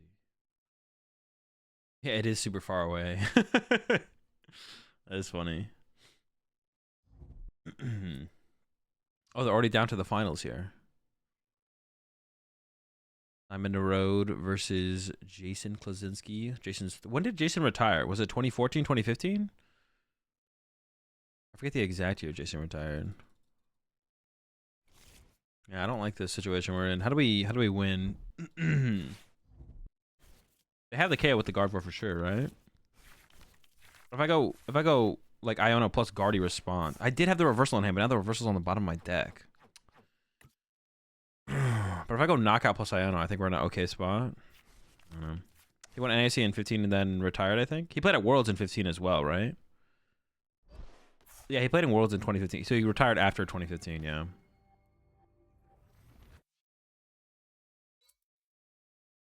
With Hippowdon Toad Garb. Broken deck. Wait, is that like a new animation when the energy goes to the Pokemon? That's new, right? Wait, that's new. Someone confirmed. The animation is cool, but the amount of time it takes to use the Gardevoir EX is still terrible, and that should be the thing that's prioritized. The functionality of the game should be higher prioritized than visual updates, but if it's like two separate teams at the, what's it called? I guess it doesn't matter, right? That animation looks hella new. Like, oh no, I can't look at it right now, actually. I'll show you when yeah, it's new. They should sped up the attacking, though. I mean, yeah, I mean, I'm assuming it's two separate teams, so like, to be honest, the visual team has been killing it recently, because even like, the new animations on the prize cards when you go to draw a prize card is like pretty clean as well. So what did I say my goal was here? We're gonna attack with Curly and knock this out, or attack with Gallade. Oh no, I can slap him. Get him with a slap. Oh no, wait, I can KO with Charmander with a heat tackle. How many fire energy do I have in the deck? 0. Interesting. I just don't want to attack with Charizard EX. It just makes things too easy for them.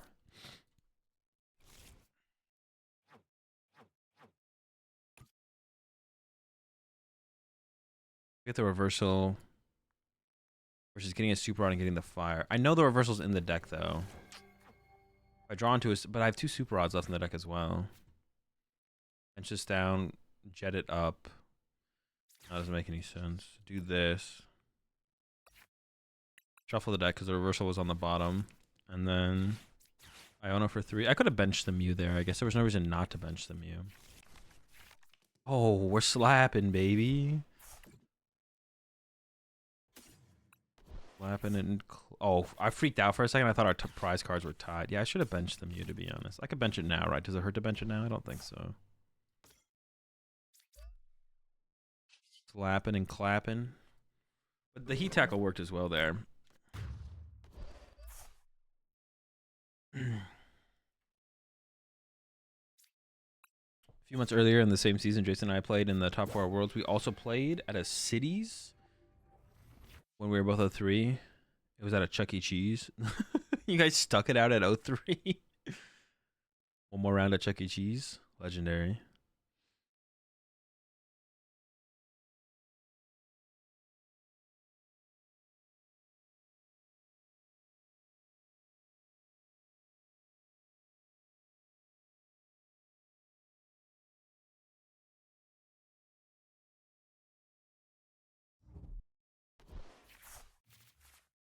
From Chuck E. Cheese to top 4 worlds. Overtoxin and Klaczynski on the come up. No cat. Cat's sleeping. I actually can't even retreat this next turn. This thing is actually currently stuck in the active. Which is why we played it out. That match I did win. Insane. Send him to the 03 bracket. So our top decks are Super Rod. And then get Fire Energy. Yeah, top deck, Super Rod, and then get Fire Energy. Or find the Jet Energy. But I currently can't retrieve my Curly because there aren't even prize cards again. And there's no reason they would ever... Well, actually, no. They might... If they have Shiny Arcana Gardevoir here, KO my active Curly is not actually a bad play. Because they don't know how I boss in my hand, but... But if they can pull off the boss KO on the... Well, actually, I don't even know if that makes sense, because then I get the draw power of the Curlia to work with. I'm actually not sure what the better play from them would be. Like, if they could KO my Curlia with a 1-prizer, is that better than just leaving it in the active, but giving me the draw power of the Curlia? I'm actually not sure, to be honest. Yeah, I'm actually not sure.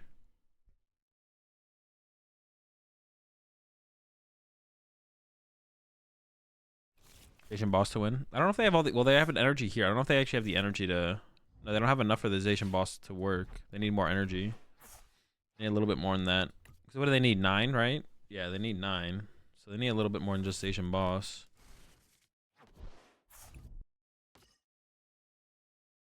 So our guard... All Guardy loses is Shiny Arcana, right? Oh, this is a pretty good play. Maybe... Oh, there my boss. There goes boss. Damn. Yeah, I mean, we just never developed up to our Gallade. If we develop to a Gallade ever, we just win the game. Wait a second. We could still top deck a Gallade, though. Right? Because we have a Gallade left in the deck. Dude, is it like... Am I clicking out of it, or is it clicking out of it? Yeah, I don't think we prized a Gallade. We maybe did, though. Zation V. Does it not lose Shiny Arcana? Is Shiny Arcana literally stay? Dude. Jesus. No, Shiny Arcana rotates too, right? Yeah, okay. Shiny Arcana does rotate. Oh, you're saying Zation V and Shiny Arcana. My bad. I thought you were saying only Zation V. But it still keeps Kirlia. Yeah, it still keeps Kirlia. And you have Mimikyu, I guess, as well. But it's definitely going to be way worse without Shiny Arcana, right? Not having Shiny Arcana hurts so hard. Level Ball and Fog Crystal too. Ooh. Yeah, and Battle VIP Pass. Well, Battle VIP Pass, I don't think actually hurts any deck to lose besides maybe Lost Box. Because I think every other deck besides Lost Box is probably playing at like a more reasonable, slower pace of play. At the trade-off of like if everyone loses Battle VIP Pass, I think the only deck that cares about that much is Lost Box. Lost Box is the only deck that's like, I'm fine with everyone else having Battle VIP Pass as long as I get it. Everyone else is like, all right, if you lose Battle VIP Pass and I lose Battle VIP Pass, I'm comfortable with that. Interesting choice to go after my Charizard. Okay. Ooh, that was actually a really good top deck. I can go. Oh no! I can't do this because then I have no cards to get rid of with Refinement. Huh. Interesting. How do I do this then?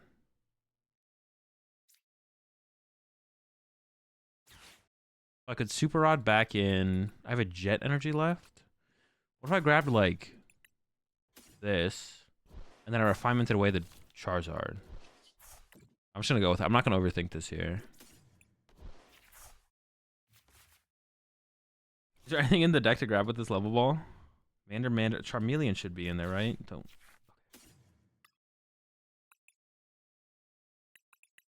All right. If I get an Iono, I get Iono and hope they don't have boss, I guess.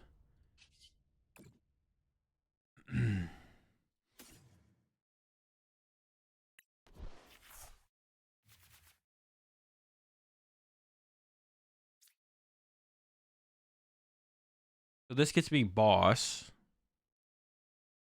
But boss doesn't win me the game. Wait, 1, 2, 3, 4, 5. 9, 10. But do they have a super rod? They do have a super rod left. Refine Zard, then win? No, because I want to draw into the stuff that I did refinement away. Because those could have won me the game. Some combination of those could have won me the game. Boss does win? No, I can't retreat. This is only worth 1 energy right now. So I think we just have to go Iono. Like, they built up this hand a little bit more in their previous hand, so I think we just Iono them and pray. Iono and pray they don't find boss. But they have a pretty solid shot of finding it, so if they find it, can't really complain too much. Alright. Boss Greninja? No, I don't think that was... Well, I mean, Boss Greninja might have been as good as... Boss Greninja there might have been as good as playing Iono, to be honest. That forces them to find one more piece, to be honest. But me just playing Iono actually doesn't force another piece out of them. I think you're right, actually. I think Boss Greninja actually was better. Because it forces another piece out of them. They have to find the retreatment for Greninja, plus the boss. Now they only have to find the... Well, actually... Or, yeah, they have plenty of energy. Now they only have to find the boss. I actually think you're right. Probably boss is probably the...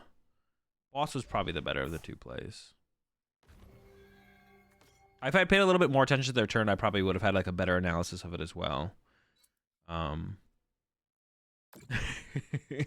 probably would have had a better analysis because like if you pay attention to their turn, like how they play out their turn based on that, what do I think they have in their hand? I'm assuming they have the boss here. So like this new animation they did, the damage animation, that's pretty clean to be honest. I like that animation, but the frequency at which it happens from using Guardy's Psychic Embrace, there's such like a disconnect between like the new animations that they're coming out with, like the way the prizes are animated and like that animation there. Like, that's like super cool and clean, but then also it takes like 6 years to use Guardy EX's ability. That's like so inconsistent. Like I'd much rather have the game function smoothly than it look pretty. Like if it looks pretty and functions terribly, like you should start with the functionality of the game first. But they didn't start with that, so I don't know, it just feels bad.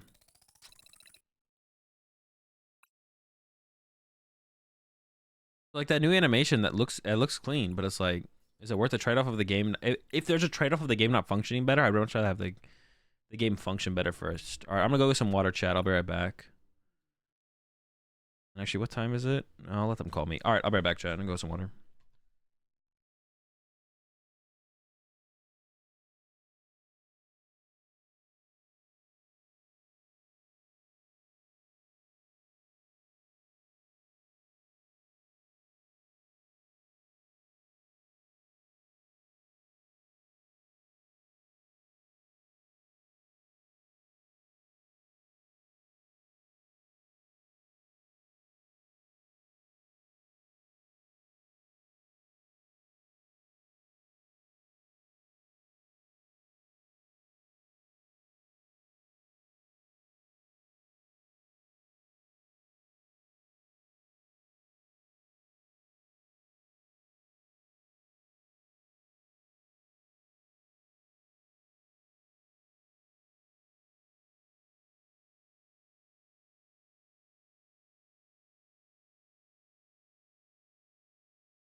All right.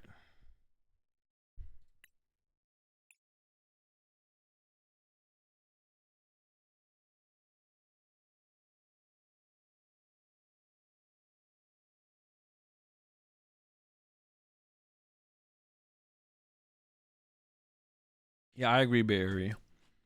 And then just like pre-calculate if you can put that many energy on it or not. Um, but instead it like makes you do one at a time, which is just absurd. And to be honest, at this point, I don't think they're gonna change it. I think Guardy's ability is gonna be the same way on PTCG Live until hopefully they at least learn from this though, and then like future ones. Hopefully in the future they do better, but I don't know. Like not even that hopeful to be honest, which sucks. All right, we're going second against Lost Box.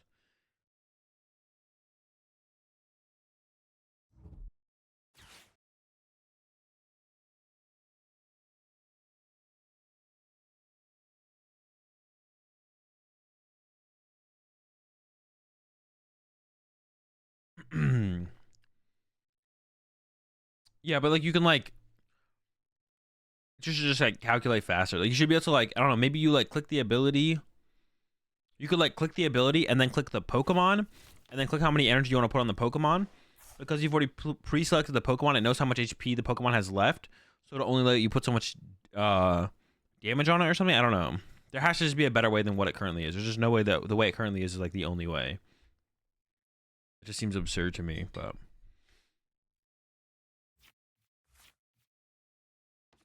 there's gotta be a better way to do it for sure. This is just insane. All right. We're up against Tina. I think we want like once again like we did like with that. Well, we're gonna get. I gotta be. Do I respect their Greninja? I don't think I'm going to. I think I'm gonna go ahead and not bench Manaphy and just say that they're not gonna be able to get the turn 2 Greninja. I mean, they might not even play a way to attack with Greninja. I hate respecting Greninja in this matchup. Yeah, I just don't want to respect the Greninja. I'm just gonna go ahead and say they can't do it.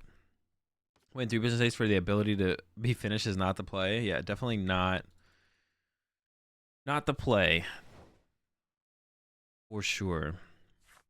All right. We'll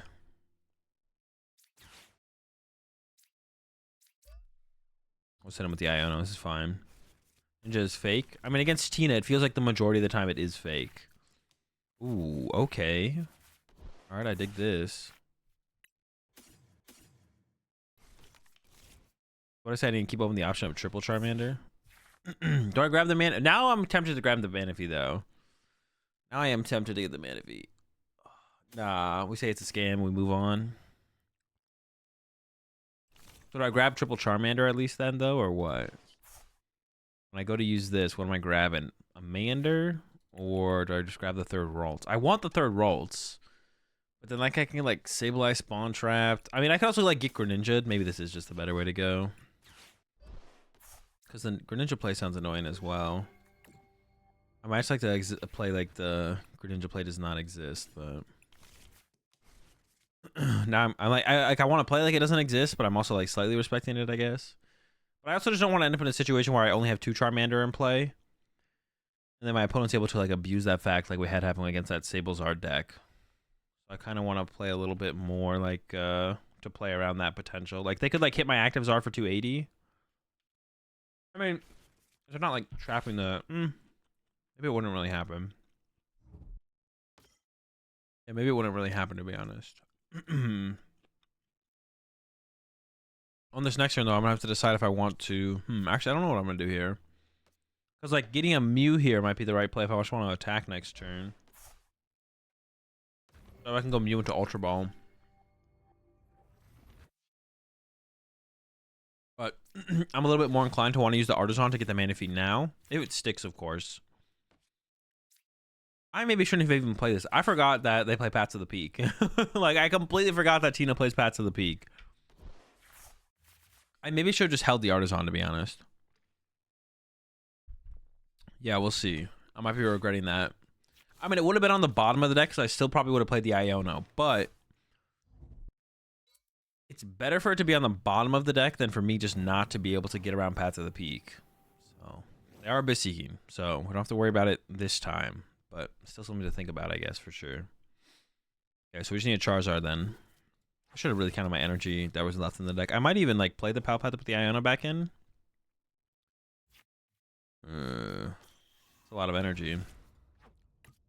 If there's still 2 in the deck, we're chilling, but also we could get into a Super Rod and like rod some back into the deck as well. Okay. Well, I have the candy in hand, so that makes me want to go look. No, I think I should go try and get an Ultra Ball here. I don't think I grab. Ooh, no. It's correct to not grab it. Ever attached return? No, I probably should Iona to the bottom of the deck. You know what's up, Slap? Look for Candy Zard. Should I have just Iona? Well, I maybe should have, but I didn't, and we got the Candy Zard, so I guess we're cooking.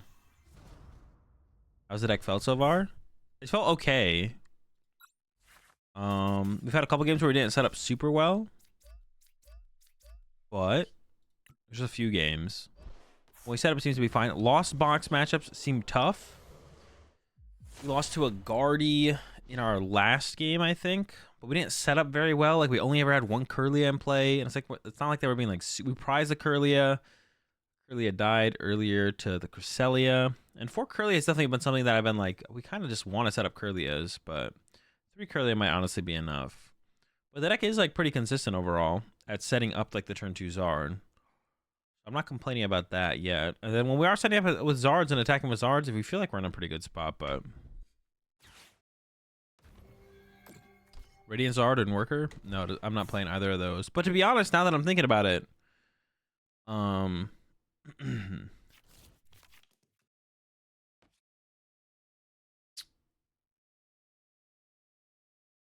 now that I'm thinking about it, I wouldn't mind a Worker in here because we do play the Gallade, so that does like allow us to draw into the plays more aggressively.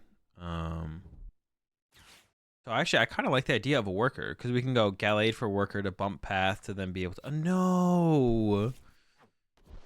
I was like hoping they just wouldn't play 3, but I guess they. I mean, I am assuming they do. I'm assuming they have another Water Energy in hand here. But I think if they do that, I just ignore them, right? Yeah, I think I should just ignore it and just like boss punch the Giratina. That's gonna be the play. Well, if I can get down another Charmander, I don't know if that is the play, to be honest. I have to be able to get down another Charmander.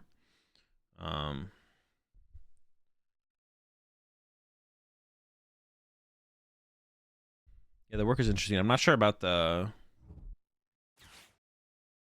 Radiant Zard though. Radiant Zard is kind of mostly a liability, it feels like. But I don't know, endgame it's still good, of course. Like with this list specifically, it'd be hard to get it in the active and then attack with it, so I'm not sure. Worker seems chill. I don't know why I cut for the Worker, because I don't know if I'd want to cut the researches. I mean, I guess if they don't go after my Charmanders here, I think no matter what, I want to boss this Tina. Dude, are they using triple gate? Oh, no, it's double. That's attachment for hand. Do they need to move the Comfy, though? 2 energy here. Yeah, boss punching this seems pretty good, to be honest. Wait, what? Wait, what was their turn? Do I just boss KO the Greninja so they can't?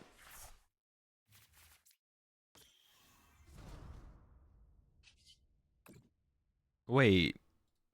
Did they like not? Did they need a switch card there specifically? Insane bluff. Yeah, the bluffs are feeling real right now. They're bluffing Greninja in hopes that you scooped. Wait, maybe they did retreat. I don't. Maybe I wasn't paying attention.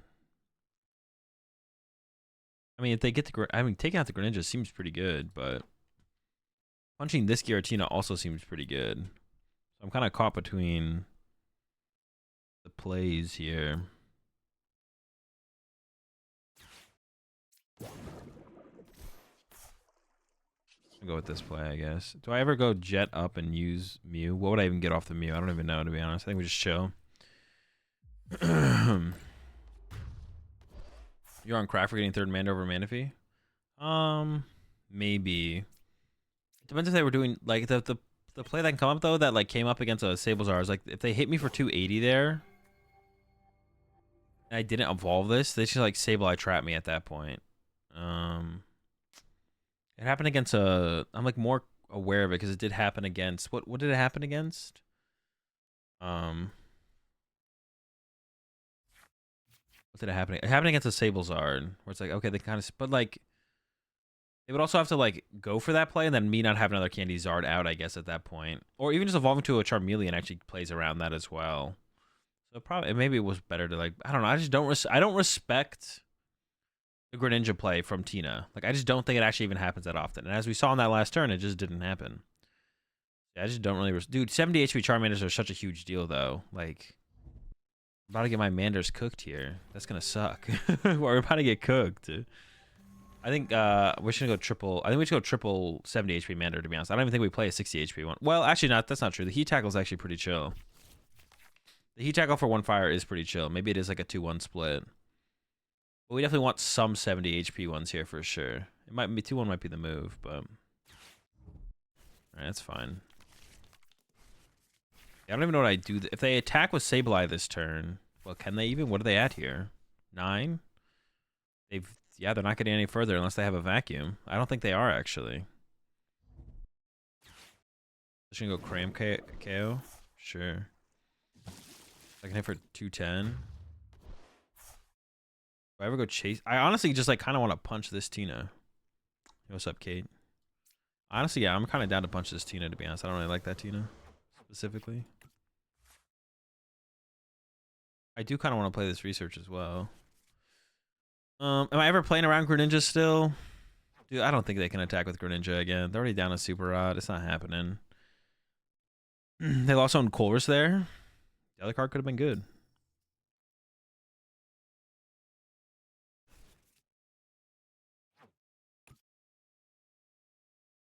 Yeah, do I ever want to? I kind of want to research, but would you just redeem?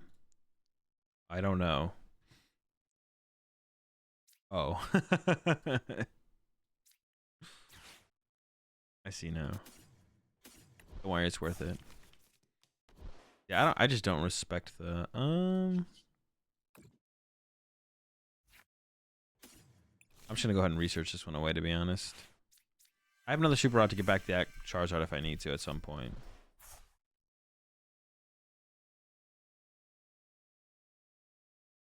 The reversal honestly is still useful at this point. I should probably just give the I guess. I don't want to. Trying to all my fire energy. How many Ionos do I have left? Alright, we're giving up the Iono. It's not letting. Oh, well, it would have let me check. I'm just like, I don't have another one to use anyways. I mean, I really want to get like a Candy Zard there, but I guess not. Have I ever tried to look for a boss punch? That actually honestly seems like it might have been a little bit better, to be honest. Like KO this just isn't that good. I think I should probably do it, but I don't want to. Like it doesn't feel like it's that good. Is it worth setting up 2 Tinas versus Guardy? I mean, you need like the 1 Tina at least. I don't know if you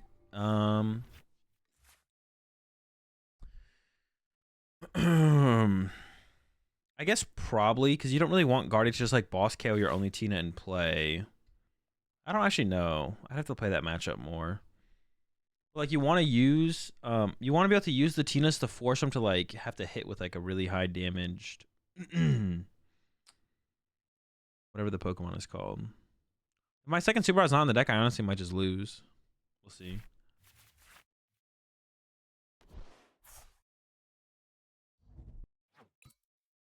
Line of Worker Raihan Arven is not good. I don't know, Tony. That's just like such a specific question you just asked. I have no clue if it's good or not.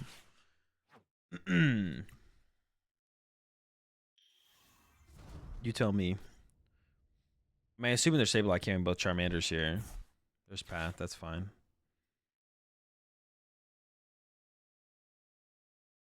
I usually put another Charmander down this turn, we're probably fine. Because I can boss KO this, right? Well, I assume they're carrying both Charmanders.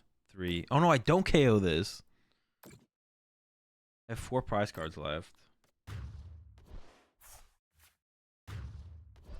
I can boss KO this Tina, and then if they take another prize card, Is there even like another Charmander in the deck? Or a Super Rod? There is, okay.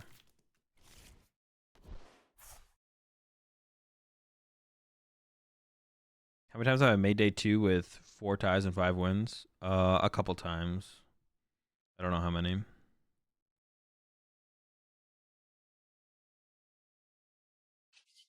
Are you running any tools? No, no tool cards.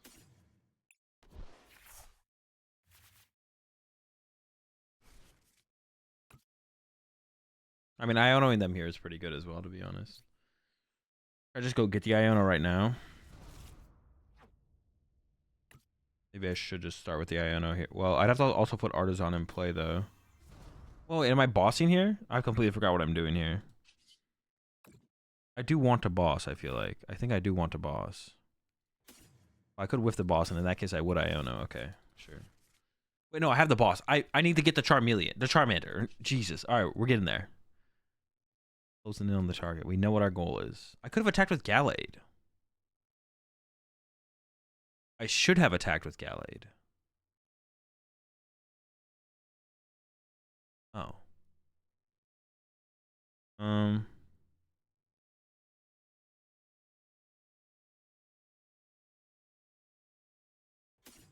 kind of consumed by that. I should have attacked with Gallade, though. I didn't even like think about that until I'm now thinking about it. I'm like, oh, Gallade seems kind of sick here. What am I even recovering with this? Charmander, Charizard, I guess. Okay. Sure. I can retreat. Well, no, but then I have no energy. Ugh, dude. All right. I don't know if this is correct or not. I'm just playing cards at this point. We're going. I can't believe I forgot the reversal energy play. I got 1 fire in the deck. That's not enough, is it? I don't think so. Wave Jets. That's not enough. I shouldn't do this play anymore. I should have pushed up a Curlia to plan to do the Gallade play. But now this is... No, dude, I'm just trolling at this point. I'm literally just throwing. Do I have to move an energy? I have to? Dude, now I'm just throwing. Now I've just thrown. No more Zards, it looks like. Was I actually out of Zards in there as well? That's not good.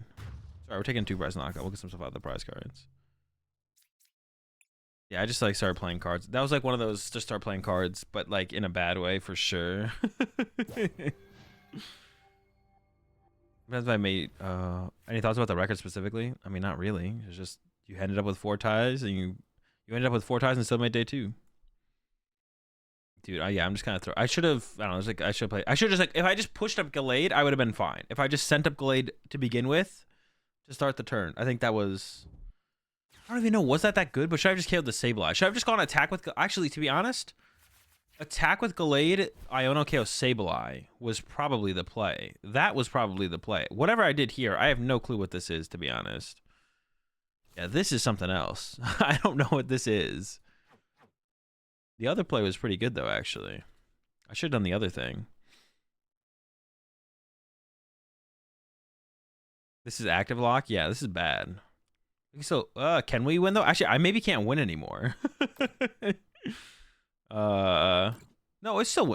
They're not KOing my Charmander, so it is still winnable. At first, I was like, I think we just lose. But then they didn't KO my Charmander, so I think this is actually winnable. Can you claim undefeated with that record since no loss? I mean, if you want, yeah. You didn't lose any matches, but it's kind of like Killing Tina was best, but I don't know. I don't know if Killing Tina actually was best, to be honest. I'm actually not convinced on that. I'm not convinced Killing Tina was the best thing to do there. I think it was okay, but I don't know if it was best. What even is best, you know? Like, how do you determine best? Can we really ever say something is better than something else? I don't think you can. Yeah, it's gonna be a tough win now because I've been throwing, doing a wee bit of trolling. Vacuum bumps the stadium. I don't know. I guess get rid of this. Didn't go up to my Mander last time, so I assume it's not being gotten after this time. Oh boy. All right, and go ahead. Why are they not KOing Mander? I don't know. I'm not gonna question it. You don't have a chance to push Gallade since they knocked out your bench Manders. Oh, is that what they did? Did they not? I thought they KO'd my active there, but you're right. They maybe didn't KO my active there. I think you're actually just right, yeah. Oh, wait, they just win. I didn't realize they had game on board. I literally didn't even realize they had game on board. Yeah, I could have played that so much better. Yeah, I could have played that so much better. We'll get them next year.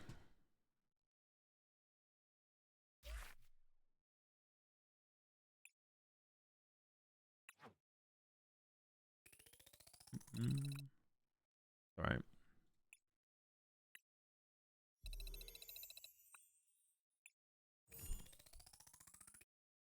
That felt so weird. Yeah. Oh wait, hold up. I got a call.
All right, my bad, chat. I'm back.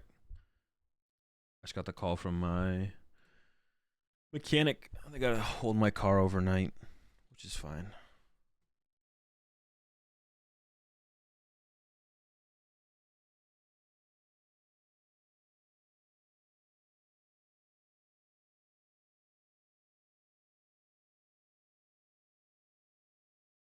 You clicked on my collect button like 3 times already. Could you update the list link through TCG tools? It should be already updated. I mean, the list I'm playing with should be on there, I think. Oh, wait, no, it's not because I'm not logged into Twitch. Okay, hold up. Oh, all right, never mind. Oh, it might still be in my. Okay. Okay, yeah, my bad. Yeah, now it's updated. Yeah, now it's updated.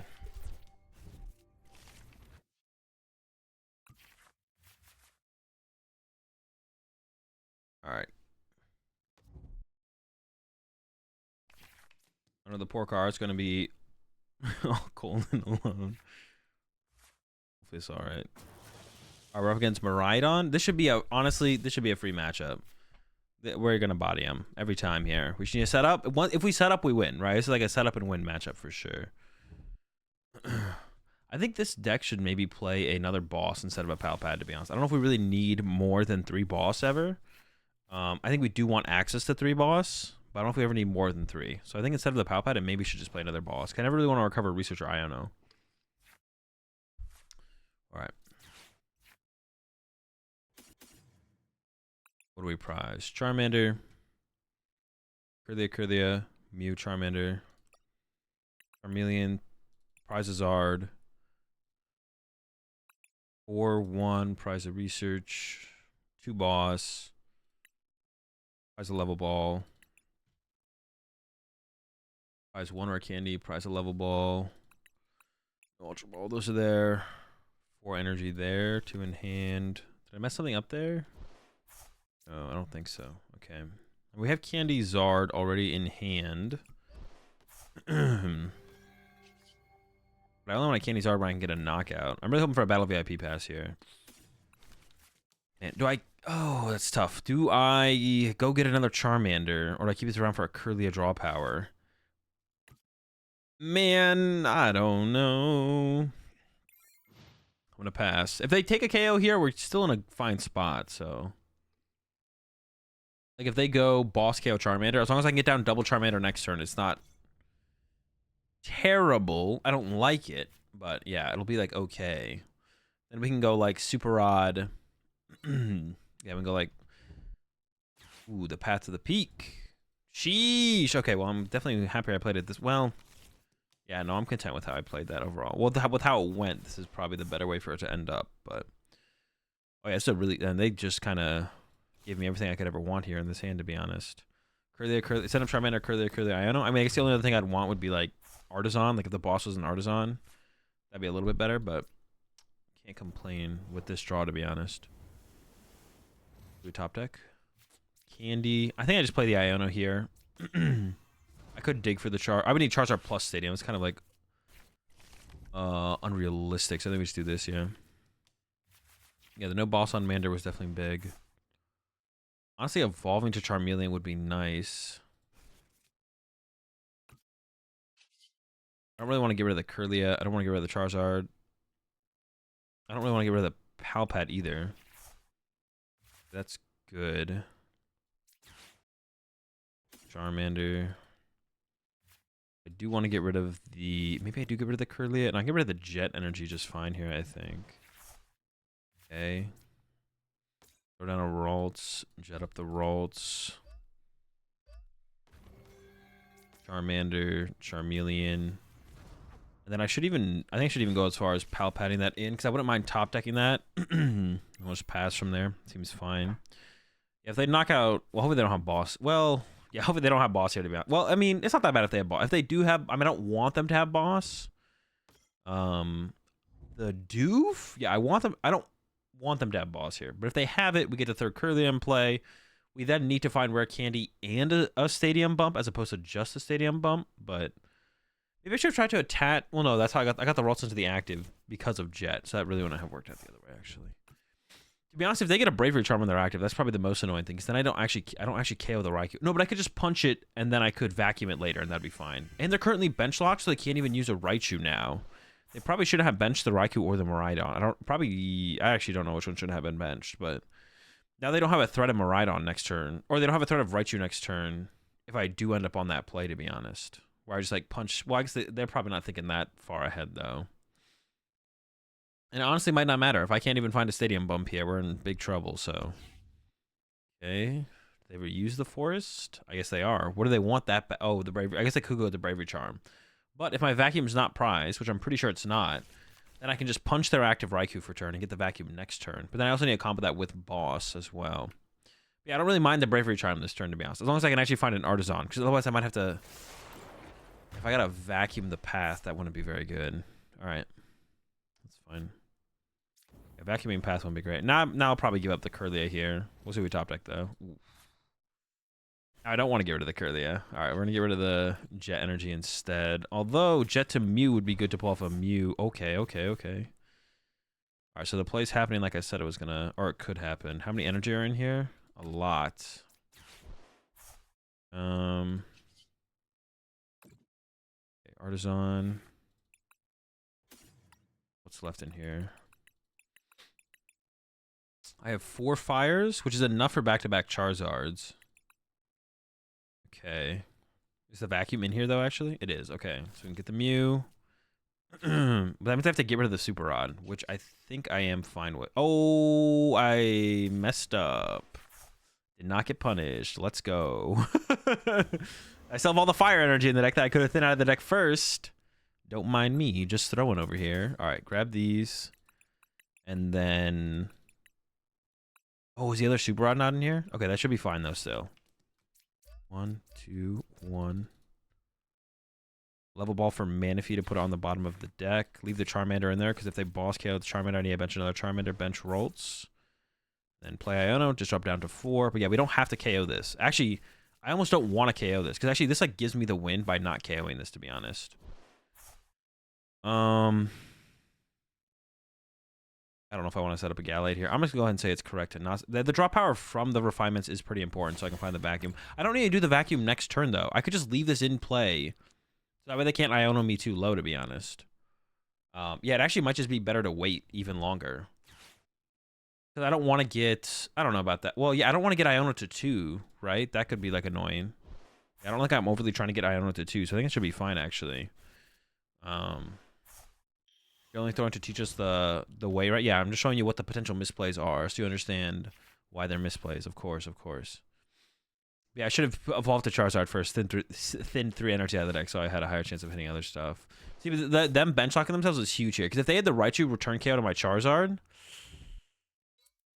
that would have been tough, to be honest. If they had that play this turn, if they had the Raichu 1-hit KO on my Charizard, that could have made things pretty tough. I think we would have still been okay, but... would definitely made things more complicated than I would have liked, so I'm glad it's going this way instead. Feeling way better about this. Yeah, the question is just if I find the vacuum, should I play the vacuum? Should I if I find the vacuum, do I play the vacuum now? Is the question. The reason I wouldn't want to do that is I would get Iono'd lower next turn, but would that matter? If I go boss KO this, vacuum this, draw 4 prize cards, candy Charizard this turn. No matter what 2 prizes they attack me with to knock me out. Well, they could knock me out with this. Well, they could hit me with this for 220. No, there's no... They don't have anything that can do 110 damage, right? Well, they have Zapdos, I guess. But how many generators are they down? Only 2? I guess they could set up a Zapdos, theoretically, on the next turn. Return, knock me out. And then... But I would only need boss, and I'd have the Gallade in play to get me boss to win the game. Yeah. That's a lot of rare candies. To be honest, I think we can thin out the deck here first. I have the boss in hand, so then we go play this candy because I don't need. Oh, I didn't. So the problem with this, I guess, is I don't guarantee to set up the Gallade, or it's less likely to set up the Gallade. But if I had started with the Curlias, then if I drawn to Gallade or Charizard, then the Ultra Ball could find the other of the 2. Okay.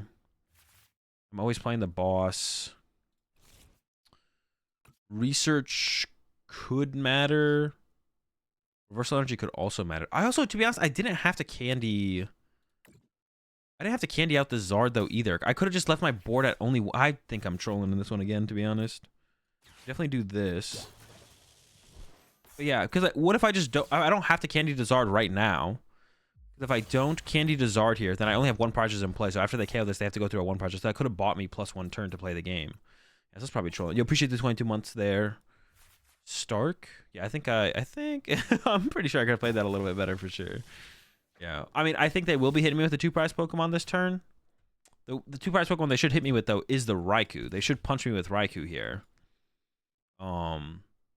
Because, yeah, they should punch me with Raikou here, but now they did just bench lock themselves, so I don't have to worry about the potential of that Zapdos, at least. So it is just going to be the 2 prizes that are attacking me, because they don't want to not draw a prize card here. But now, once again, though, actually, if I don't take a knockout, they don't have room for Raichu on their bench anymore, and then I get +1 more turn to play the game. So now they kind of have thrown again themselves, actually, by bench locking themselves. With no more threat of Raichu, I still have that extra turn to play the game here. But I'm just going to go ahead and play to try and get the vacuum. And I might even have the guaranteed vacuum here, because I have Curlia, Iono. That's going to see me, what, 8 cards, 9, 10 with the other one I'm drawing for turn. That almost guarantees it. I could send up the Mew, but I would just wait to, like, draw into the Jet, potentially. And I do have 1 Jet left. I could, like, Super Rod Energy back to the deck to increase my odds of trying to use the Mew. But I'm just going to go ahead and send up the Zard. We'll see what we top deck. Level Ball. Do this. That gets the Curlia then. So this can find the Mander. This can find the Curlia.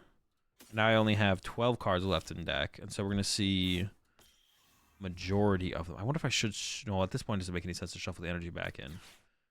So I don't know. And we do KO it if they've... We're doing 300 damage, so... And then we're seeing the vast majority of the deck here. There's the vacuum. So this first, then at this. Check this. There's a Gallade in there. Then I can go to maximize deck thinning. Oh, wait, no. So this is actually incorrect, because now I have to keep the vacuum. Well, no. But I want to use a Curlia. Wait, no. I have game in hand already. What the heck am I doing? I thought I had to go further than that. I was like, I need more. I need more than the vacuum. I just need the vacuum. I just need the vacuum. Yeah, for some reason, I thought I needed more than that. I don't know why I thought I needed more than that. Yeah, never needed any more than that. I was like, I need a little more, though. Overcooked for sure.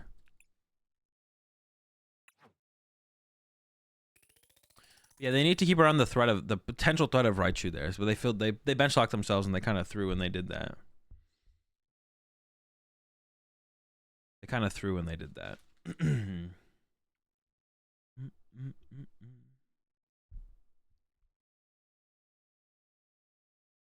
Are you a high-level player? No, I'm just better than you. That's all I need to be.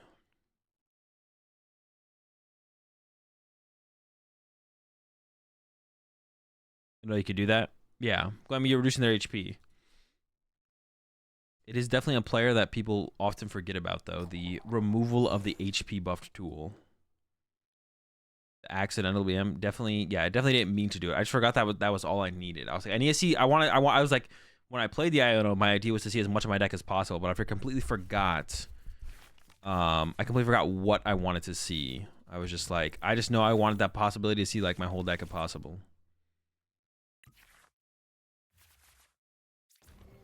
And we would have basically gotten there. We could have seen basically the whole deck, but we didn't need to because we drew the vacuum on the first. Did I draw it on the first draw? I think I did, right? Yeah. I didn't even need to get close to trying to see the whole deck. Almost locked yourself out of game, actually. Yeah, actually. Well, not really, because I would have been able to evolve to the Gallade. Like, could have got a supporter and so on. Okay, up against the Gardevoir. We've been here before. I think the big thing in this matchup is just got to keep around the options of attacking with Charmander and Charmeleon. Yeah, I got to keep around the option of attacking with Charmander or Charmeleon.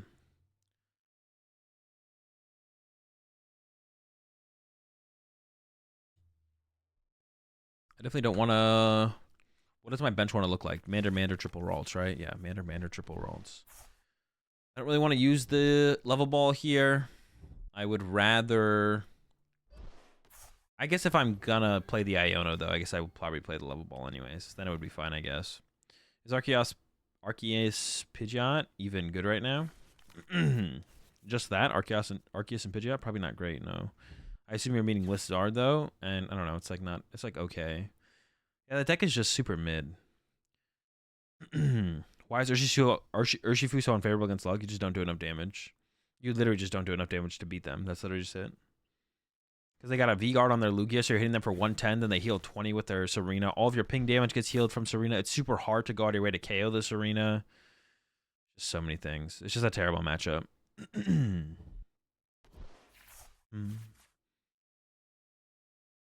I don't know. I have not played enough with any of the Zard decks to have a strong enough opinion on which one I think is the best of the Zard decks. They're all right. I kind of want to burn too many level balls, though. Maybe I'll just play one. I'm like kind of tempted to play 0 level ball, though, as well. I don't really want to play any of them. The good thing is deck plays the... Yeah, pricing a Charmander is so bad.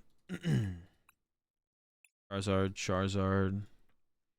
One Zard, triple Curlia. Curlias are here. Prize a Gallade. Iono in hand. Research, boss, level ball. Prize 1 level ball. Because I do want ways to, like, find Curlias. I prize a VIP pass as well. I think it's a rare candy. Yeah, rare candy. Otherwise, I could keep the hand. To be honest, I could keep the hand anyways.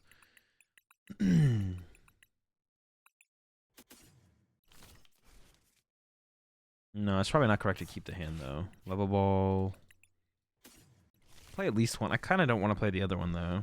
I don't know. Maybe that's, like, incorrect. Oh, I didn't want to attach it. I want to attach to a Charmander. Oops. Just kind of playing on autopilot right now. Yeah, I want to attach that fire to a Charmander. Yikes. This hand is not... Alright, Battle VIP pass, I guess? I don't... Yeah, this hand's not great. What I prize? I prize a Charmander. Sheesh, man. Grab the Ultra Ball. I guess I'm retreating to second Mew here. I don't really want to give them Artisan, though, so I kind of don't want to put it in play. So I'm hoping this like finds a Battle VIP pass. We'll see. Nope. That's fine. Two Ralts, two Mander will have to do. Having to double Mew in play is just really bad because I don't think I'm ever going to like... Well, if my opponent doesn't like knock out my Mew this turn, if they get Candy Gardevoir, they're going to want to attack with... Jeez. With Cresselia anyways. Jeez, I didn't clear my throat. Yeah, they're probably gonna attack. If they get Candy Guarded, they want to attack with Cresselia here anyways. Yeah, they want. That's what they want to do. And if they don't attack this turn, they actually have 2 Mews in play, which does not feel great either. It just feels kind of meh to have 2 Mews in play. Not a huge fan. But I guess that Fire Energy on the active ended up working out, to be honest, because we get to use the double Mew. You have the special effects that the middle board make turned off. How do I do that? You just go into your video settings when you're not in a game. Like if you're in the main menu, go to the video settings and you turn off the extra effects. Well, clearly so far, they still could get the Candy Guardy. Still could get there. They haven't used Greninja yet either. Yep, still cooking. Wait, how did they use Mew first? How did that happen? I mean, it's definitely possible. It's definitely possible for it to happen, and it makes sense to happen, but usually you want to save Mew to the last of your sequence, but I guess maybe that's what found them the Curlia or the energy to use with Greninja. That's possible. Yeah, maybe. Or maybe they just missequenced there. The headquarters. It doesn't feel like the headquarters. It doesn't feel like there's enough. Maybe there is. Maybe we're getting close. There might be enough Lost Box to warrant the headquarters, to be honest. I'm not sure. The Lost Box matchup already feels like fine, though. The whole squad. I would like to boss this turn. We do have a hand to boss this turn, to be honest. We could probably boss this turn. We just need to find a rare candy.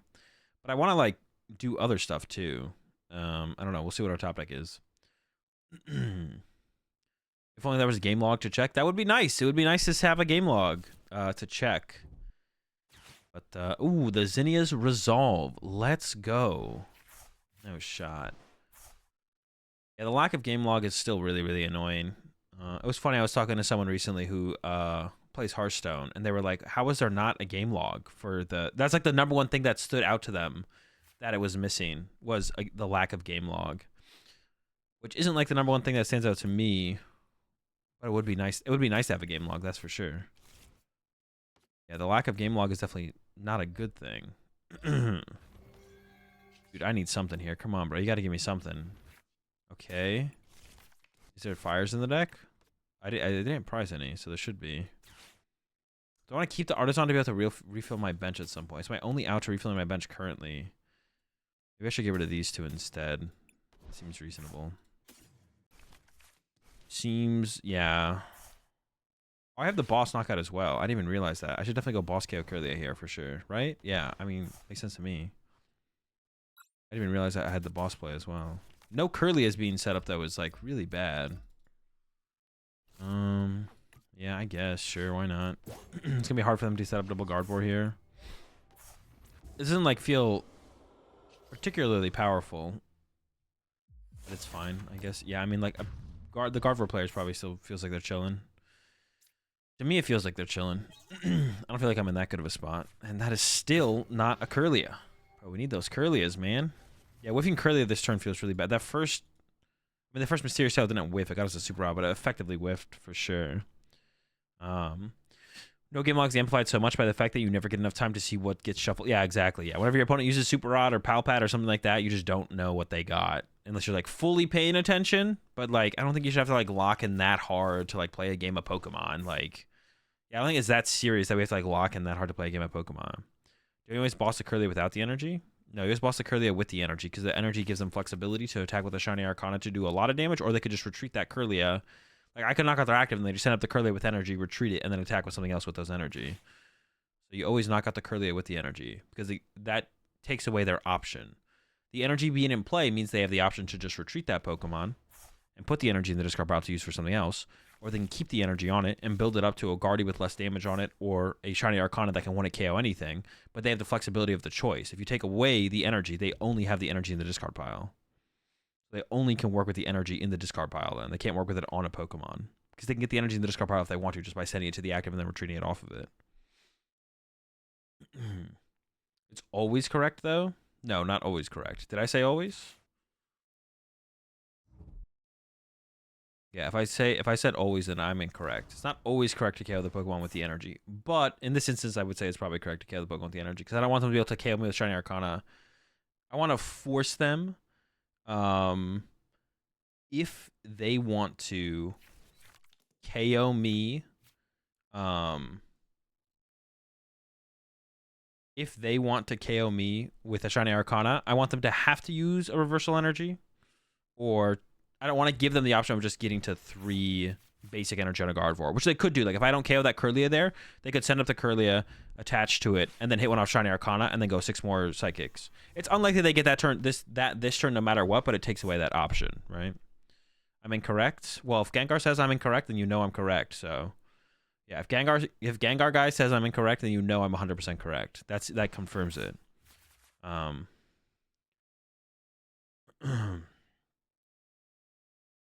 What's up, Corollo? Yeah, nothing's always correct, but some stuff is pretty close. Do you think this version? But I don't know. I just have not played with either build that much. It's not something I'm thinking about. But if I just get asked that question, I'm just gonna ignore it. I'm not gonna lie. I'm just kind of cooked on that one, to be honest.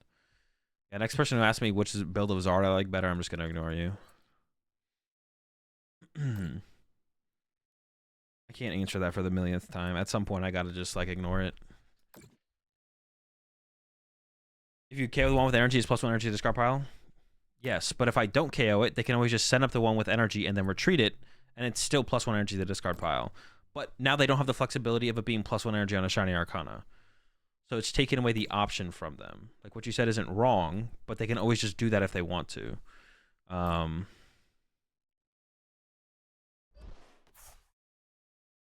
That question is just too weird for me not to time out.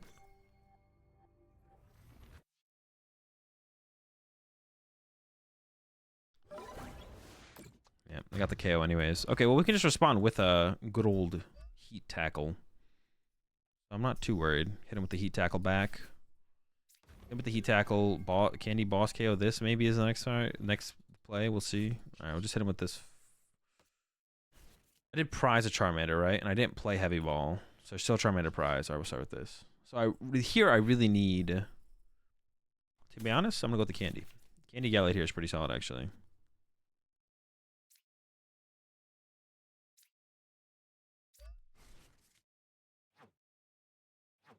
I need a lot of energy here, to be honest. Andy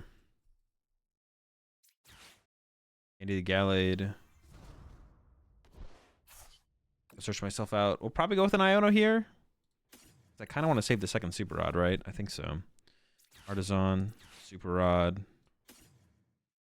I have a Charizard prize. I have a Charizard in the deck. I need fire energy as well, which makes this so tough. I think we're gonna go like that. That's tough though. I just need fire energy. That sucks. Maybe I should have prayed to hit a jet. I still had 3 jet in the deck. Yeah, I could have hoped for a jet hit. I don't know, to be honest. This seems like fine, but we'll see how it goes. Did hit many a jet. Yeah. That sucks. Oh no, this doesn't KO! Dude, I'm tripping, bro.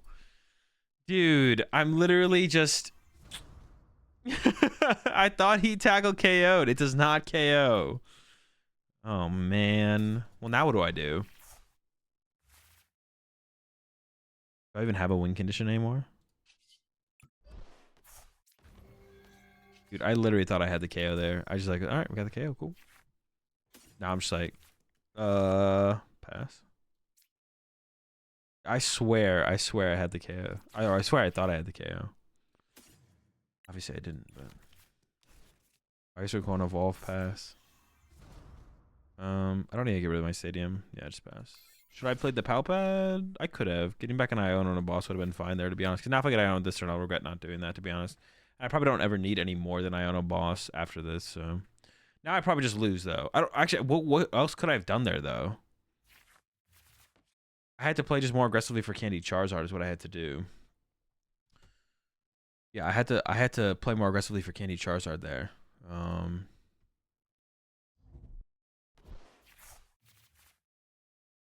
Yeah. I mean, I don't gotta... Yeah, I don't know. Couldn't Jet Melon and attack? Well, I already attached for turn. Charmeleon takes 2 fires, so no. That was never a play. I wish. How do I win this now? I don't actually know. Well, if they KO my active, the reversals aren't active anymore. So if I can go like Melanie KO them with Charizard. Well, I could go... To be honest, I could attack with 1 prizer, 1 prizer, 1 prizer. Attack with 1 prizer, go to 4. No, that's never like... And they already got the freaking... Oh, after my Gallade. Okay. I think I prefer... I don't know if I prefer that. I feel like I prefer that to them going after my Charmeleon. So if I can get Charmeleon set up to attack, here we go. Charmeleon knockout, go down to 4. They attack. Go down to 2, I go down to 3, they go down to 1. Now that never makes any sense. I just have to Iono plus attack with EX. Has to be the play. Okay, that's fine. We'll make it work. I'm not feeling great about it, but we did prize a Charmander, so we'll use that at some point. We're gonna go tail. Oh my dude, I clicked it. Alright, well I clicked this one. Let's find out. You'll appreciate the 37 months there, player 1. Dude, I clicked it, bro. I don't know what else to say. I clicked it.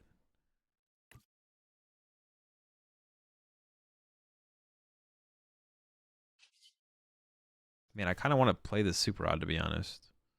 Recover like Ralts, Gallade, Charizard, but then I don't have enough energy to win the game. So I need to recover like energy, Dard. But then I wouldn't do that yet. Then I would do this for... Oh, I should have played that. Dude, this is my last game. I'm checked after this one. I'm 2 checked. And we're just lost anyway, so it doesn't even freaking matter. Dude. I should have played the Palpad first, though, because I should have recovered Iono. So that way I had a chance to draw into the Iono there. All right, chat, that's going to do it for me. I'm out. I'll be back tomorrow. We got 151 tomorrow. I am going to be starting up the stream pretty late tomorrow, though. I am going to be starting up the stream pretty late because I have a dentist appointment at 2. So I'm hoping I'm starting up the stream at like 4. That's my goal. My goal is to start up the stream at 4. I got my dentist appointment at 2. Hopefully it's not more than like an hour. Like 2 to 3. Then I got to get home. I'll eat lunch.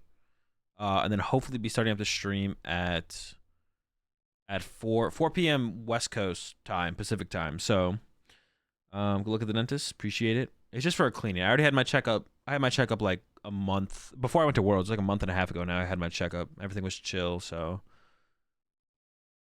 I should go for... I'm going for a checkup. I'm going for a cleaning this week and then like a resurfacing of some of my fillings next week. So something like that. something like that. But I'll be back tomorrow. 151, new set. Will there be any good decks? I don't know. I'm gonna go ahead and raid the. Oh wait, hold on. Yeah, thank you, V6. Let's do this. I have a second giveaway to do before we actually do that. Let's do that real fast. We have a second giveaway to do. Thank you for the reminder. Almost scammed. All right, we're giving away these to close out the stream. I already gave away the pack of other sleeves. Also have some more world sleeves. And I think I have another dice thing to give away tomorrow as well. Let me...